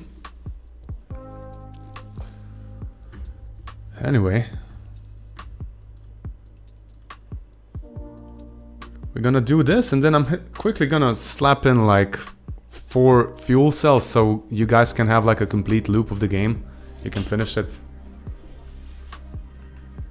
for testing, you know.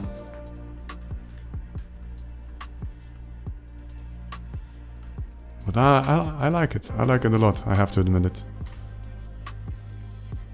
We've come very far. And then the arena wave starts. Of course, and I'm underpowered very much. One issue I see is that they all belong to the same team. And I wanted to say that dinos and zombies would attack each other. So that's a quick fix that we can also apply.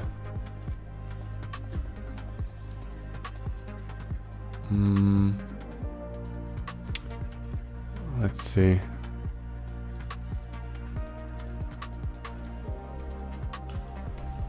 Arena. Frozen Peaks Arena 1. Team 2. No, I don't have override team anywhere. Team 3. Raptor 3. Zombie Crusher Team 2. Huh. I'm not taking in account the team. What about this one? No, let's see if I have Arena Wave something. Spawn unit. What do I do here? I don't even assign the ID. I just take the unit ID. You know, I kind of want to simulate a bit of battles, like they're all fighting for resources from time to time, like we have in Cavernous Depths. The thing is that people then kind of see that the rats and... Oh.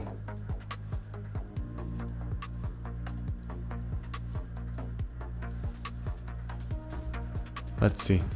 The spawn unit is being called here. Let's slap in the team.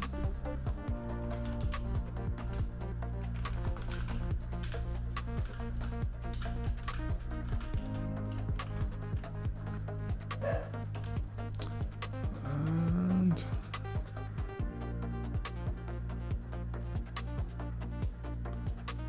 start sub wave.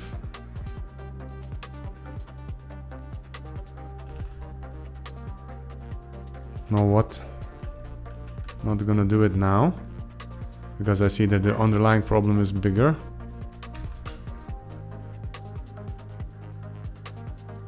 It's in the subwaves in here. And what does the subway have stored? It has like subwaves, and what's here? Spawn groups, and here we have archetypes and team and so on. Is this being set anywhere? Wait a minute. Arena generator is set.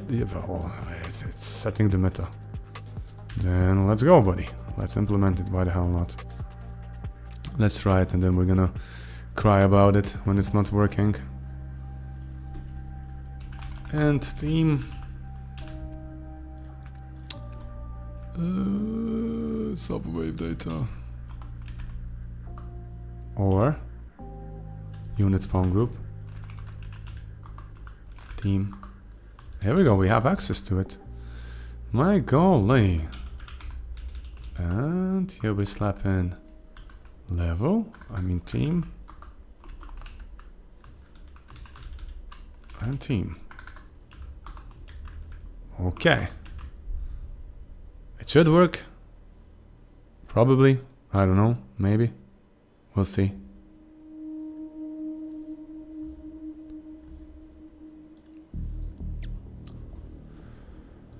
Now we have this, and I promised you guys that you have to be able to test it and build it. Oh, of course, high parallax background has to be toggled off. That was too close to 0, I believe. And what is that? Parallax background, this one and that one. Huh.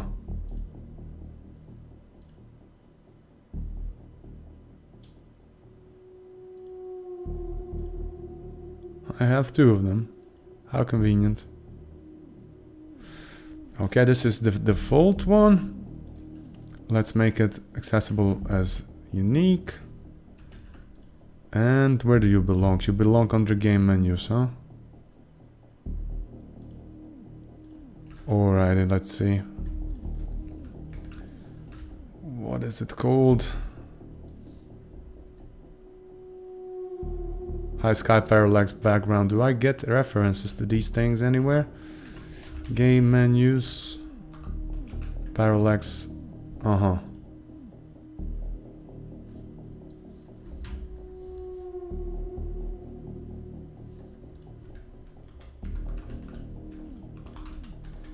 Public.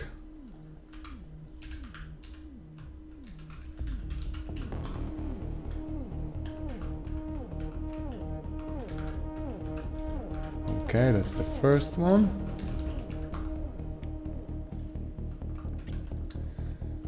And it equals to get node, parallax background.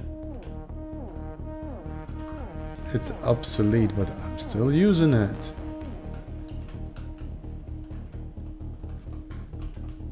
For now.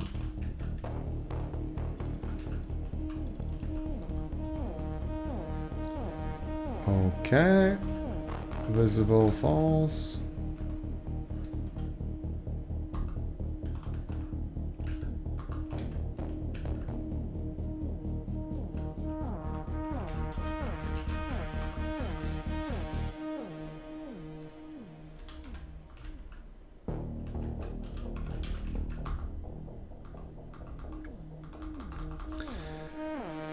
Still a couple of places where I have to enable this one.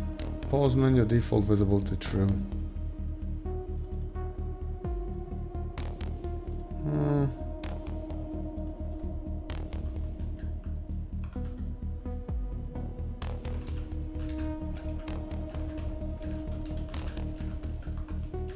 Okay, that's the first thing. Then the other thing that I need in the pause menu, background color rect is visible true.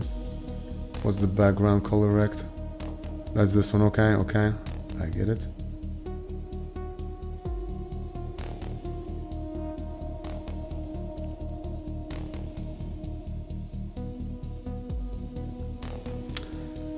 Huh. By default, I want this to be disabled. So, do I subscribe to events somewhere here? Game state changed. On game state change, what do I do? When the game state is battle, yeah, that's okay. I want to say that this shouldn't be visible at all. The parallax background shouldn't be visible at all as well. False. There we go. Let's retest it.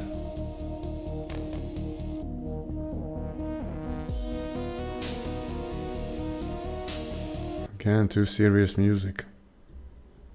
Strangely enough, nobody believed that I actually had a book contract. Really, it's really true.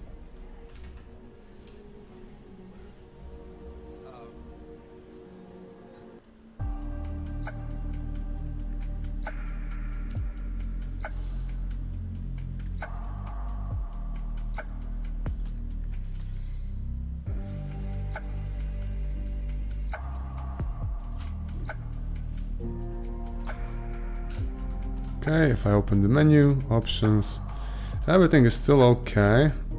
We move forward.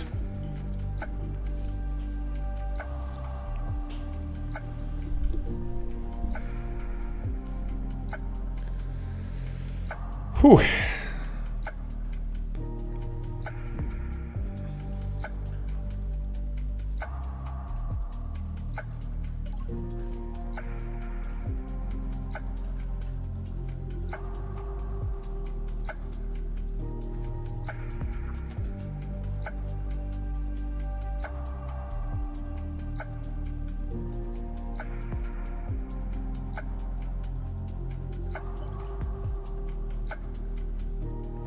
This is a dead end, isn't it?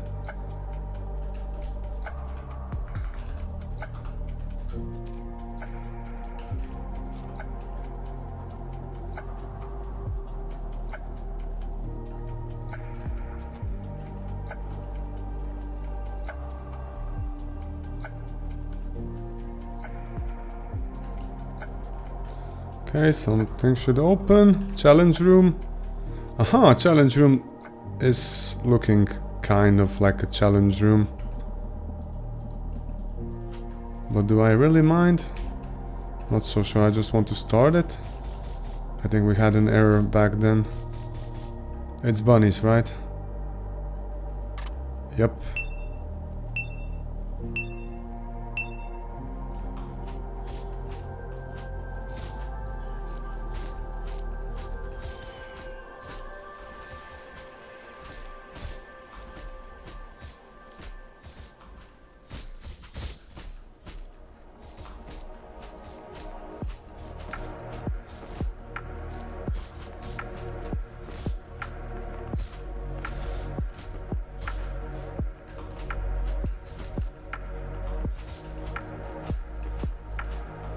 Come on. Whew. Challenge room okay.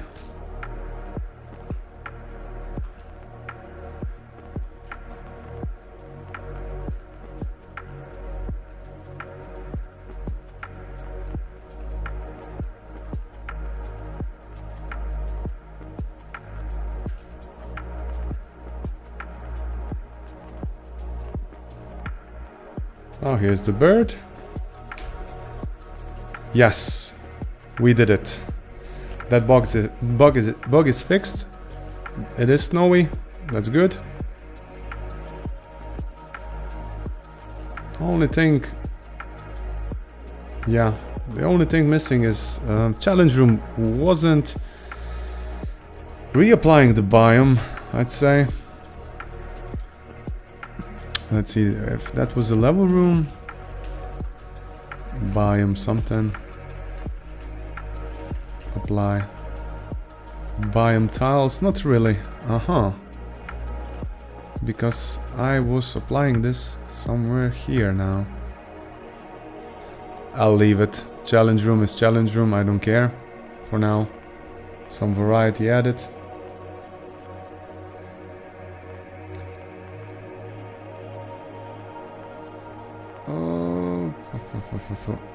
The Art of Tiles is great, thanks man. I appreciate it. Thank you very much. Now 4 fuel cells if I'm not mistaken. Let's add them.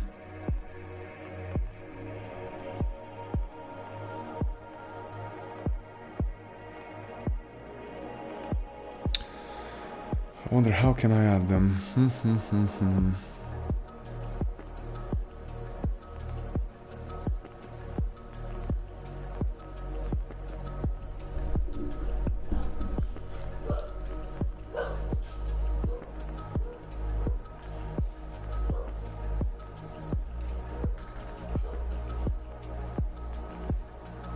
Fuel cell is here.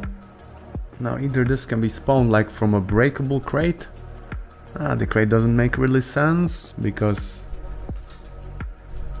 it makes kind of if somebody from somewhere took it, put it in the crate. That's okay, but maybe a bit better. And the sprites themselves, I think that we have some kind of destroyables. Let's see what's going on here. We could try to make kind of alienish crate. Something similar more to Pandora.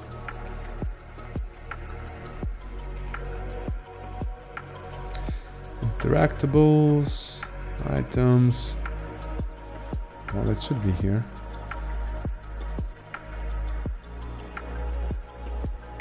There we go. This one.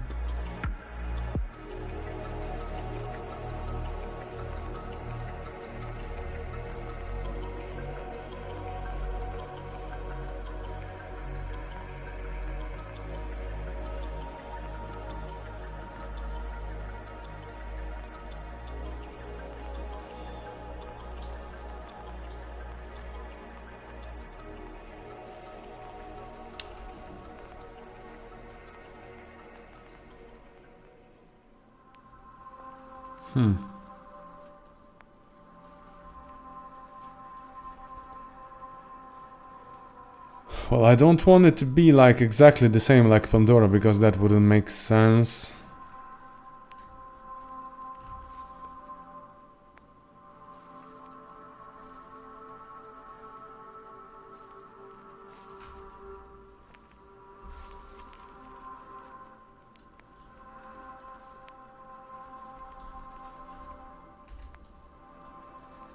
What if I try, for example, carving this one out?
Thanks 23, thanks for keeping me company, man. I'm really glad that you played the game, and thanks for the bug reports and everything, dude. Have a good nap, not nap, good sleep. Bye, man. Of course.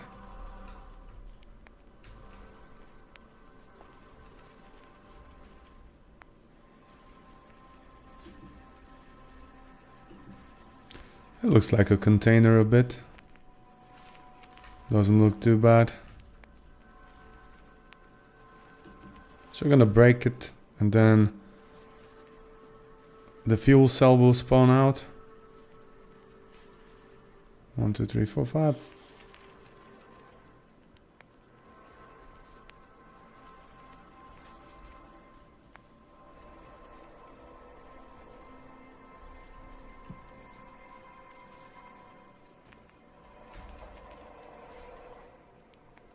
Even better. Or maybe even like that.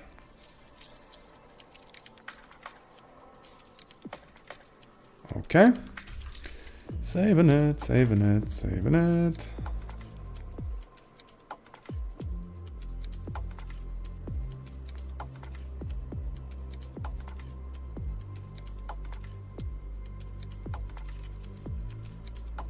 Have a good day.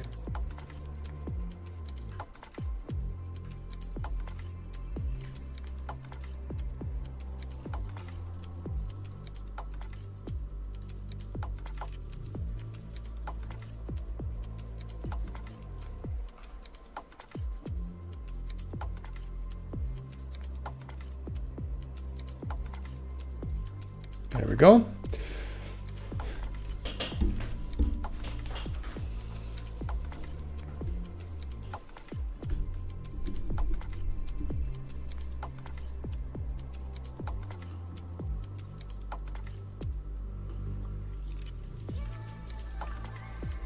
And now I can take like a crate.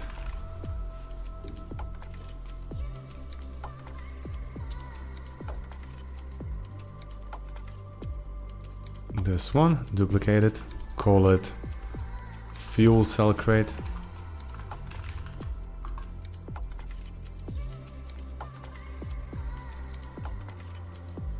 Rename it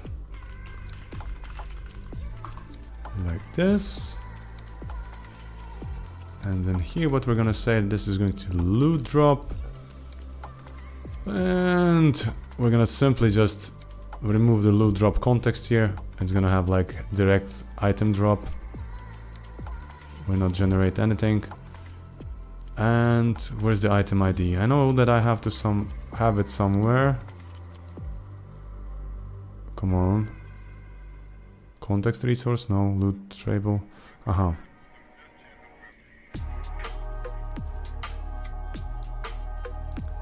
Yeah. Okay. Loot table. Blah. Blah. Blah. Fuel cell. Value 1. I think so. It's named fuel cell. It is. Fuel cell crate. Now we have to create a fuel cell sprite. So we're not gonna confuse players with that. So destroyables, fuel cell crate. Here we go. Edit region. 16 by 24 is the default one. But I think we can go with what? 16 by 16, can we go with it? Ish. Let's see what's with the sprite. I think we need more. Like, what? Great. Reload from this, what's going on here? Okay.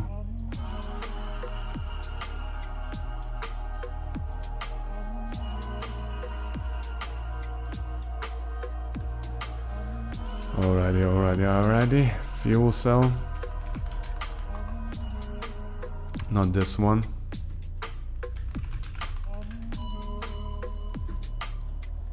This one. And what we gotta do here is we have to offset the sprite for like 4? Even more. Actually, this is always positioned like on 0, right? Minus 4. Kinda is on the middle. But its collision shape is bothering me a bit.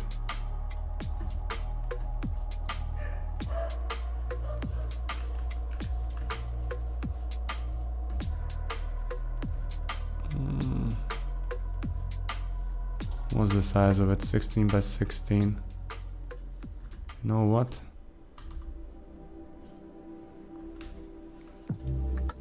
Ah, 24 height. This is why it's offsetting it by 1 pixel in a weird way. Good, I get it now. Now, you fella, I'm gonna lift you for 2 pixels. You're gonna be my buddy. Yes, you are. The collision shape kind of can stay the same. It's not problematic too much, but Philip would know, and Philip would be hurt.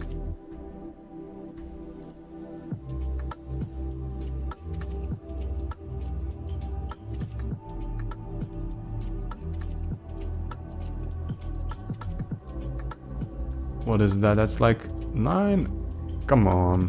One more. There we go. 10 by 10.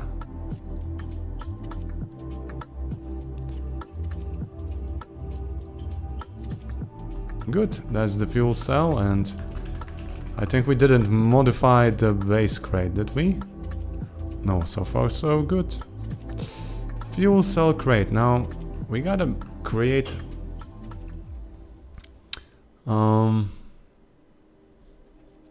POI, because we have like crate POI, right? Destroyables POI, POI something.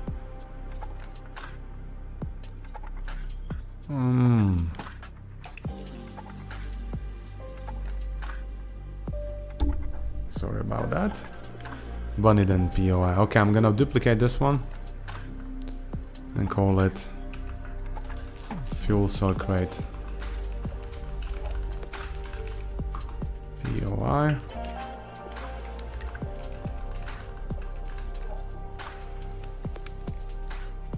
There we go. Let's rename it correctly. And then instead of slapping in den, I take the fuel cell in.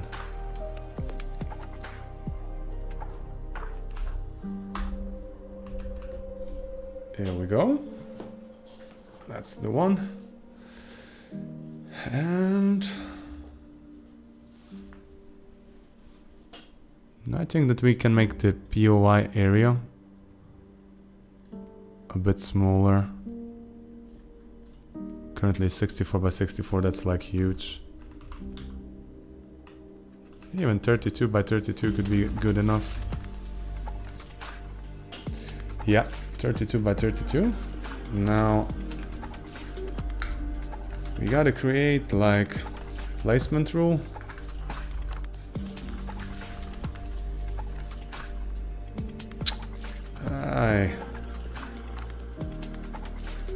For crying out loud, I can't remember the words from time to time.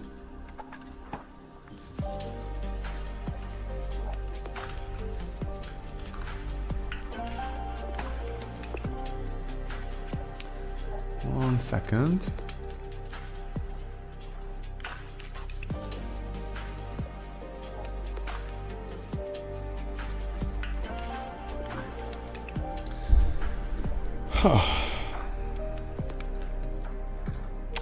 What is it called? Rule something. POI placement rules, exactly.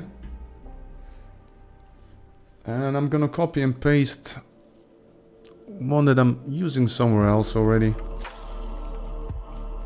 Ah, this one seems good. Mineral POIs, duplicating it. Fuel cells.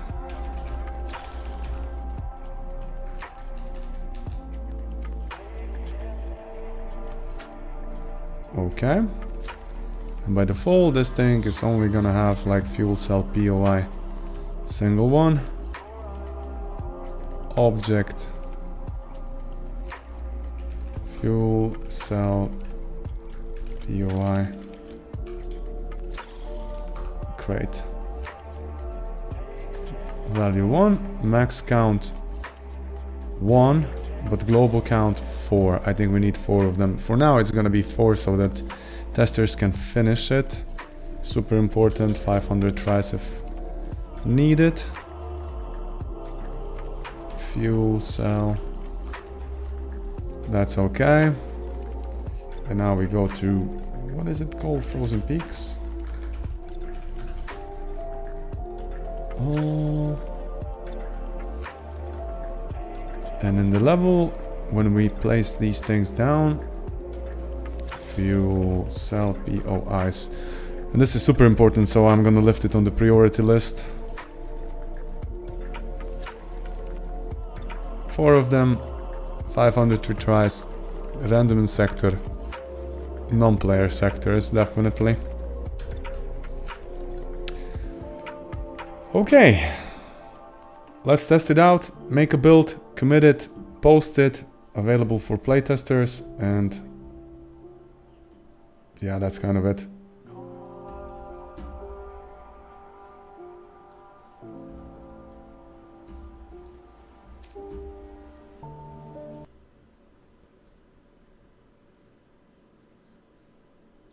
Did it start? Ooh, the debugger. The debugger debugging. A lone wanderer, a sacred mountain, pure stillness. Something written on it.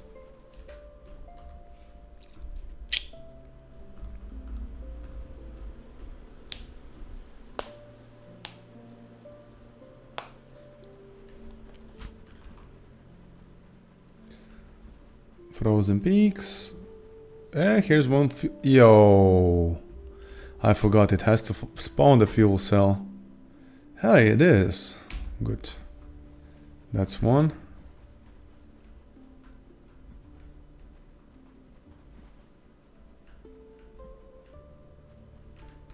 Find more fuel cells. You don't say.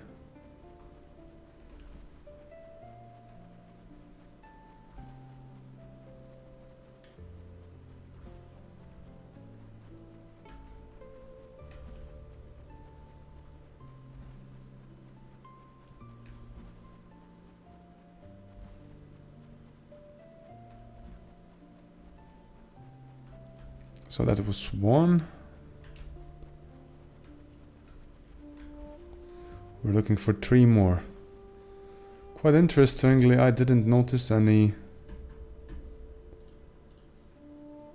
What is it called? Enemies.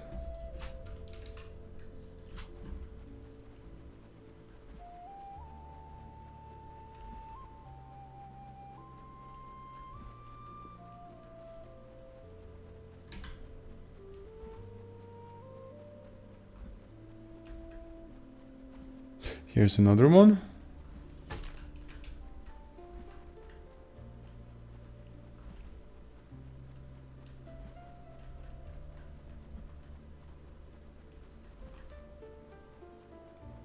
Another one. Well, for some weird reason there are no enemies. What the hell happened?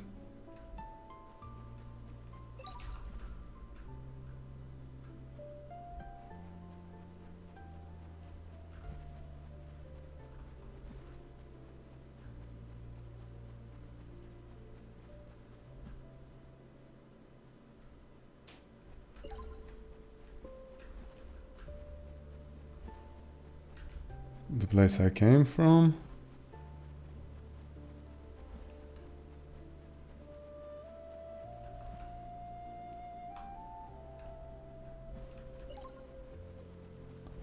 Pit appeared, okay.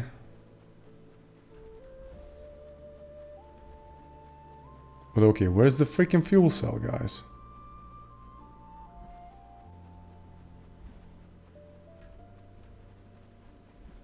I only have 3, right?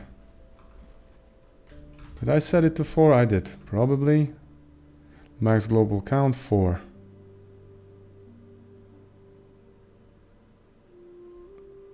Well, I'm gonna make possibility for them to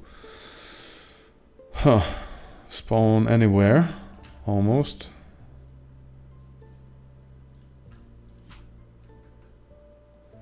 But still, this is very early in the generator.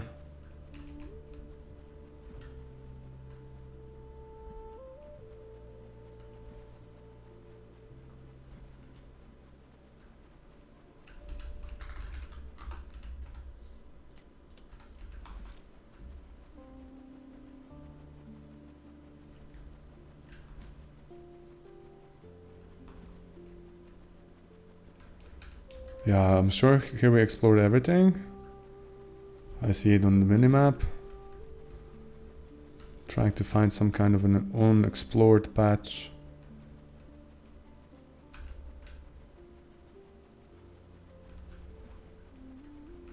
Maybe it's somewhere south? Here's the bird.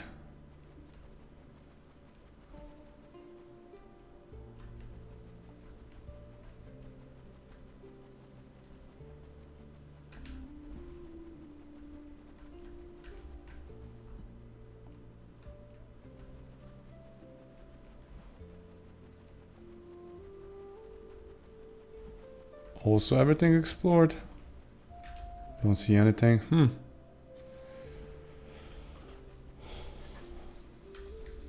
Okay, that's weird.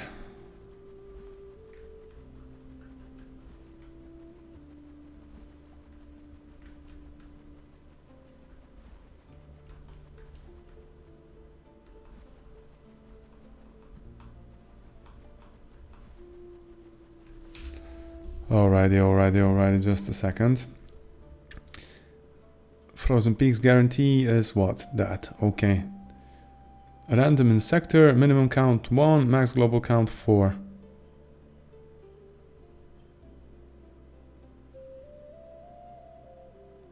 That's okay. I don't have any other things. Max retries was 500, min distance from other POIs.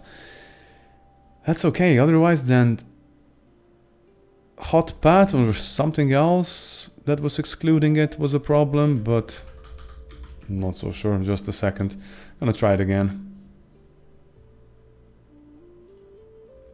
Maybe even lift it up to be as a priority number 1. That first we populate fuel cells and then we do the ship and everything else. No, actually the ship is the most important one. Then we go to Frozen Peak.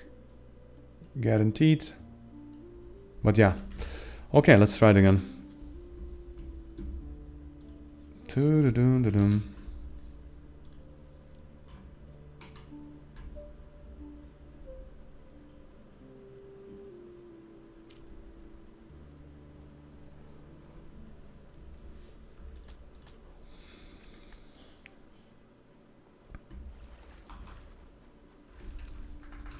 Add cool starting gear.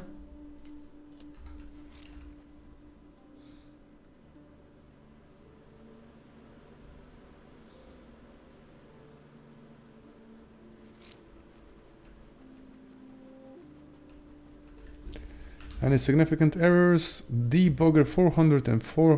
What? Why so many? I know that for mugshot that's happening, but damage node.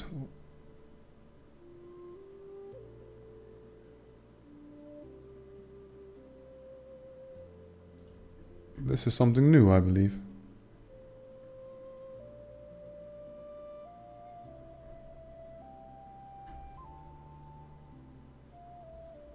No.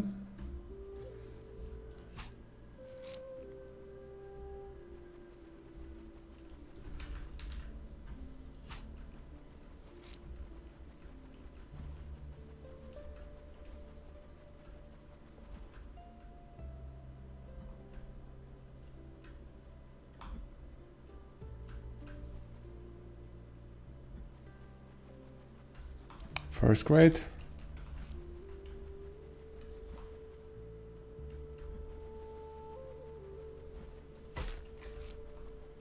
Second.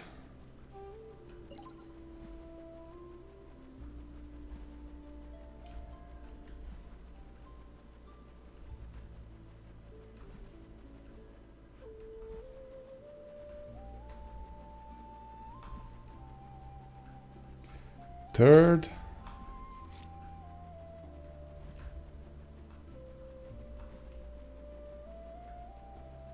I'm looking for number 4.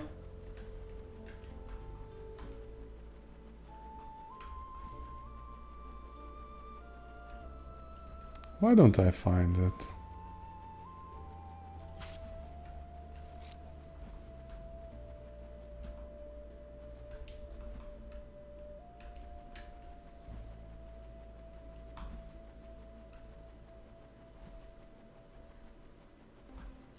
I went all the way to the left.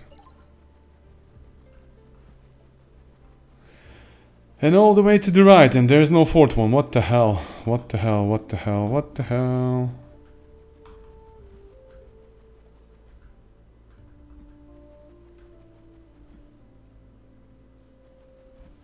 Or does it spawn in a weird place?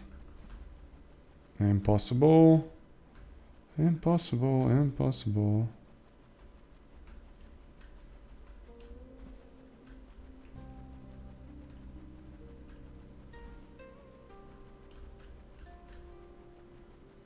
There's an area here, but that's the place where we came from, right?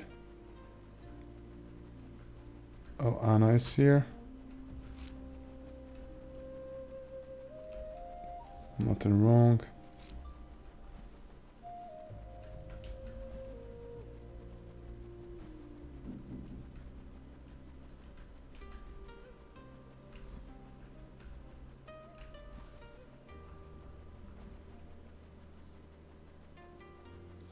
That's a showstopper. If we don't have enough fuel cells, it means that the dudes can't really escape.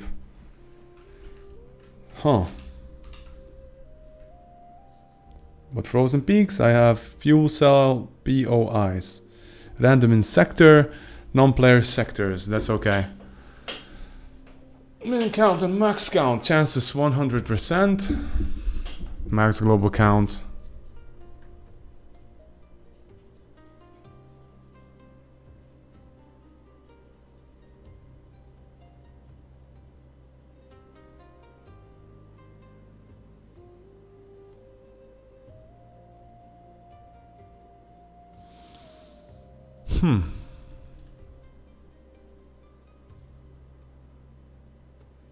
What if I do? Oh, but still, this should have passed.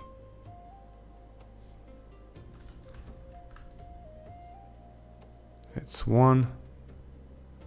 What the hell? Oh no, I still have... Yeah, I still have one wrong. Okay, I think I found the issue.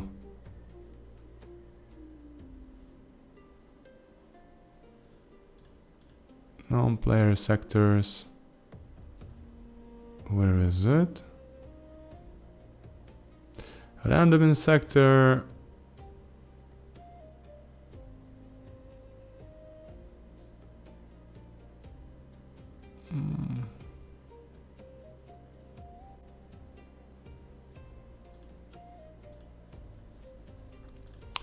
This one.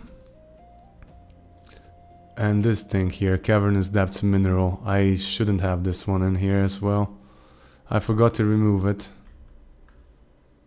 Now, I think there should be 4. Thank goodness that I went to test it out.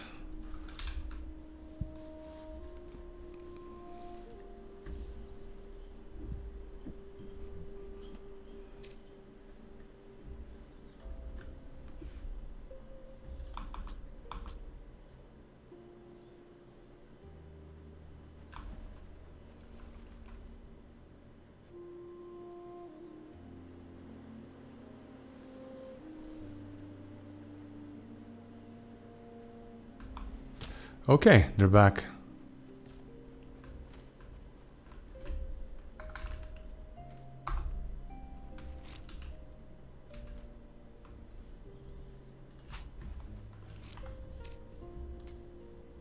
Now, quick race to 4. 1.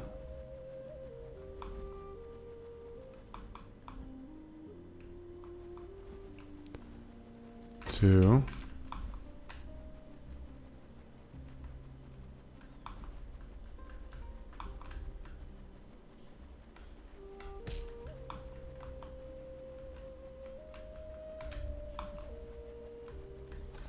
Here's the third one. 3. I see 4 there. But we still have to find the ship. And the ship right next to it. And now it should trigger the end. There we go.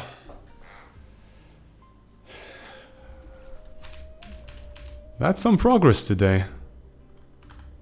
That's some progress, I have to say. I just want to add the description. Fuel cell.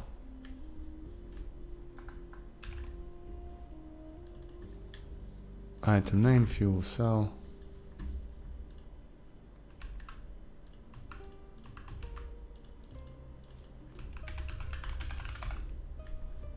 And I think that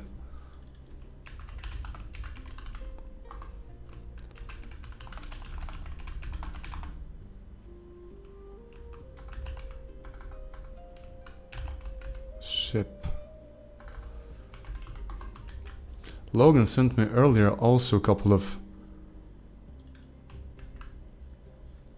descriptions that were missing. Corn.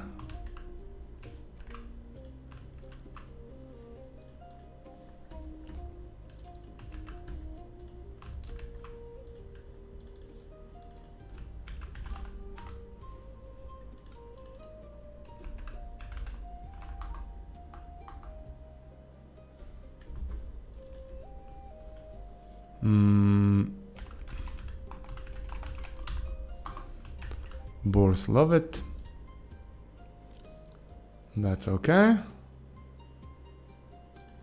And I saved it. Where do I spell carrot instead of carrot? Ah, item name carrot. Yo.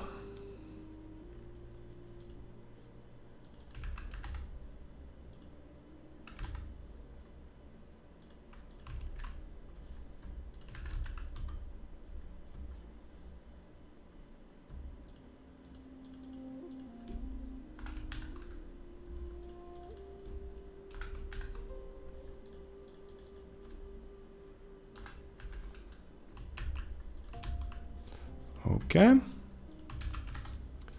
Also renaming it in here in the carrot, because I had a good spelling for the item itself, but not in the description.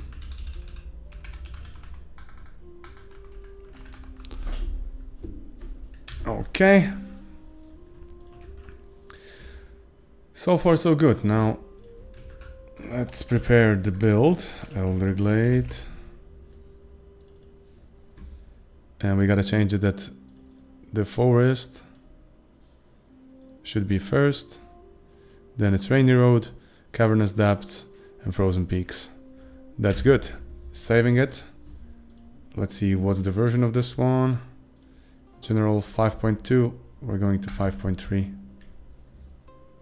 Closing it, saving it, committing it, and I have to write a good commit for it. At least understandable in a way. I'll git add, git commit. Whew. What did I do already here?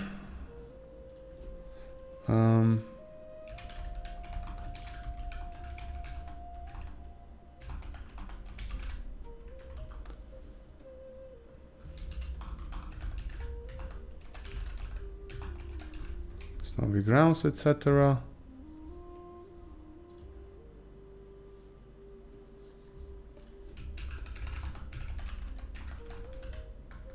Override light color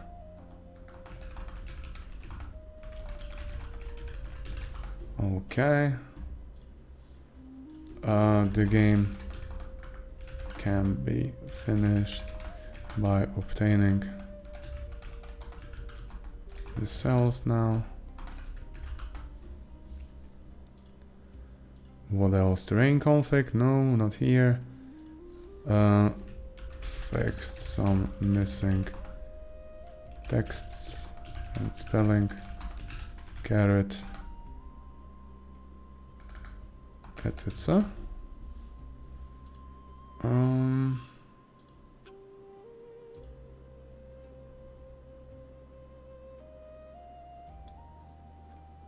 Snow platform, terrain brush, what is that? That's good. Fuel cell crate. Also good. The team of the units in arenas should be taken into account now. That's good. Yeah. And git push. I didn't invite that this is 0.53. Yo. Okay. Never mind. Let's build it, upload it, and give it out for playtesters.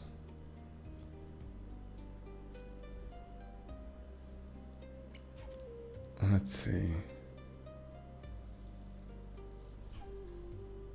0.5.3.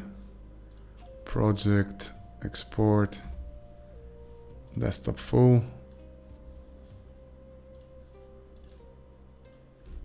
0.5.3 full.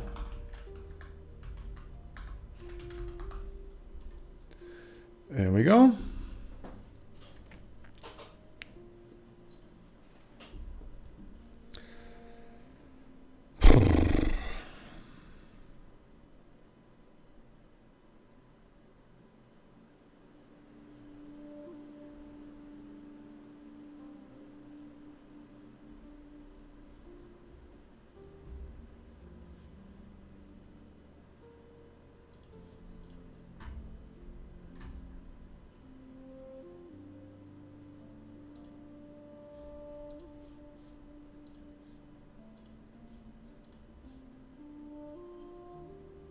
Damaged node. A node in the scene this one inherits from has been removed. What?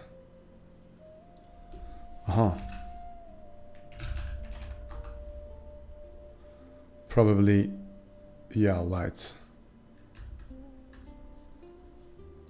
Let's see if it's gonna complain again about it. It's been renamed, not removed.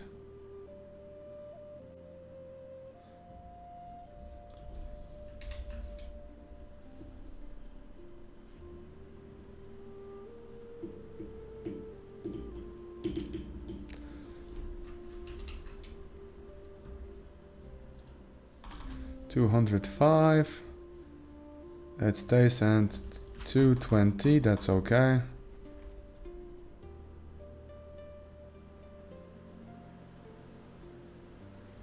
Okay, I think we fixed it. So the game starts at the beginning. Looks okay.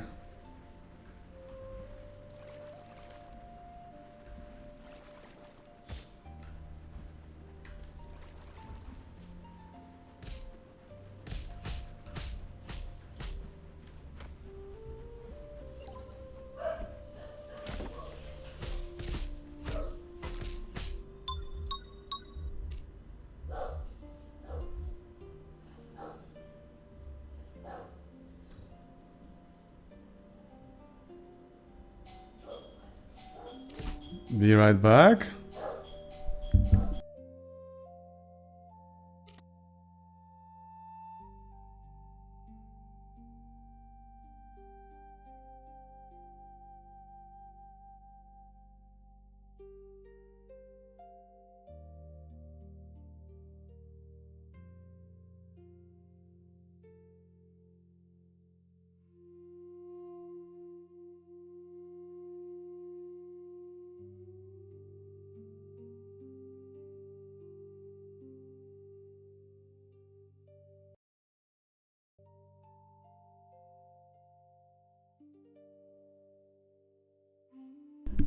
I'm gonna have to wrap on soon, guys. So that's gonna be it from stream. I'll upload this for the testers to test it out. I'll be back again tomorrow. Thanks for watching and hope you have a great rest of your day. Bye.